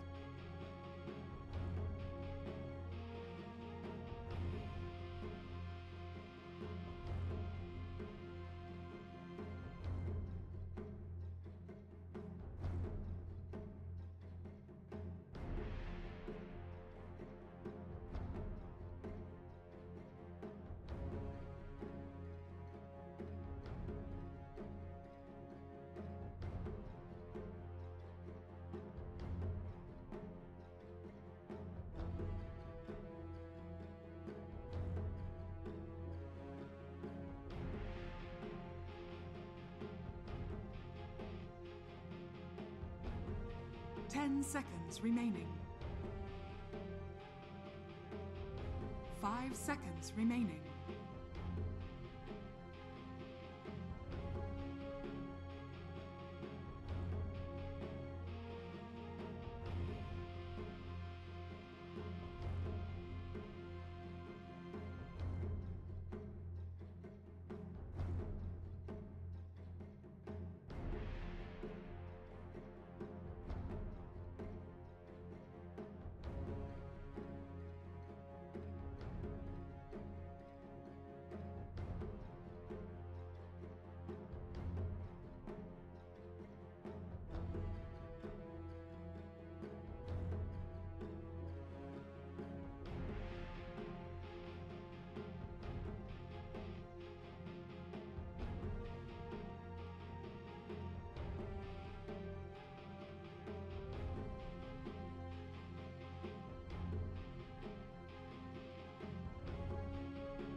Prepare for battle.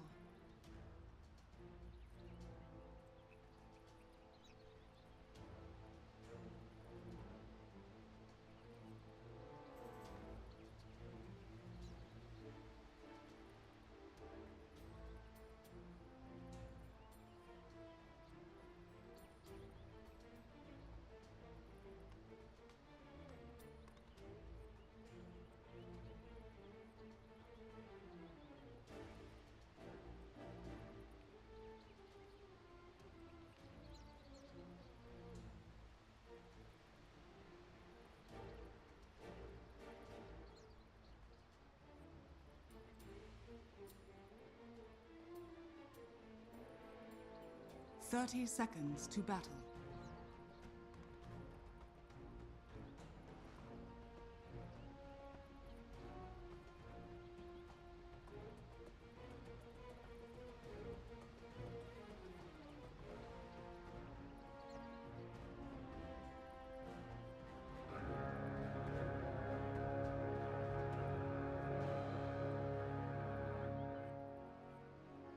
The battle begins.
Razor draft where they like didn't really have this.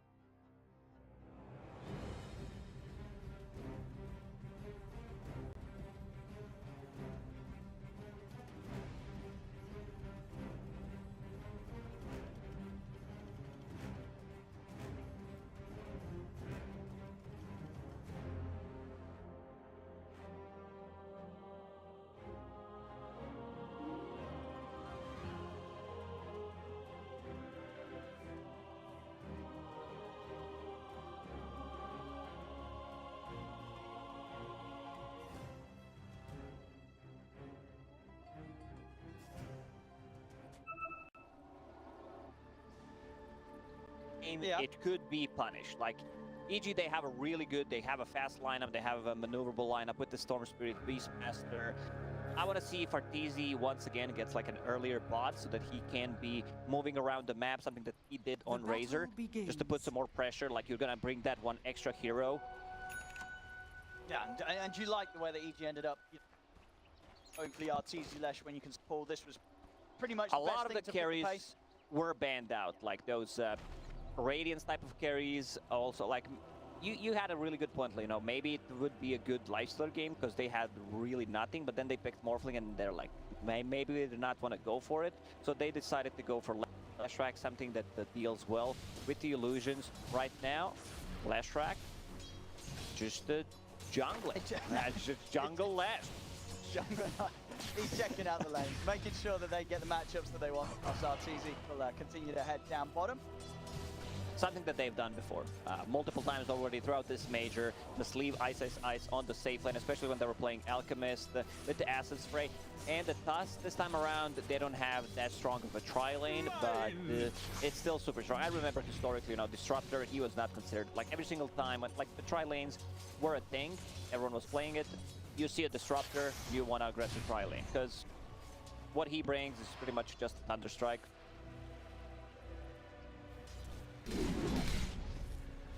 Top lane with setup now, Ice side. Deal with Fly and Kaka putting the pressure on. be able to find some PCTS underneath the tower. It's a mid lane matchup. Definitely eyes on how well Emo is going to be able to do against Arbet, how much he's going to be able to get up lane. Bottom lane, Ollie. Oh, could be just slightly off the mark for the stun, but it doesn't matter. G will be the ones to claim first blood with the tribe. Right now, they're thinking, do we help Duck on the top lane? Made the big pull, will deny some of the creeps, will get level 2 by that. But the way EG is playing, like they're sacrificing Ice Farm, he's one of the craziest players out there. You know, he will eventually do something that might sound or look stupid, and like EG will get the advantage from it. Like remember the Fangolier when he was playing Fango, just rolling inside the base, going near the tier 4 towers, and then you see like 1 or 2 people rotating, trying to punish that, which opens up more space for EG. Lane Emo. And get up aggressive onto Arbed. Heroes just baiting each other. Arbed still with Verifiers to play with. Using the healing salve, has a bottle coming up to him, so that's gonna be good. Emo, ooh, that arrow. Careful. It's over from Crit, and we're seeing already in the mid matchup, Arbed is just having a phenomenal time against Emo in the 1v1. 11 for 6 against the 6 for 4. Arbed, sort of there's no rotations or any input from the rest of the members of IG around this mid lane. We're going to see Arbed get some very quick item timings. He will be. Also, Mirana without Marcy doesn't seem that strong.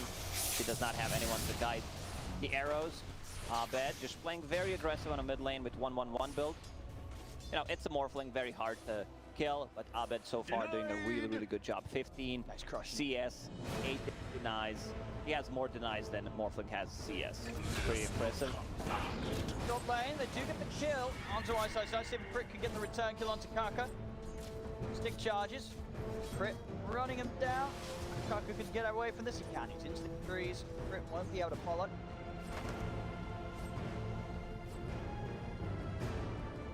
Then up top, of course, this is the lane where we do imagine EG are going to have the tougher time with the way it's been set up. We'll see how much Crit's around. Make it a little safer for Ice. When you have offlaner on the safe lane and he gets a bottle, like I want to see if they will be able to like contest the 5-minute bounty rune. If you don't get it, like there should be Crit also pressuring the bottom lane 5 minutes in, just securing the bounties, especially since JT picked up that bottle, you know, so that they don't get any value from the bounties. Did try to go for the rune, but with a quick waveform, Emo. In. Stop Arbed from getting the bottom of still 21 and 11 against the 8 for 4. Emo pretty much having no game at all so far in this laning stage as Arbed has completely demolished him. He still needs 50 gold to finish off his bottle. Level 4, Storm 5.25. Looks really good for Arbed. Now bottom flight. You're right here with RTZ by his side. JT and Ollie not going to try and dive anymore. CS at the moment down on the bottom lane. JT 24-1 against RTZ's 18-1. Easy try and turn, but as soon as the spells come out, JT's able to push him away. Not able to get too much damage done with the Edict. Up top, Kaka. Pair the jungle. Oh, the glimpse. He does not want him to refill the bottle. Kill it, right? Shield, but JT's gonna have another God's Rebuke in a couple of seconds. Fly. Oh, he's got him. Now that was such nice done by Oli, using glimpse just to secure that Arteezy's not gonna pick up the bounty, refill his bottle, and the spear. They get the rune. Meanwhile, Arteezy is getting some free CS on the bottom lane, uncontested. Goes on up top. Ice. He's back to getting quite a bit out of this thing.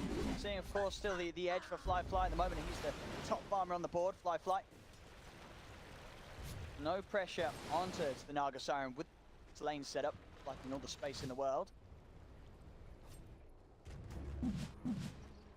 It's line. I mean, is it going to be up to EG to make any sort of rotation up towards the Naga Siren? I mean, when are we going to see EG start to group together and go? Is it?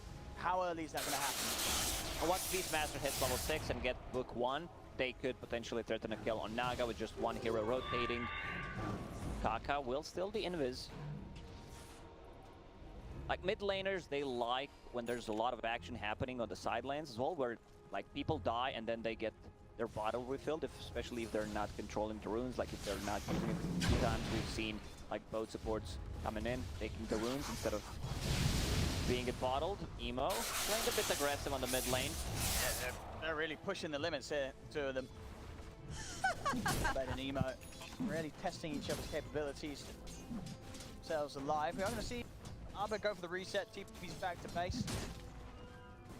Dire's middle tower is under attack. Does at the boss, bounty rune still preserved for him to stay out on the map.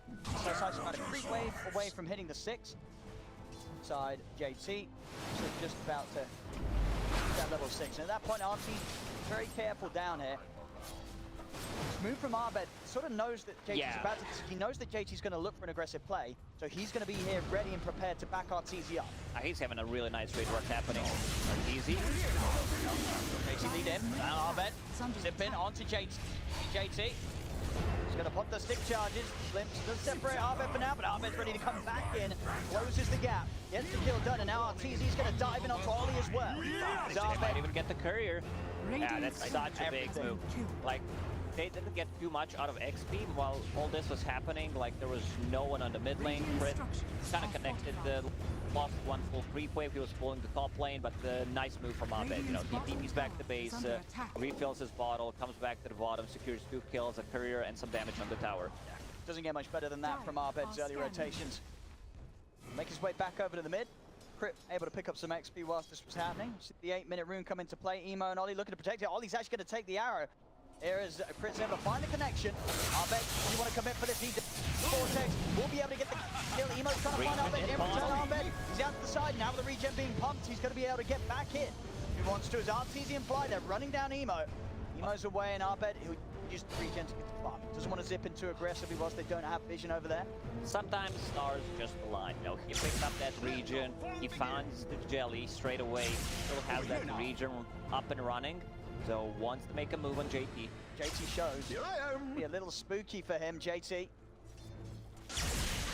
Knows something up. Arbed. Quite be able to find him. JT plays it safe. We'll also have Emo coming down here. Emo making his way over. See if the two of them can get some sort of a play going. JT does have the arena, but EG, they've got 3 here. Radiant's bottom tower Back is up a under fly. attack. Arbed, an incredibly tricky hero to set up on. IG has 2 farming cores. Like, Morphling can't make those aggressive moves. Both supports kind of need level to be able to rotate, so it's going to be a lot on JT's shoulders to make the moves. Arena is online. He's level 7, but so is Beastmaster. Necrobook 1 done, Roar available. Like, they could just set things up, but there's still no song. He didn't even save a point on Naga Siren, so very killable, but there is a rotation. JT plus a Phoenix making a move. Yeah, it's definitely the easier of the cores to take down right now. Drop the arena, there's no chance for Ice. Rotation on the Beastmaster, same time around mid though. Arbed able to get the jump in onto Ollie. This is going to be such a good timing on Orchid from Storm Spirit. Something that the Storm does not like to play. Morphin does not like to play into, where like that Manta style is a very costly item, and they don't have like a real save. There is Song of the Siren, but most of the time Naga and Morphling will not be in the same spot on the map. Dire's top tower is under attack. Focus around the mid lane. Ice. Available with the Roar. If anyone steps up too far, space is made for EG to take the bottom tier 1 tower. Javartezi, of course, now with the maxed out Diabolic Edict. Take these objectives very fast. His head up top, Fly being left alone. Tier 1 taken in return. Crit sitting up here, scouting out some action with the Invis. Not going to initiate or anything though, as he is purely on his own. Lane, Arbed, Ice, and Fly trying to set up from the side. Ice, wants to try and go for the Roar opportunity. It's about it there, but Emo is able to zip out with the waveform and stop right behind. Tricky of a move to be made. Oh, Crit continuing to get more information. Remainder of that Invis room will now come to a finish, and Arbed speed up here, maybe to see if they could start something off. It's hard. Fly around, and he said they don't know if he's got the song or not, so they are going to respect the Naga Siren. Smoke from IG. Disruptor's still level 5. Phoenix is 6. They might. I mean, they have enough damage if they go with Arena. Once again, Ice. careful. Radiant Let's see are what scanning. he is. Radiant using a scan. They know someone is in triangle. Yeah, Ice, he looks pretty dead. Oh! I mean... A bit of a Kale. I mean, let's see. It was at this moment he realized. No, I mean, Ice. They're also laughing. Yeah, they're tipping Ice. You know, just giving that money so he can retire earlier. Just keep collecting it.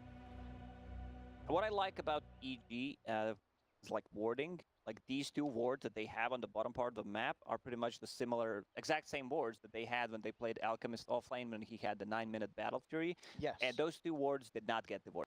You can scout the rotations, possibly like also smoke rotations when people are coming to tier 2 tower, any rotations in the lane, TP rotations, and the deep ward inside. Like this area, but still did not get rewarded. So probably expecting the same thing to happen here. Ice. Yeah, we already said. He looks pretty dead. Throw out the raw there as well. Be able to achieve anything with it, or maybe it will actually, because Ollie is set up very low. Crit and RCZ able to come in and get Ollie in return. Be able to chase for more though. Parker and JT a bit speedy of a target. They're out there. I talked about the itemization on Arteezy, like the earlier boots of travel. You can kind of see the patterns in what EG is doing, pretty much the similar style of playing. Picks up the boots of travel when he was playing the Razor. Like, he needs to be greeted this time around because he is the core. Like, able to scale, Morana ulti, JT, no dust. Oh! There's him there. RTZ, not going to latch on for anything as he goes straight through the trees.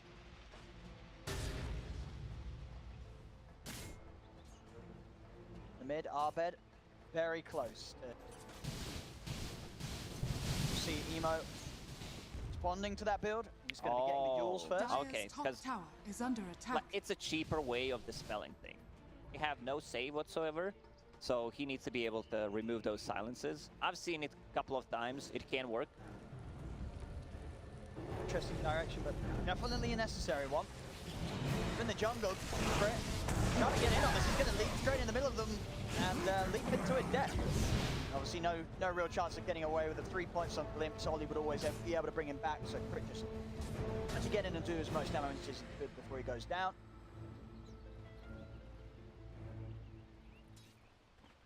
Dire are scanning. Beastmaster, he's really struggling this time. He got caught 3 times. The start of his early game wasn't really good because he was playing into dual lane against the Beastmaster. Go for JT, but JT did get the arena down. What's over from RTZ? The arena wall still holding back EG. Not able to set up anything off the back of that raw attempt.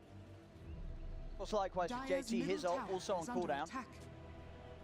He has enough money to buy a Blink Dagger, to just go to base, pick up that Blink Dagger. No arena, but he can always make those spear plays into the towers, the buildings or cliffs. Storm just finished off the Orchid. 13 minutes in. Does anyone have a smoke? There is one smoke on Crit, but oh, Emo. Like, he's super close. Like, he just needs one CS to be able to actually get that Fuel Scepter, and then he will have a way of dispelling this silence coming up. Storm is under attack. Definitely need to keep the pressure up. Moment in time, IG with the greedy lineup with a Morphling and a Naga Siren. They are 2,000, 3,000 gold ahead. They feel, you know, much safer going into the late game. Their team fight is much stronger. EG, they are the ones who need making stuff on the map. With the Orchid on a Storm Spirit, like, they should try to look for a pick-off. But IG seems like they're having a really good read what's going on. Just going together, also smoking up. Arteezy just showed on top. Be able to close in on him on time. Going straight towards him over in the mid lane. Jump's going to be made onto Emo first though by EG. TG, they'll take down the Morph. RTZ in trouble. The Spear actually missing. Drop the static stop. Time's being bought for the rest of EG to TP over. RTZ will still go down. Fly unable to help him. Jumps back onto Arbed. Arbed will be taken straight back to the mid. And Fly use a Photic Shield on himself. I don't think it would matter. I believe he was already dead. But nice move rotation. They still lose one. IG should be careful when the rest of the team is using a smoke like that. You need to be very careful, like what you're doing with the hero, especially as a Morphling. We said that Ice is kind of struggling this time around. Has a book 15 minutes in, but he also has boots. Trying to get the grab onto Ice. Still going to lay down the roar. The arrow follow. Crit jumps in with the burst. Have they got enough? They do. JT taken down. And now they can start putting pressure on this tower. This tower's excellent. They have 4 points of Edict, but Arteezy, like, he needs to be a bit more careful. Yes, you have a baton behind yourself. You're still very versatile. The only item you have pretty much is Kaya, so you don't have that much HP. Radiant structures are For a fortified. chance to get in on this, but Dire's top tower risk is it. under attack. The high ground of IG's triangle. Back on track, taking towers. Still yet to slow down the farm, really, of Fly. Fly, 9k net worth coming in. Tower is under attack. Fly has been having an amazing time most of the time on just on the top lane. Has that Manta style, which will increase his farming capabilities, going into Scotty next. Just wants to be able to tank top. He understands most of the damage comes from the last rack. Song set up. Ollie has got Static Storm. They could look to drop everything on Arteezy, and they will. Static Storm, Supernova's out. Fly and Arteezy are going to try and take down the egg. Can they do so? They can't. The Supernova successful. Arteezy goes down. Fly by himself a bit of time with the borrowed time. Chasing down and bringing back they can. Ollie with the glimpse. Gets Fly back in the reaches of JT and Kaka as Fly will slowly be burned down. Yeah, that was such a clutch Yule Scepter coming out from the Morphling there. Yes, you heard that correctly. Yule Scepter from the Morphling, who wanted to have something to dispel silence coming out from the Storm, and he uses it just so that he secures Egg, manages to get off in a team fight. Philosopher's Stone, found by EG. Every single time I see that item, I'm like, yeah, this is good, you know, because your position 4, your position 5 will always want to hold that item. Playing Arteezy. He's here alone at the moment. He's going to try and open up on Emo here. Moves in with the stun. He's going to be able to find him. Emo was not ready for that one bit. Arteezy strikes from the shadows and gets the solo kill onto the Morph. Emo over in the triangle. Arbed leading in with the backup of Ice. They drop the roar down onto JT. JT will fall. Firefly trying to go for Arbed, but Arbed still with mana to play with as he's out there. You can see the damage coming out from the Naga Siren. Good 2 pickoffs, especially the one from Arteezy, pretty much the solo kill. Now he starts to put some pressure on the top tower. Edict, such a powerful ability against the towers. Buildings just as fast as they need to, really. You know, coming up to 18 minutes in. They've already taken 4 towers away. G, whilst they themselves have only lost the 1 tier 1 top. Fly, protecting Arteezy here with his aggressive positioning. Emo, try and lead in onto Fly. Get the glimpse back onto Crit. Static Storm dropped as well. Fly trying to do his best to keep Crit alive from outside of the storm. A Crit will still fall. Emo moving in onto Arteezy. Arteezy out of mana. Set up. JT's got the blink. Arena down. Looking the angle onto Arteezy, but he's not going to find it because Arbed in with the silence. Stops the combo from JT. Arbed, the savior, coming in to turn it around. And Fly, he'll also fall. As EG, they're able to take down 4 of IG. They're going to go straight for the pit. Yeah, try to get that Aegis. Arteezy was running low on mana. Manages to get the Arcane Ring, just a bit more damage. And you said it, Arbed just stops the combo. He understands where the most of the damage is going to come from. They have Fly on a pattern, keeping them alive. Arrow inside the pit, can connect. They can't respond to this. They do not have Naga Siren for 20 seconds. Song will be available, but this is exactly how EG needs to play. Like, they need to be aggressive. They need to make stuff happen right now, get some advantage with their lineup. IG definitely going to be a little shaken up after that last move. 1k lead at the moment for EG.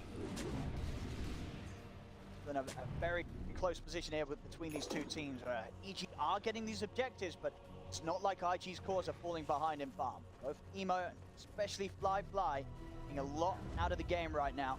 Already halfway pretty much towards the Skadi. Fly. See that fight, that turnaround again, as it really did look like it absolutely could have gone IG's way. If JT was able to get in and get that combo down onto Arteezy, taking the Lesh out, things would have looked a whole lot different. Arrow.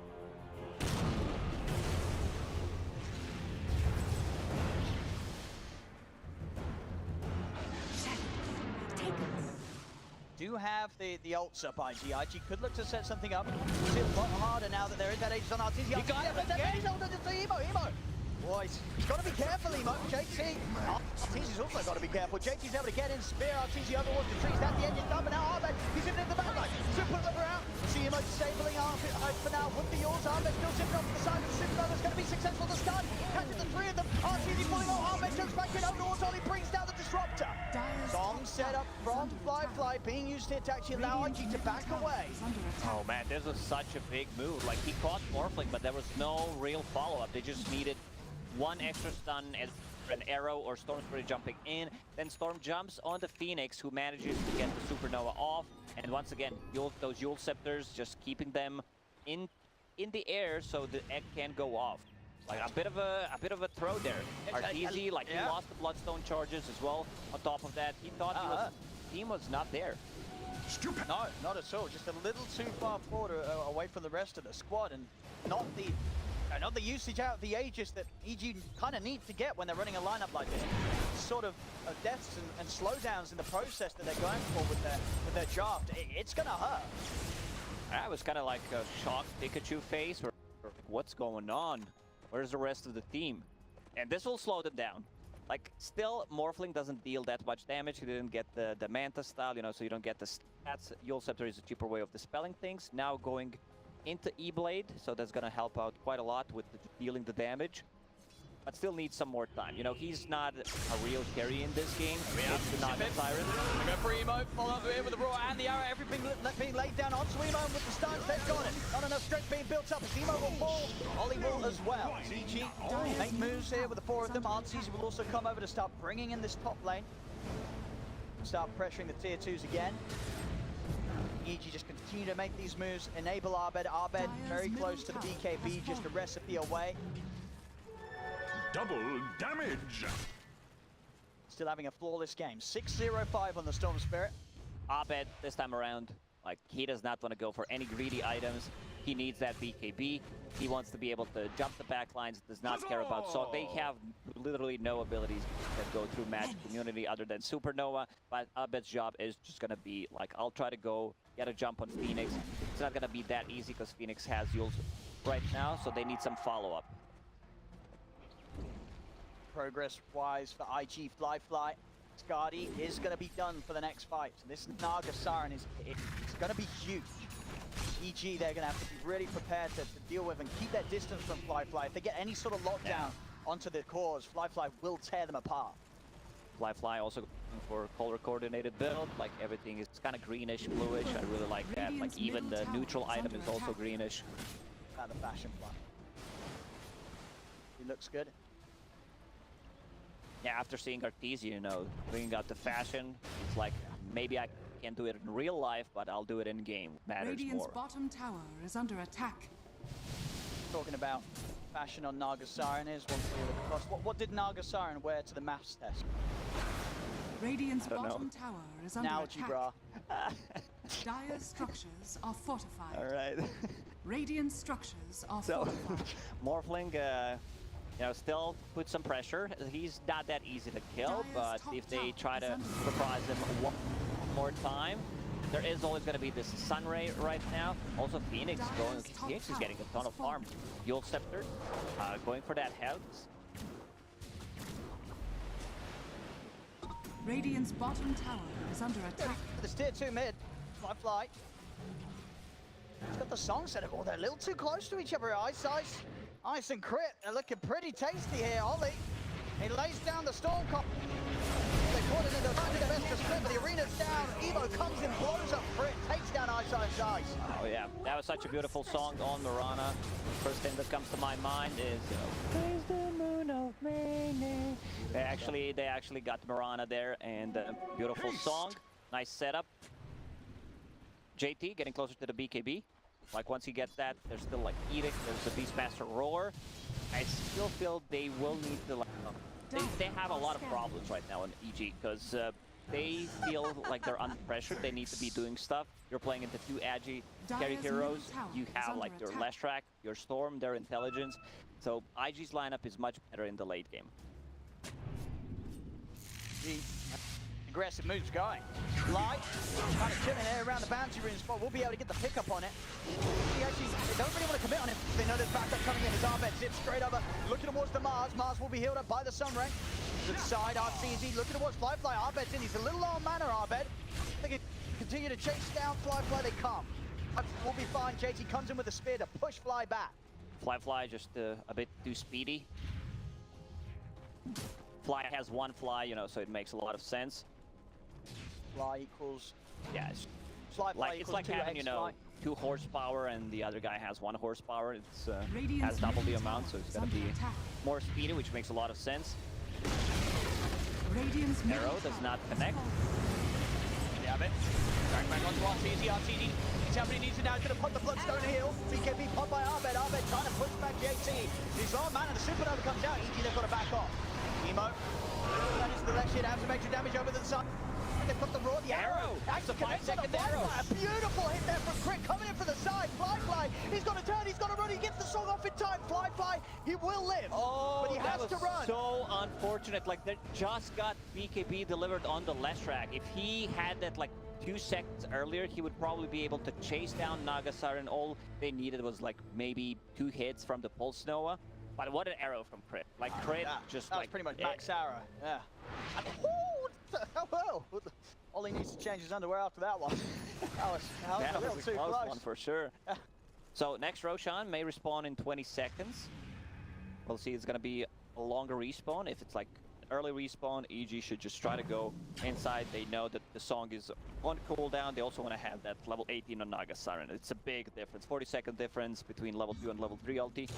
We'll check this fight again, as you say, just getting on RTZ. Didn't quite have the BKB delivered yet, so struggle to really take that fight to its full potential. Here comes the sniper. Look at this. I mean, it was the combo as well. The raw from Ice actually pushing the Naga Siren into the arrow. So a real combo play there between the two of them. Yeah, the real combo was actually overlapping stunts, and unfortunately, you know, it was a sick arrow, but they needed just a little bit more damage, like 200 damage. JT's getting gone on here, already back in the action on the backline. Arbed jumping over towards Kaka. Kaka's not able to dive out in time, and Emo, he's been caught at the front. Emo's down. EG with those 2 kills, they can look to continue to push on, take this tier 2 tower. And Emo, he does not get the shift off. This is like 3rd or 4th time already that he was not able to get it off. E-Blade is done, but the tier 2 tower also gone. Roshan, long respawn time. It was like full duration respawn, 3 minutes. Fred has also a Spirit Vessel, so that's going to help quite a lot against those heals, the overtime damage. EG 5k gold lead for now. Likely to get a lot of value out of the Vessel this game. Of course, always good against the more. Sure, he's got to wait to dispel it, but as we're seeing most of the time, Emo, he has to use that to sort of remove the silence if he gets jumped upon by Arbed. So there's always it's also, you know, you need to be careful about that Yule Scepter. It's a great setup for Mirana's arrow. They have 2 Yule Scepter. It's a good item. Kaka this time around just changing things a bit. You know, if he wanted to get the Hex against the Storm Spirit, decides to go for the full pipe. He was extremely farmed. I think it's the correct choice. You know, playing into Lashrak, playing into Storm Spirit, there's going to be a ton of magical damage. You just want to be able to tank yourself and your own team. Looking to wait around the Roshan timer. A minute until it's up. Ice. He's headed in. Found Ollie here with the army. Flyfly trying to hold him back. BKB's down from Ice. He's going to turn over towards Flyfly as they jump in. Roars down. Arbed, Crit, and Ice surrounding him. He's tanky, but he is not tanky enough there to withstand the damage here from 4 members of EG. The rest of IG just nowhere close enough to help out. And Beastmaster this time around also has a BKB ready just to be able to go in. Like, they don't have abilities that go to match community. JT? RTZ's found him here with the help of Fly. He's going to drop the arena, but there's nowhere for JT to run. He's going to try and TP, but with the BKB up on RTZ, he falls straight through the wall and takes him down. As that was a bit of an unnecessary loss there for IG after they'd already lost 2 out on the map. JT stance was just TP, but this time around did not really work out. It was, you know, that most of the time that's not going to work out. Damage coming out from Lash is just a bit too high. They're also controlling the outpost, pre-30-minute mark. Yeah, that hurts for sure now. He's going to get some space. I mean, back in my day, JT was bringing sexy back, and nowadays he doesn't even know how to get back. He needs that BKB. He's also a bit, like, under-leveled. Like, he's level 14, 30 minutes in, while Beastmaster's almost level 20. See RTZ there having a bit of a giggle. The prize is mine. 737 hit. Time. I think Arteezy. I think he's taken all the times this game. Arteezy. I see no difference. Like, I played Dota for 15 years, you know, tomes were not that long in Dota, but every single time it happens, like someone just steals my tome. Yeah, no, there is. Arteezy's. If this was a pop game, you know, Arteezy's getting reported. This is an Overwatch game for sure. If Arteezy was in my pub, I think we let him get the times. Here we go, down mid. Ahmed. Look to lead it onto Kark. Actually, they might be able to do something with this. They do. Ahmed commits to the BKB, gets straight in onto JT. JT in trouble. Trying to back off, but JT's down. Ahmed now to the high ground. He's looking to get the catch on the Firefly. They're dropping the Supernova, but Firefly just gets taken out. There's no help for him. But the Supernova will go off. JT's come back in with a buyback, but there's no Firefly for 50 seconds. Emo Arteezy taking everything. Ahmed just running them down. Arteezy into the base on top of Emo. Emo's dead. No buyback on him. JT in trouble. It's going to be a buyback in the Mars. They'll call it GG as EG will take game 1. Man, this was their timing. Like, they grouped around, they got a couple of pickoffs, even without looking for the second roach, they were feeling themselves. You know, the damage coming up from the last rack, he was super farmed. JT caught the arrow. Like, that arrow was pretty much...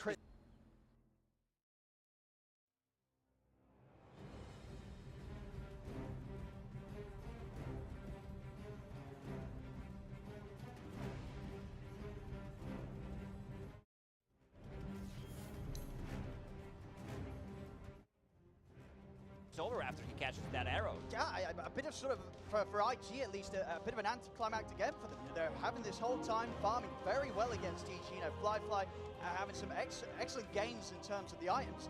And then those last few moves, getting caught out with the two of them over on EG's half of the map. And then in the mid, JT going down, and then it just all crumbled from there. And against the lineup that EG had, you just could not allow that to happen, because exactly what we saw end up occurring here, it was going to happen every single time. EG was just going to be able to close it out completely. You also need to be careful about vision coming up from the Beastmaster. That was Necro 3 units. They will be able to devour most of the stuff. There is a Hawk. Like, it allows you to get some really good pickoffs. Like, Ice did not have a really good laning stage, but man, he landed some really nice, you know, just controlling the Hawk. Like, that's pretty much the most important part of the Beastmaster. So some crisp stuff coming out from EG in game number 1. Absolutely, excellent draft, and I would be surprised if we see IG try as greedy of a route as they did this game with the Morphling and the Naga Siren, as it was, as we saw, just very susceptible to a few mistakes, and then boom, EG is going to be able to close the game up. It's EG, they'll take game 1 here at the Grand Finals. A very dominant start for Evil Geniuses here in the first game of a best-of-5 Grand Finals. And they looked so good. We were going to start with the laning stage here with Gods and Lizard. Gods, laning stage, I think we should talk a little bit about Abed versus Emo in the mid lane. Yeah, Abed, the first 5 minutes was like doubling his CS, having a great time. And that allowed Abed to just kind of transition into this really fast Orchid and make lots of move around the map. Morphling caught up and was kind of similar net worth to Abed for a lot of the mid game, but because of the good start, Abed was able to make so many plays around the map. It looked really good for me, for IG at the beginning. Even though, that lane didn't go too well, I felt like they had this game because of the lack of action coming from EG. Let's put it that way, maybe significant action. They took tier 1 on bottom lane and mid. However, every time cooldowns were off for IG, they would get multiple kills. They would really utilize them properly, and seemingly every teamfight they had every ulti. However, this is the fight. Yeah. That turns it all. It felt like Emo was not on point with the Morphling. His build is fine, by the way, don't get me wrong. The Yules is also completely normal in this situation. But a couple of times they just catch him off guard, or they force him into shifting Agi with the stun.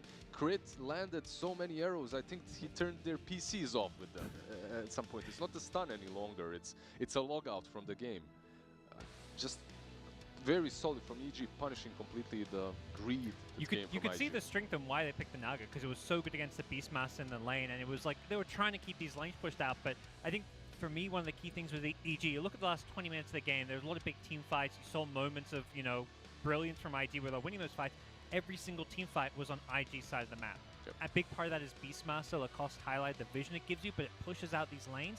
So even when EG were trading, not winning a fight because of the big ultis, they would just come right back, and they don't lose any towers because they're on IG side of the map. It was quite surprising to see the big team fights EG was just allowed to back off a lot of the times. You know, you got the Mars arena and the big Phoenix egg, and then it's like, okay, we'll just wait a second, and then we'll come back, and then all your ultimates are going to be on cooldown, and then we'll win the fight because you threw everything already. Yep, that's one of the best Crit things. enjoying that one. Yeah. That was the arrow that misses one hero and hits JT in the back. Just. I think we're about to see it here. JT. Yep. Yeah, Then that was fun. unfortunate for him a little bit. Overall, IG definitely did look solid at different parts of the game. Early on, Naga and Morphling were staying as top 2 cores in the game. Beastmaster had a ridiculously hard, difficult laning versus the Naga, which is one of the reasons why they picked it. We weren't really certain about the Morphling completion of this draft. I'm still not certain about it. I still think it's extremely greedy. But you have to also notice that, I don't know what this was, but this wasn't the normal emo Morphling. You know, we're in the grand finals. We're very far into this tournament. There are only so many excuses we can make for people underperforming. We have high expectations for Emo. Let me set that out straight first, because we have seen what he can do. Last season, he was on top, the star player to watch. This tournament, IG has looked good. I mean, they're in the grand finals. They're doing something right. But it is not the same star power feel from Emo that I think a lot of us were expecting coming into this. Yeah, I think coming into most IG series, look at Emo as like, he's their best player, he's their star, and definitely didn't feel it watching this game from the outside. I think there's perhaps a lot of pressure on him, and I think he just tried to do too much. Usually the idea is when you're playing Morphling, it's like, okay, I'm a Morphling, my team picked me this hero to win us this game. They didn't need Morphling to just solo carry this game. They had this crazy team fight. They had a Naga, which was going to cause a lot of problems for EG. They didn't have the best answer to, and I think Emo just overplayed his hand a bit this game. Now, on the side of EG, we had a lot of comfort coming out in the drafts. Of course, the Abed Storm has to be mentioned, and I know it might start getting old, but I do want to give him the MVP. The other one would be the Ice Beastmaster. I'm torn. If I could give 2, I would. You can. You've proven that you have that power. I would say it's more Abed. I think, you know, we've given him a ton of MVPs, but right now, he is not just the best mid player in this tournament, he is the best Dota player in this tournament. He has been, he's delivered time and time again. His play has just been phenomenal. And coming into this series, we did take Abed versus Emo matchup for a reason. This is the lane to look out for. Who wins the matchup might just win the game, and Abed definitely handled him in those first couple of minutes, or the first couple of CSs. And there we go with the Ice as well. The positioning of the Hawk is as pointed out, and overall, just solid performance all around. I mean, they won. They looked very solid, and this game was the game that IG was able to prepare for most. Right, you come into the first game of a best-of-5 grand finals.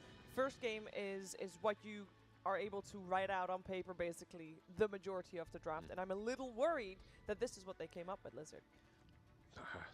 For EG, possibilities are endless at the moment. It looks like they can pretty much play anything that's played by the rest of the pack, and they can perform just as well, if not even better. For IG, Morphling and Naga, this is... Yeah, I'm worried as well. Yeah, their own draft, I think, needs some tweaks, some improvements. But I think also looking at EG, we saw that Abed Storm coming. The puck wasn't going to be there. I think they had to be either more ready for it or ban it out in that second phase. And I think I like the idea of laying the Beastmaster through, but we may even see that being a first ban-worthy hero, because EG will first to Beastmaster almost every single game if they feel like it's going to be a good Beastmaster game. Yeah, I'm very curious to see what we're going to have in the second game around. Second game of this best-of-5 grand finals is, of course, right around the corner. Before we head to a break, though, let's do a quick shout-out for one of our sponsors. Toomey has been amazing, and if you want to elevate your life on the go, make sure to follow at Toomey Travel on Instagram and everywhere. Actually, it's the same tag, Toomey Travel. I know there might not be a lot traveling right now for you, but I also know you want to start traveling again when you can. So best be prepared to start doing that the moment we can, and hopefully that is soon. But soon is Game 2 of the Grand Finals. We'll be right back after a break.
เพื่อนสัมพันธ์เอาเลยไหมอะ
Came in with a little bit of a greedy plan, and they paid for it with the game. But they can do it. We know this is not their normal style. We know that they can play different styles of Dota, gods. Yeah, we've seen it time and time again. They'll happily pick a wide array of heroes for Emo in the mid lane. We've seen Flyfly on a number of heroes. They can play a less greedy style. I think they just went a bit too all in on this long cooldown team fight plus greed. And I think they just need to, pull it back a bit and give EG a bit less of what they're comfortable on. I think they caught themselves in their own net in a way that they were trying to counter a little bit too hard with the Naga. Yeah. The PL was banned out. Maybe that's what they were planning, and then because of Beastmaster, right? And then you pick another high armor illusion-based hero, a Naga, and you do dominate the lane. However, you end up with Naga plus Morphling at the end of the drafting stage, and you find yourself unable to do a whole lot. I think if they adjust the drafts a little bit, they can definitely play a bit better at least. Yeah, because we're mentioning a lot of the Naga and Morphling, and they didn't work out. But I want to talk openings, because in this first game that we just had, we talk a lot about bans. IO and Puck need to be banned mostly by the team that has not got first pick. In this case, the first game, EG was a team that did not have first pick, so they were forced to ban both the IO and the Puck, leaving EG, or IG, wow, confusing, and leaving Invictus Gaming with the freedom, I guess, to ban two actual heroes and to open with their comfort. And they went for the Phoenix Mars gods. I feel like that fell flat. And it has fallen flat before. It's not a bad combo by any means, but you know what you're getting into. May put EG in a pretty comfortable position to play a game where instead of trying to match the team fight of Mars Phoenix, they said we're going to play a vision map control game. We're going to keep all these lanes pushed. We're going to have Beastmaster, and we're going to just Storm, Lesh. They had two intelligence cores. They didn't have an agi carry you typically see, but these are heroes that can just kind of play the outskirts of fights, pick off the back lines. Agi carry was on the Mirana, right? On crit. He was the agi carry. He was the guy that hit the egg. The main fact I feel like from EG's draft is that they're always online. They literally don't even need that much gold coming from the laning stage from the Lash Rack and Beastmaster. They're just pushing with levels. Their longest cooldown is Beastmaster Roar. And exactly, the cooldowns are the most important thing, because you lose a fight, but you're ready to go and engage again the moment you respawn, which is exactly what they did. And which is a tempo that a Naga cannot handle. Like, he was fighting way too much on the side of Flyfly. Plus he went for a Skadi Basher kind of a build, which I don't mind. It's just still too slow versus Storm Lash Beast. Yeah, I feel like if we saw Ortiz on the Naga, he went for that Orchid build. If you want to be more active and fight more, you need to go for something that can maybe come online a bit faster, particularly when you had that morph. But it's hard to fault him. I don't think his itemization loses in the game by anything. It's like a lot of factors that didn't go IG's way. Just feeling out the bans and thinking, will it be the Tusk once again from Invictus Gaming? Will they maybe go with the Nurse Spirit once, I don't think like they before? have the choice. This first game, they had the choice. They banned out Tusk Alchemist. I agree with those bans. I can see that. I was hoping that they would pick up the Timber Saw for themselves, because we know JT can handle that very well. But this time, very likely, unless something miraculous happens that a team does not want first pick, this time I'm thinking they need to ban IO and Puck. You do not want to give EG IO. We know we haven't seen them play it, but we heard Emo say it himself. He's like, yeah, let's give me a go, and he crushed with it with very little preparation. And you definitely don't want to give Evil Geniuses to Abed Puck, because that's just, you know, you might as well just straight up call GG, go game 3. I don't think necessarily that second pick is that bad, considering that you can kind of control the way the draft goes. You have the last pick as well, so... It just means that you don't have the luxury of banning out some of the heroes That's you 100% might not be true, yeah. wanting to face. You have to figure out what the trade is going to be. Like, okay, we're going to give them a Tusk, and we're going to get this hero. That's usually what it is. Speaking of trades, would you ever consider leaving both Io and Puck in, because then you can get one of the two? And if so, would EG go for the Io or for the Puck? Because I think that's a tricky one too. We've seen too many teams burn themselves on this fire. I think you have the same response as me. Yeah. EG's going to first pick Io, and then you can pick whatever the hell you want to. Yeah. I mean, Puck is good, but it's on Io good, I think, is at least how Liz and I feel about it. 100%. I even feel like Puck has a couple of different answers that you can go for. I thought a team like EG may let it in because they play a lot of the Earth Spirit. We saw Thunder Predator early on in the tournament. They were giving teams Puck and just going all in on the Earth Spirit, the Lions, the Shamans, these heroes with hexes that can make Puck's life a little bit more difficult. The one reason why maybe they get rid of the Puck in the previous game was also the Storm, right? Like if you're playing the Storm, it can be a bit difficult later on with that dealing with the Dream Coil. But here we go with a completely different ban from Evil Geniuses, a troll very early on. They actually get bans this time, you know? They don't just get forced to ban the Io Puck, as we keep saying, so they're going to target some of these carries, and I would expect EG, they ban Troll Timber. To me, this just says they're going to first do a Beastmaster again. Like that's possible, what I, when I see these bans, that's what I read from this at least. Very possible, considering how much they like the Beast as well. And this Timber, I think you ban it out versus IG regardless. It's just one of those heroes that JT is too strong on. And Tusk is in the pool, Earth Spirit is in the pool. Why not pick one of those? Yep. They go for the Earth Spirit this time around. I know if you compare the two gods, you prefer this in the hands of Crit over the Tusk. Yeah, I think Earth Spirit's like, he's better on it than his Tusk, but I think for a lot of teams, like, they value the Tusk because of what it brings to the team as a whole. Tag team has so many great synergies. It just feels like more of the team hero, has a save as well. Earth Spirit just feels like if you've got a super skilled 4 and he can play Earth Spirit like Crit can. Yep, not necessarily a hero that we see too many times in IG's hands, and this is exactly why. They like to go towards these ranged position 4s, the ones that are usually on the outskirts of the fights, or the ones that are initiating with... Okay, it is fine for IG with the Lion versus the Storm. You get a lot of cash potential, but... It works the other way around as well. It works the other way around. And this is EG making a statement, because in my head I'm like, okay, the two best Abed heroes, Puck, Storm. If they, for IG, 100% they were going to ban Storm in the second phase of bans. That goes without saying. So, and I think EG knowing that, that's why they just elevated Storm from a second phase hero to a first phase hero this game, because they know they're not going to get their hands on an Abed Storm again unless it's first phase. Okay, this is something that...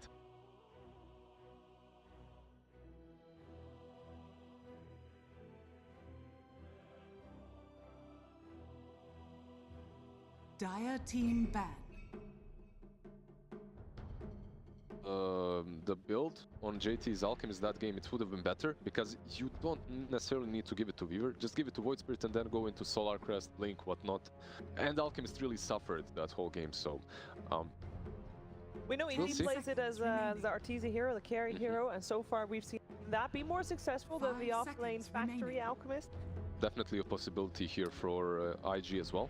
With that said, most of the teams from the Chinese EPC have been running it offlane. Yes. You know, we've seen LGD, we've seen IG, we've seen Vici. All these teams are 90% of the time running it offlane. So that would be my expectation right now. And I imagine for EG, you're thinking, let's ban out some of those Axe heroes that Alchemist is going to be looking to buff up. And if you're IG, you're looking at the offlaners right now.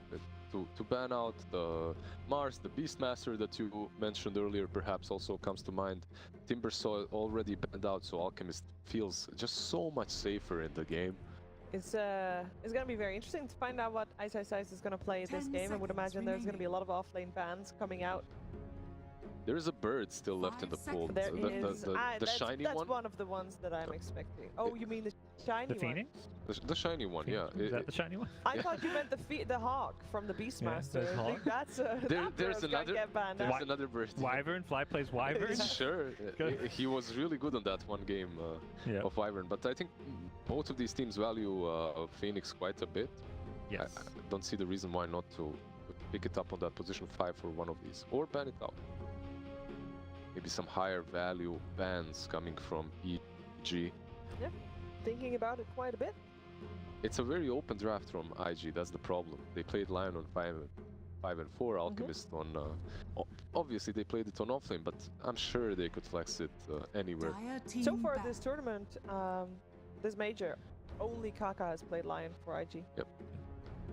I believe in the regionals they've had Lion on 5 too, but I don't like it at all on 5. It's just it's not that much of a strong laner on position 5 on the safe lane, and he needs farm. He needs one of these items. Aether Lance, Blink does not necessarily do nearly as much without farm. Gyrocopter banned out by EG. Okay, they're aiming at not only the potential of a carry gyro that benefits from the Aghanims, but also that position 5. It's Ollie himself who's played it numerous times in that 5 role in. Is it the Jug next? What do you think? For a ban? Yeah. Unless EG themselves want to play it, they don't have that last pick of the draft, so they could be taking it for themselves. Yep. There's Ursa in the pool as well, but I'm thinking about these heroes that are good with the Aghanims. Wait, Monkey King is still in the pool, but these two teams don't necessarily value it that much, it looks like. That we've not seen Monkey played by either of these teams the entire major, which is unusual. I'm sure Invictus Gaming, if they wanted to, they could. There you go. Yeah, I'm sure that they won't be able to pick it because it's been banned. And this is where, some of those, what are often considered those phase 1 heroes still in the pool. The Phoenix, the Death Prophet, both still lurking around, although we saw last game 1 draft, Death Prophet no longer that high value pick as it was for many other teams. I still don't mind the Void Spirit plus Alchemist, by the way, as well. Even versus the Storm Spirit. I know that the Storm Spirit is difficult for Void Spirit to deal with, but when you get that early Aghanims, it doesn't feel nearly as bad. They go with an Abaddon instead first. Yeah, so IG banned Death Prophet. That I think that would have been a nice hero to really push the tempo, take objectives, because Ice. Ice can play it, Fly can play it on the 5 position. It kind of fits both roles, and it's a nice pick just because it's going to keep IG guessing a little bit about exactly what's coming their way. And we see another Abaddon pickup. A little bit of secure. It just feels like Oracle and Abaddon feel they are extremely popular in the Chinese region, even if you don't have a necessarily great target to false promise or to shield all the time. It's just the playstyle fits them. And I think the Abaddon, its plays is very much like I can run anywhere I want to get vision for my team, be quote-unquote out of position, but you're an Abaddon, so you just don't die. You can always run in, try to save your carry. The only problem is when I see Landon playing that Abaddon, I'm in love, man. What he does, it's some Slav spirit infused. He dives tier 2s very early on, but Ollie, in his own right, plays a mean Abaddon too. He does, for sure. EG. At this stage of the game, it was the same point for Invictus Gaming previously. This third pick is where most of the time has been spent because you define the rest of your draft. Beastmaster will be the pickup. We talked about it. It worked out so well in game 1, and Ice will have a field day with it. And the Void Spirit, as you mentioned, Lizard coming out still for IG. Looking way more and more like, off of Alchemist. I feel like even from the start, it was kind of headed that direction just because that's been coming out from IG and the teams they compete against. Now you've got that mid laner that you can pull an Acceptor to. Not the best lane versus the Storm, but as far as the game as a whole, especially if you're getting pulled an early Acceptor, that can cause Storm a lot of problems. He's going to have to go for that safe build. Orchid, then BKB right away afterwards. Yeah, you get that Aghanim, suddenly you have stacks on your spell, plus you have the silence. It's just very strong versus Storm Spirit. EG now have to decide whether to pick the position 5 or the carry. They go with an Ancient Apparition. Traditional counter to the Alchemist, and great against Baron. Yes and no, because this is an alchemist on the offlane, right? Sure. And because of that, it doesn't really... He's not gonna fight. Yeah, I mean, yeah. it doesn't really bother him that much that you're gonna ulti him. He's still going to give away his Aghanims, Scepters. But he can't farm when he's dead. That's true. Hopefully, what they're thinking is we have Roar, we have Storm Spirit. It's the pick-off game. Yeah, so much magic damage, the pick-off game. Dire team I think it's very much a playstyle thing where like they see how this game is going to go and they're not going to want to fight IG and like head on 5v5s, and they're like, okay, basically what Storm, I think in Storm is one of the best two-hero synergies for an AA, because Storm is so good at finding those pickoffs around the map. And I'm sorry, look at the bans. The Evil Genius is actually with a Tide Hunter. Wow. With your AA pick, I believe that you are forcing IG into the offlane role, Alchemist. However, there's a mind game happening now between the coaches, between the drafters, and you know that IG already played that Alchemist on the offlane, didn't work out for them really well. Won't they try and you know, mind game will pick the same draft but then switch it on the safe lane? They probably would, right? And part of it, I think, is also, I feel like almost every time I've seen EG go for this Beastmaster pick, they protect it with a Tide ban. Because when teams have picked Beastmaster into them, they pick Tide every time. For Ice and EG as a team, they just see Tide as like the best hero in the game against Beastmaster. Yeah, we've talked about this on previous panels as well. Anchor Smash just makes life so much easier versus all the summons, also your passive versus the Roar, but they already have Abaddon on the side of Invictus Gaming for the Beastmaster Roar. He can be able to... Last ban Lycan coming out for EG. I like it. I can definitely see that being a hero that would cause a lot of problems. It would allow IG to just play much faster tempo, not give EG time to come online there. It really does feel like a game of item timings where Storm's BKB timing needs to come out quickly. And what's the timing on Alchemist and Lycan? Brotherly love. You give him Aghanims so he can bite you. Is that the combo now? Then you run around. Seems like some anti-synergy almost. 100%. 100%. Like, don't do this. If you're turning the Alchemist to carry by biting him, Alchemist may as well just buy some, you know, Battle Fury BKB himself. No, I'm still not sold that this is... okay, my problem with this is Jug would be pretty solid for IG, not great versus Beastmaster, but one of the last remaining good Aghanims heroes, right? And they ban it out. Yeah, because we are also still looking for an Arteezy hero for Evil Geniuses. And in terms of bans, we obviously had a couple, but the Jug is one of the most common ones still in the pool. PA now also removed. We've seen how well PA does versus Alchemist. TB, Morphling are still left in the pool that are... TB banned. Morphling's still in though. He's so dark, I can only see his eyes. Yeah. Morphling possibly an option of one of the best heroes versus Alchemist. 10 seconds remaining. I'm not loving Morphling just because I feel like EG as a team in their playstyle hasn't looked as good with those greedier carries, but they may just be at a point where there's Ursa as well, what's right? left. And Ursa AA just sounds like a stronger lane. Like typically AA is a hero that you want to have a good lane partner with. The Wraith King comes to mind, but you don't want to pick Wraith King usually into the Alchemist. And we've seen this story before. Here we go. We have. And it was a very similar draft they played against PSG LGD. They did have the Bloodseeker, the Storm, the Beastmaster, and the Earth Spirit. The only difference is an AA instead of the Phoenix. Four heroes of the same in the same draft when they played their third game in the upper bracket finals against PSG LGD.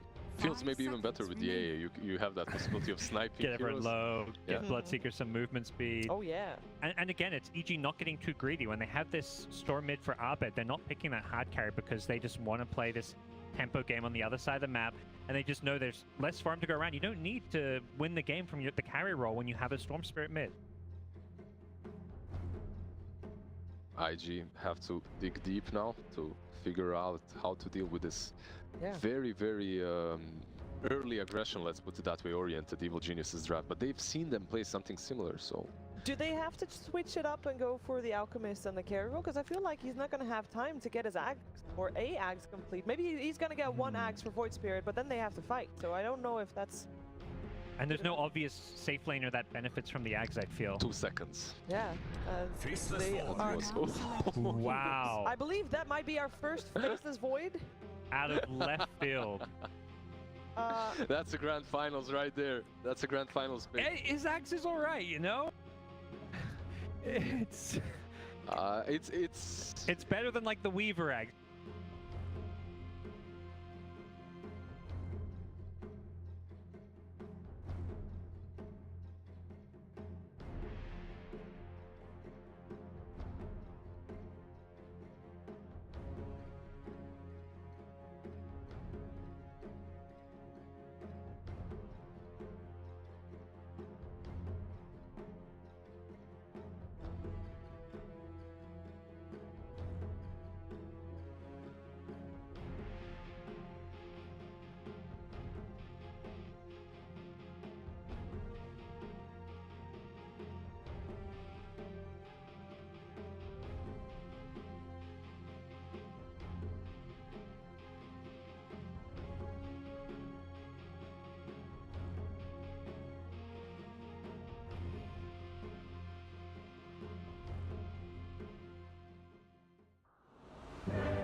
Deepest thanks. Prepare for battle.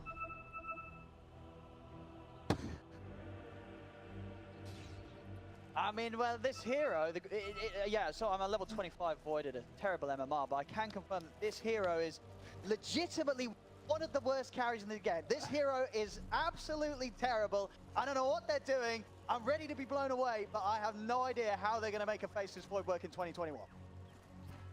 Yeah, this, you know, they have Void Spirit, they have Faceless Avoid, which people didn't tend to pick it at all. I believe this is the first showing of the hero, and might be the last one, considering what they have. They have 0 damage inside the Chronosphere as well. Maybe just trying to put a bid in to try and get the hero buff for the next patch, so I can appreciate that from IG. That's a smart way of thinking. You are learned in the ways 30 seconds to battle. Thank you very much. But of course, very excited to see this. As the panel touched upon, if you're picking Faceless Void in this position, you must have something phenomenal in mind. Either that or you're running out of options. Like, maybe just fall back. But as you said, you know, he's the golden tier, Faceless Void, so maybe he wants him, like, I invested so much time in grinding, I want this hero to have a buff in the next patch. That's how you do it. Yeah. The battle Pull it out in the grand final. I mean, it's incredibly hyped to see. Is of course going to have the potential to get a nice axe down the line from JT. And the Void axe, it's definitely good. It's definitely worth it. Probably not going to necessarily be higher up the list than Emos, though. Void Spirit axe, definitely the usual reason why you're drafting it out and a Void Spirit in the same lineup. But we'll see. You know, but for Faceless Void, one of the things that kind of can make him work is if you have that insane combo with the Chronosphere. Problem is, this game, IG, they just don't really have that, right? Yeah, Chrono, they have Chrono Acid into what? Spray, Chrono into like Finger, Earth Spike. That's it. The good thing is they don't have any like real counterplay to the Chrono. There is a Roar, but you don't have that like Wyvern, you don't have Shadow Demon, you don't have an Oracle, any kind of saves coming inside the Chronosphere. So every single time the Chrono is up, they should be able to get a kill. Even though, as you said, like they have 1, 2, 3, 4 melee heroes. Tranquilly. And sort of overall, looking at EG's lineup, what do you like so much about what EG's bringing here? Because they have such a great setup for Ancient Apparition. They have heroes that can invade the enemy jungle, something that, you know, Alchemist wants to be, let's say, 7 to 11 minutes where he's farming the Alchemist. They have pretty much the best heroes. You have Hawk scouting things out. You have Earth Spirit, who's one of the best heroes to just rotate over the map. Storm Spirit on top of that. Like, such a good setup for Ancient Apparition. I don't think Fly should be able to miss a single Ice Blast this time around. Yeah, definitely no excuses for missing that this game. And some heroes that aren't going to really have the greatest of times to get hit by that blast. In particular. And with the lane setups here, I mean, who's getting the edge with these lanes? Yeah, this Faceless Void, he's not going to get too much out of the bottom lane. He might be dead if he does not body block him. Blood Ride's down. Lifeline. Ooh. Be okay. Let's have a salve ready in the lane. This is a bit problematic. You know, they hit level 2 before you.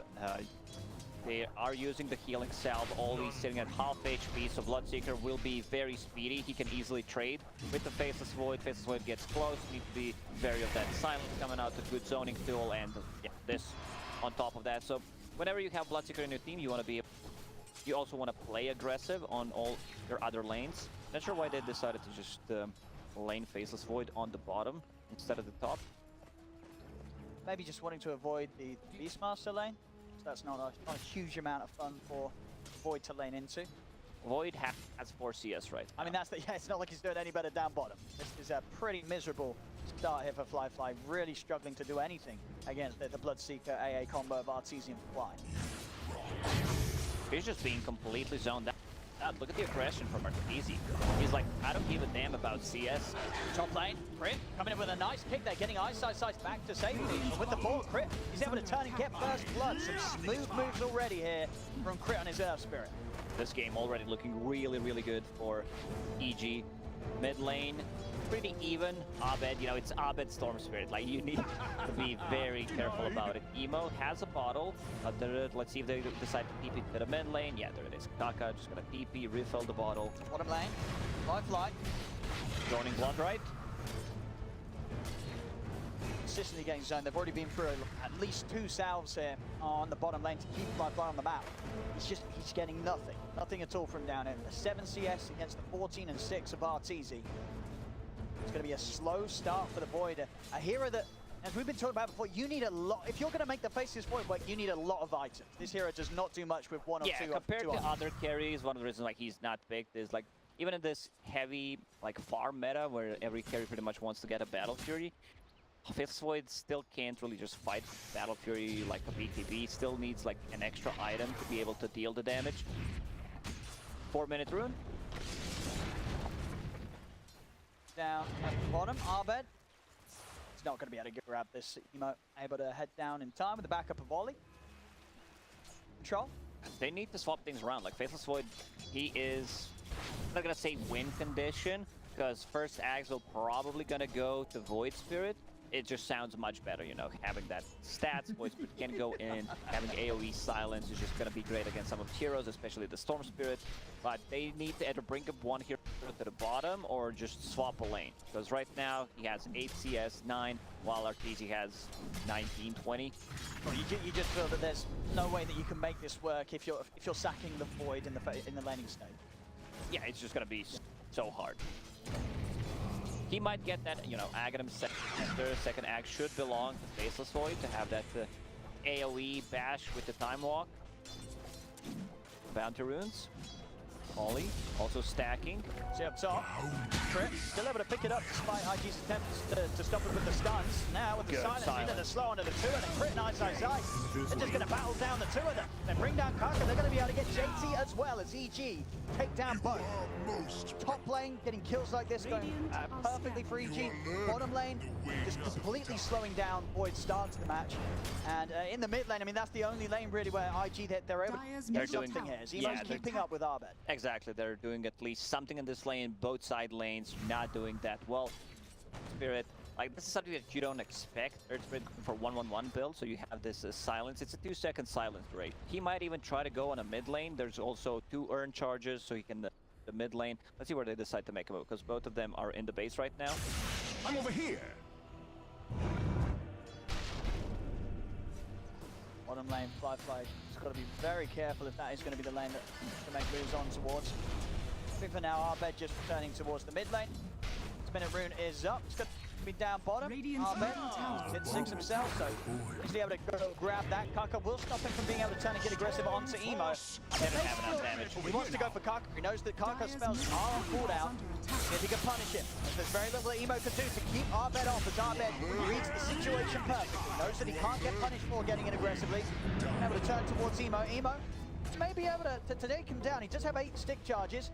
Be enough to zip away. Emo already using the Remnant. Nothing else to grab Arbed. Step in a second. It's like he knows. It's like he's actually counting. Emo's underneath the tower. Arbed's still got a Fairy Fire. He's still got a Fairy Fire to play with. Plus the Fairy Fire and the stick charges. Emo's got to get out of it. Crit rotating, but a bit too late. I think he had enough time if he hit himself to actually TP to the mid lane, try to help Arbed, but maybe Arbed was just saying, I don't need the help. I got this. Textbook showing of Arbed knowing his limits perfectly on the tier. Thank you. Top lane, Dire's JT. middle tower is under attack. Gotta be a bit careful. No, ice. He's hit the 6, he's got the raw. Crit's ever in position. Can make a go onto JT. Radiant's top tower is under attack. Before he hits level 6. They just brought a Lion on the bottom. I don't think they cared too much about him. Like, Bloodseeker's very tanky. His armor is super high, especially when sitting near the tower. It's 12, so you don't really feel those right-click damage. Faceless Void will need some more XP to hit level 5. You can see the rotation. Arbed's ready to go in. Look at the Fly. They're having in the vortex. Straight down in the Bloodline. Fly will get the jump off to the side, but Arbed's still with mana to go. The Aphotic Shield comes down to Fly. It's not enough to save him. Under attack.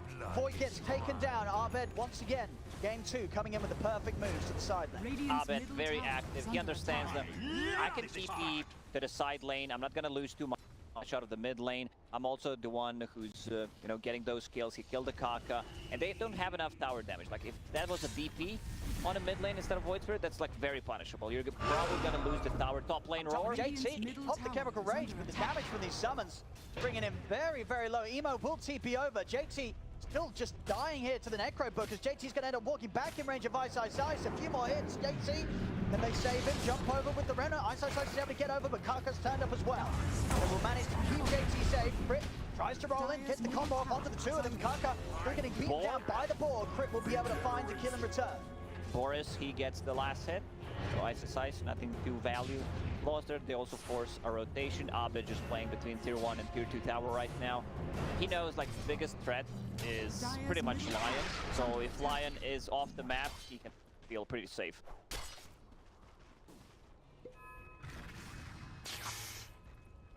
Bottom lane, Arteezy's now got the 6, so Firefly has to be careful of any moves they make with backup. Top lane emo. Okay, no Raw still 30 seconds. JP now sticking away from the lane completely. Ahmed still aggressive here, looking for moves in the mid lane. Bottom, Rick comes in with a rotation, and it's the +1. That's all that's needed there for Arteezy to be able to take down Flyfly. Flyfly, man, he's struggling. For people who are just tuning in, this is not a position 5.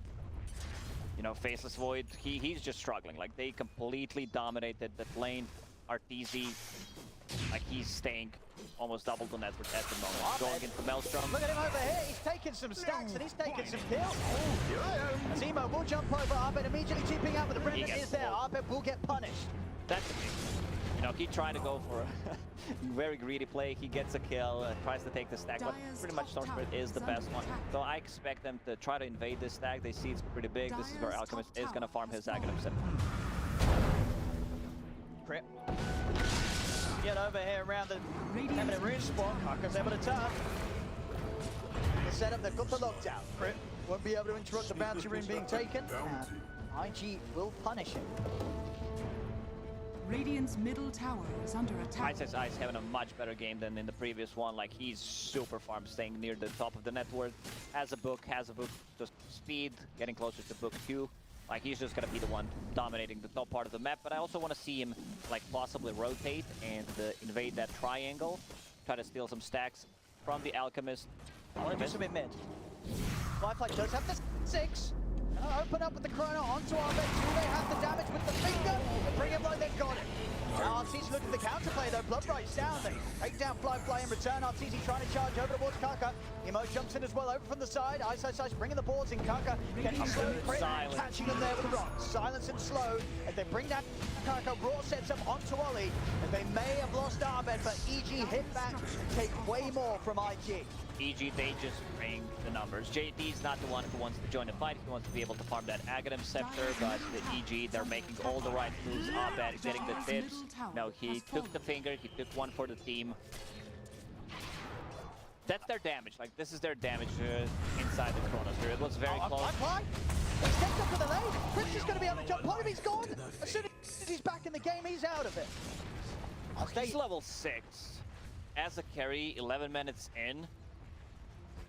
They were giving tomes to Arteezy in the previous game. Maybe they need to start doing the same thing for Faceless Void, because he's seriously underleveled. He's going to have such a tough game. Top lane Abed found JT. He's buying time here for Ice Ice Ice to bring the army over. And JT looking pretty dead here. No escape for the Alchemist. Another kill for EG. 13-4 now.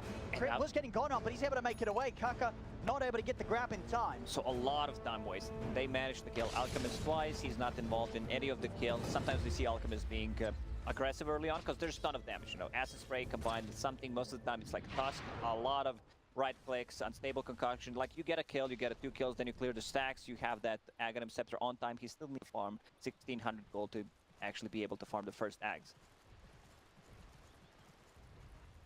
One of those record-breaking times that we've seen from some of these solo lane alks with the way that he has dealt with them a couple of times. But getting very close to the order. The Magi and the recipe at Souls is needed. Arteezy, Maelstrom done. His farm now going to continue at a pace that's going to be very hard for Flyfly to keep up with, as Arteezy currently doubling the net worth. He does not have a farming item on Faceless Void, while Arteezy has Maelstrom, so it's just going to keep getting worse for him. We'll have Chrono again in 20 seconds. I feel like if you are trying to make it, you've got to use Chrono off cooldown. Check this triangle. To get back in. He's inside the triangles. Not gonna say stealing, but taking away some CS from JT. as well, because he needs to recover as well. But this also means that Aghanim Scepter will be delayed. Dire's top tower is under attack. Pressure onto the bottom tier 1. G, with the strength that they have, they will not be afraid of defending. Very strong right now.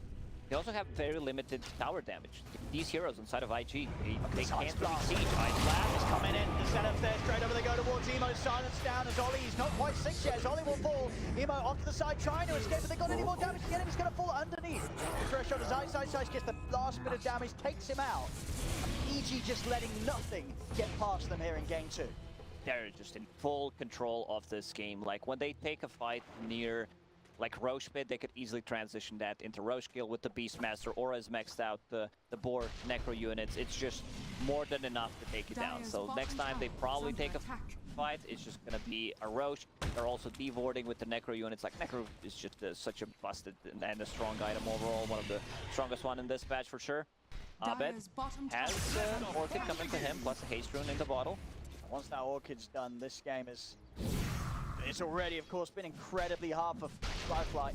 0, 4, and 1. With the Orchid in play, he's got to pretty much hope that Ollie's always by his side. Otherwise, Abed will have no trouble pretty much taking down Flyfly solo. Lion still holding a tome. He just gave it to Abaddon. Abaddon is also level 5.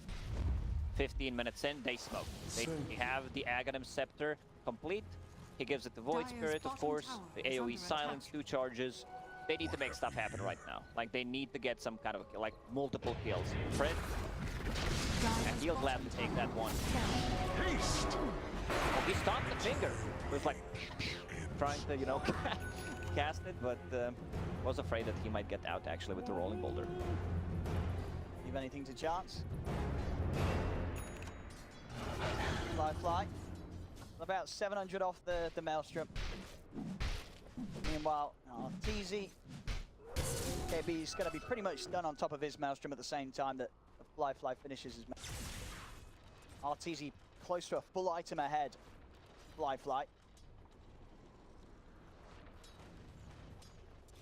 This time around, he's also going for BKB. Beastmaster, after finishing the Necro 3, doesn't care too much about any of the spells other than the Chronosphere. They have nothing else and wants to be able to, you know, deal with the silence. Smoke. Ollie. Let's have 6, so he'll have some time to buy himself with borrowed time. Across the rest of IG, they'll let him go. They see an opportunity for a Chronosphere. Flyplay is around. With Ollie gone, IG will retreat.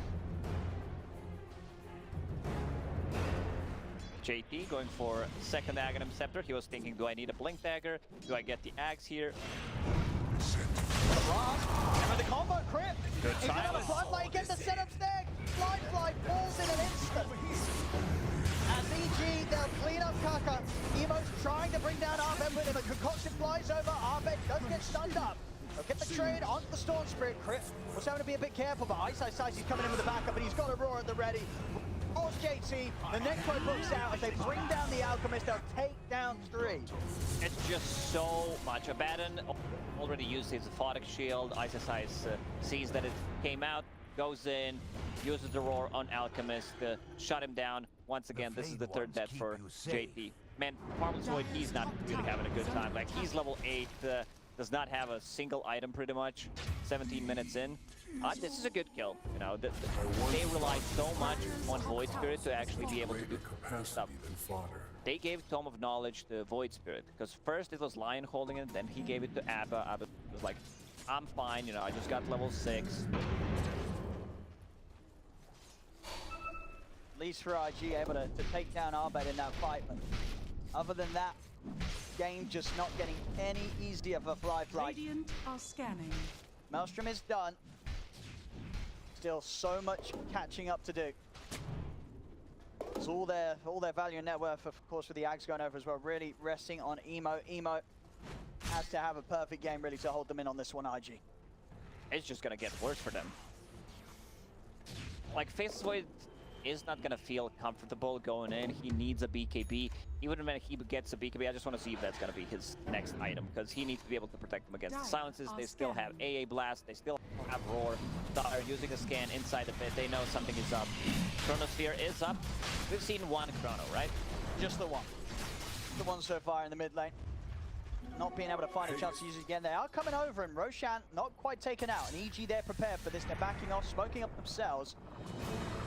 Prepare for the attempt here from IG. JT running a target here. Hawks are out. So setting up the vision. Emo moving over to the backlines. Crit's going to roll over the Warthog. Just get blocked off. Block right down.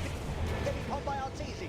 Commits over the Warthog. Emo leaping out immediately, but Ahmed's in. Grabs him with the Vortex. Stops the escape from the Void Spirit. Ollie falls as the borrowed time comes to an end. You see Crit and Ice, they even see if they can chase down for more. They know that JT still around it. Crit, he's in. Knows exactly where he is. The slow Ice has the roar in the ready as there's no escape for JT. And EG, they'll take the three of them down. Yeah, that was such a good, rotation. They use the smoke, they get out of the pit, they understand, they are coming. They also use the scan, so they probably know something is up. Crit, they're sitting behind the trees, breaking also the smoke going in. Like, Abed is so careful. Like, you could see that he did not want to go in until Rupture was used, and then like, yeah, we'll just pull the Void Spirit, we'll kill him. There's not going to be enough damage. If we take down Void Spirit, this is where most of the damage just comes from. Faces Void, after getting the Maelstrom, going for a BKB, I can understand. Let's see if he can, get that Aghanim Scepter on time. But still, he's never going to feel comfortable playing into Rupture, into Roar, into AA Blast. It's just not good of a Faces Void game. Radiant's bottom tower is under attack. Wards are up there, quickly pinged out. IG preparing around the area. Room ready for the next fight. You have the best Aegis carrier in the game. Sorcerer Abaddon pretty much always gets the same item build. Orchid Rush, then he gets some Arcane Boots to have a bit more mana into BKB. AA Blast misses. A little too low mana to keep going here, Abed. Back a couple of TPs. G bringing in the mid lane. TP's down towards the point. They want to try and get Flies. They show like a couple of heroes mid, Crit and Arteezy. They'll start setting up the box. Fly, he's been ruptured. He's going to go for the TP out. Crit, he's in. He's got the Yules, puts a stop to the escape. Fly will go down yet again. He was thinking about using that Chronosphere. Like, Crit missed the Roar, but has a Yule Scepter to cancel the TP. Such a nice move from EG. EG, they're just completely dominating this game. Moving around the map, they have a BKB on a Beastmaster. AA, he was saving some money. Bought a shard, a good shard. Like, this allows Ancient Apparition to possibly like even farm and push creep waves, 40 DPS, and attack speed reduced by 20.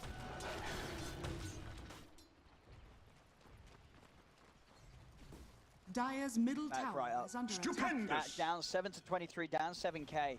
They've really had to look for some sort of big, crazy smoke-up play around a Chronosphere, but as we said at the start, it's just, even if they do land that Chrono, where's the follow-up? I mean, they have a finger, that's it, right? Finger. That's one hero gone, maybe, at best. Radiant. Dire's middle tower a scan. is under attack. Abed does not feel comfortable. He thought maybe Lion is hiding in the trees. Lion has a Blink Dagger, so it's going to be much easier for him to get the good initiation. Here we go. On the side, they're going to jump onto Arteezy. Arteezy getting low. They've got the ball. Lifeline pops in. Got the catch Arteezy. Does he have the damage? He's trying to be into it. Arteezy, he's still alive. He's able to walk it off. Lifeline goes down. That was it. That was the Chrono. Nothing happened. Arteezy finally falls, but it's going to be EG with the cleanup as Emo is going to go down. They'll lose 3 on IG. They used everything. Like, they used everything. That's Chronosphere. We talked about how they don't have enough damage inside of it, and we can see why. Like, Faceless Void just does not deal enough damage at the moment. There's no real follow-up. They try to burst him down. Arteezy super tanky, ton of armor, 21, has some status resistance with that casual Sange, which he will turn into SNY. Rest of the team just comes in and cleans them up. Well, it's tough. It's a very tough game here for IG. They'll have that Chrono ready to go again in just a short time of 2 minutes. Aghanim Scepter now completed on Faceless Void. He didn't farm the gold. It was Alchemist who actually gave it to him. Dire are scanning. See again. I mean, Arteezy, of course, does eventually go down, but so much having to be used to kill Arteezy at this point. And that was even catching him in the chrono when he was as low as he was. It's just that Faceless Void does not have attack speed. There's no Mask of Madness on anything. He's really struggling. You can feel that he's a bit more tanky right now because of that Axe. Stats are really good. And the Axe, because it will speed up his farm. Fly, able to hop around the map, clean up the waves, camps as he jumps into them. The AoE bashes. It's a lot of time, and still many items that are going to be any sort of considerable threat on his own. He comes in with the Chronosphere.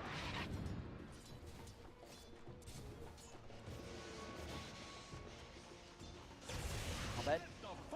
Zip it, and he's on the hunt, and he's actually found him. Abed hunting through the tree line, catches Emo.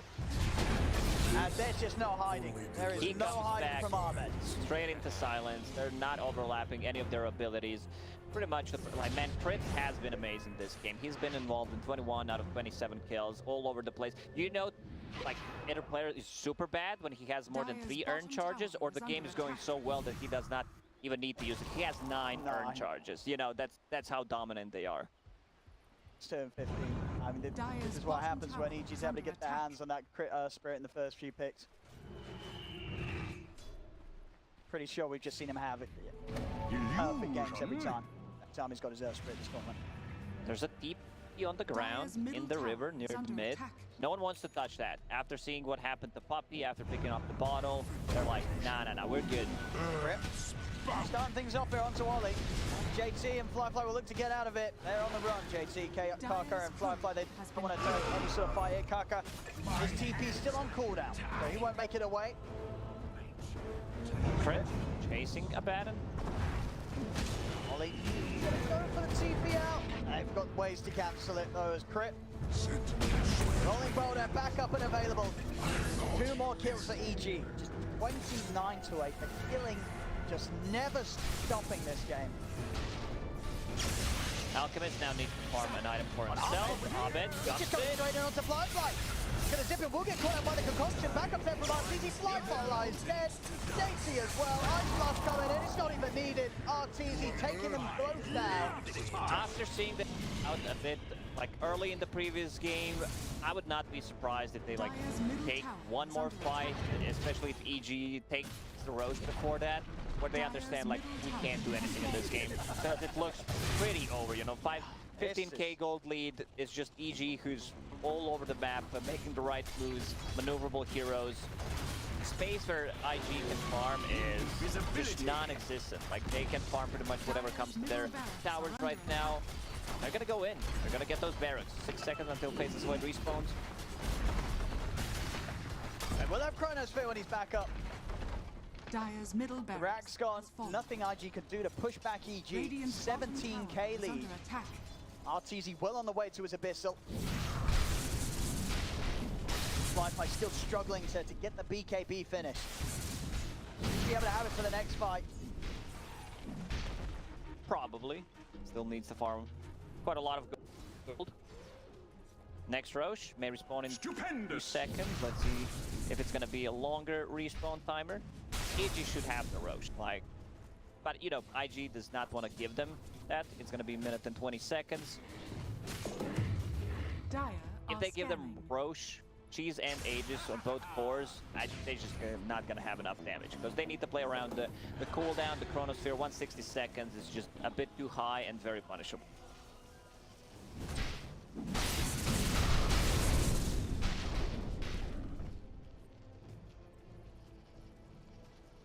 Keeping themselves completely surrounding Flyfly. Make sure the Flyfly is able to farm.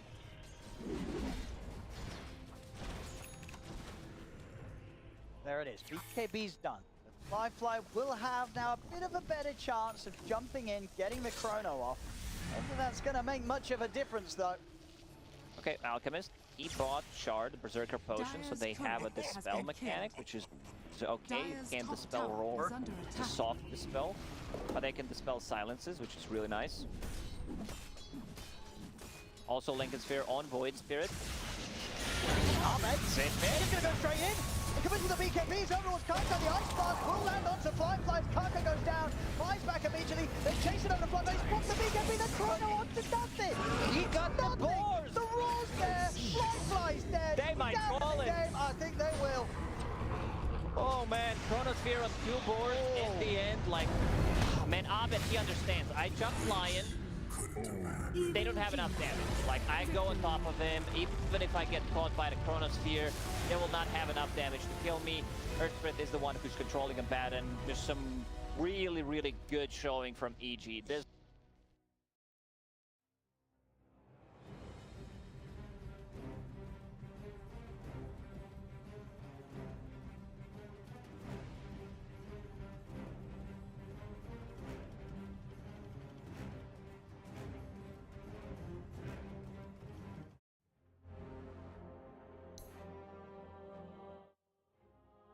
Bit of a risky game to do it in.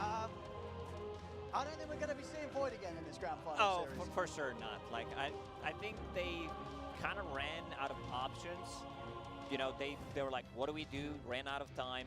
Maybe it's time to bring out some big guns. And it was a water gun in the end. Yeah, I mean, well, EG, thanks to that, and thanks to, of course, as you said, EG's just perfect play and a brilliant draft. Once again, EG coming in with 5 heroes, and they have no struggle playing this game from the lanes onwards. And then they just crush it on all fronts. They're up 2-0 now, and I don't know what I just got to do, but they've got to come in with something completely different than costing. Yeah, they need to do 180, or what some people call 360, which is not correct, you know, but if they do 360, it might be 3-0, but they definitely need to bounce back. They need to make something different, because EG, they got their number. They absolutely do, especially in a game like this. EG now up 2-0 against IG in this best of 5. And with EG on most of their comfort heroes, it looked so easy for them, especially up against the Faceless Void of IG. It was a little bit of a questionable last pick coming out from Invictus Gaming, here to talk about Game 2 and preparing for Game 3, I mean, with Gods and Lizards. A little bit. And I want to start with the Faceless Void, because we were very harsh on the hero when he got picked. We heard our commentators being very harsh on the hero as well. But we are that for a reason, and I want to just, you know, there's a lot of people who are like, oh, I haven't seen it. Why is it bad, Gods? It's really bad in lane. We saw that here. It got crushed. I don't know why they sent the off lane. The Hero's Toolkit just doesn't do a whole lot at many stages of the game. You're built around a Chronosphere, which is this like team fight spell, but you need heroes that synergize with the Chronosphere, which they didn't have. And even if they do, I think it's a carry that just doesn't feel like you carry the game. You're relying on your teammates to do damage in your Chronosphere. Yeah, 2 patches ago he was pretty strong, pretty broken, picked on almost every single game, so I'm not really sad that we haven't seen him. I felt like, okay, if they're picking Faceless Void on Fly, he was, like, throughout history, really strong on the hero. Maybe they have something planned. And they said before this match that they haven't prepared at all for EG, and I'm like, okay, maybe they lie, they're messing with us, mind games. No, I think they were honest. Yeah. They just didn't prepare, and now Faceless Void comes out in that last pick when you don't know what else to do. Aghanim's on him. Like, he couldn't even kill a creep wave. You noticed that, right? In my head, I'm like, oh, I remember the carry Void. You go Battle Fury on Maelstrom into Ags. It's a pretty good farming item. One, I mean, it came way too late because IG were getting wrecked this game. So that Ags was not at a good timing. But even so, he time walks a creep wave and it's half health. It's like not even half health. And I'm just like, oh, this Ags is just bad. Like, and the other thing that if you want to make a Faceless Void work, I guess you have to have a lot of follow-up damage in the Chronosphere. We didn't see that either. It was a little bit of a, well, almost like a mismatch, perhaps, a little bit coming out for Invictus Gaming. And it makes you wonder, this was their last pick. We know that they only had 2 seconds to pick their last hero. Yep. And it almost felt like, you know, they had a strategy somewhere. It probably wasn't what they had in mind, but they decided to do it anyway because it was the only option left available. frustration coming out from Invictus Gaming here because they are now one game away from not being the champion at this major. Yeah. On the side of Invictus Gaming, nobody has ever this won a chrono. major. Yeah. It just tells the story of the whole game. It Yeah. was a missed attempt at the draft. Yeah, and you and could that's the feel thing. it through the A game. lot of people be laughing at the chrono there, and maybe like thinking this Void played terribly. But I think draft-wise, the game-wise, everything was lost and fallen apart at this point. Maybe the players were a little tilted, but there's nothing you can do when EG is outmaneuvering you with heroes like Storm that can just always jump you, catch the backlines, Beastmaster. They always see you as well. It's impossible to land spells against this EG draft. They were everywhere. They played very fast on the side of EG, and they're making a great case for themselves for taking the series 3-0, which, once again, for people wondering, Evil Geniuses has never won a major. I know Fly and Crit have won a major. Ice has won a major as well. Abed and Arteezy, never. The team, the region, never. So it would mean a lot to EG to be able to take that third game. And I can't see, at the moment, I can't see IG winning a game here because they've not shown to us that they can go toe-to-toe with EG. Yeah, full 180 or, as Lacoste said, 360 is necessary from them. No, not a 360 yeah. in there for them. I just don't, maybe don't try to counterpick. Go back to your own stuff. Go back to your own drafts. I feel like in that first game, they really found themselves in a position in which IG usually is, and that is they let you have your own game, and then they pick some heroes that really work against that are out of the meta. Throughout the regionals, throughout the major, they have been picking heroes that are out of the meta. Maybe not out of the meta, but let's say Mirana mid. Naga last game as well. This time it's the Void. Really, they reach. They find different solutions. Those solutions so far have not worked versus EG. Maybe not try them in the Yeah. grand And they're the team who has second pick, which the strengths of second pick is having the last pick in the draft, and it felt like it was more a curse than a blessing. And so that's what we've seen a bit, where you get to this last pick, there's nothing amazing. The other strength is that last pick in the first phase going into the bans. They pick an Alchemist there, and I feel like they didn't end up with a good Alchemist draft at all, so they did not use the strengths of being second pick at all this game. And I agree. It's hard. It's a hard choice, but we have to choose an MVP. I feel like, is it Abed Storm again? Can I take this one? It's Crit 100% on the Earth Spirit. This guy, not only did he win the top lane, most of these fights that looked so easy for EG were won because of him. He jumps in, he silences every single time. The Abaddon +1.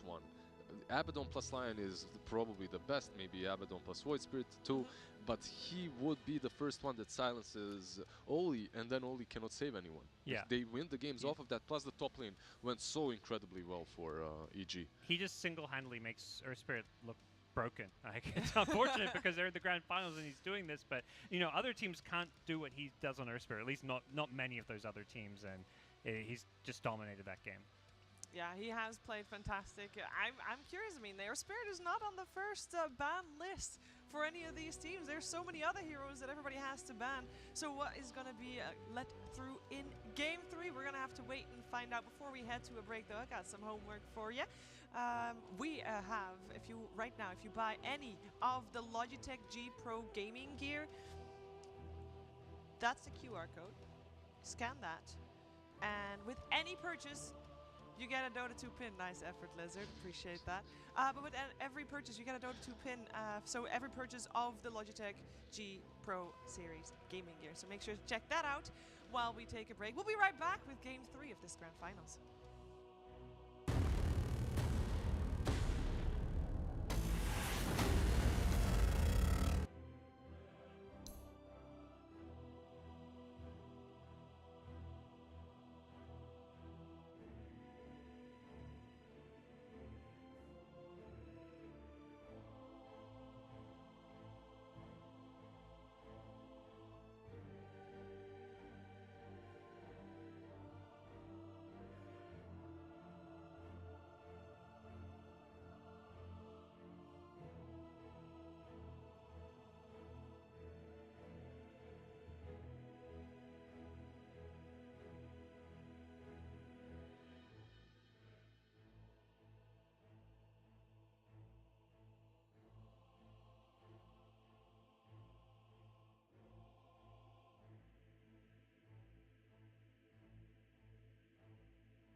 either.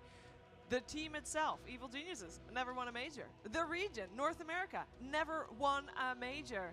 That could all change after the game we are about to witness here with Gods and Lizard.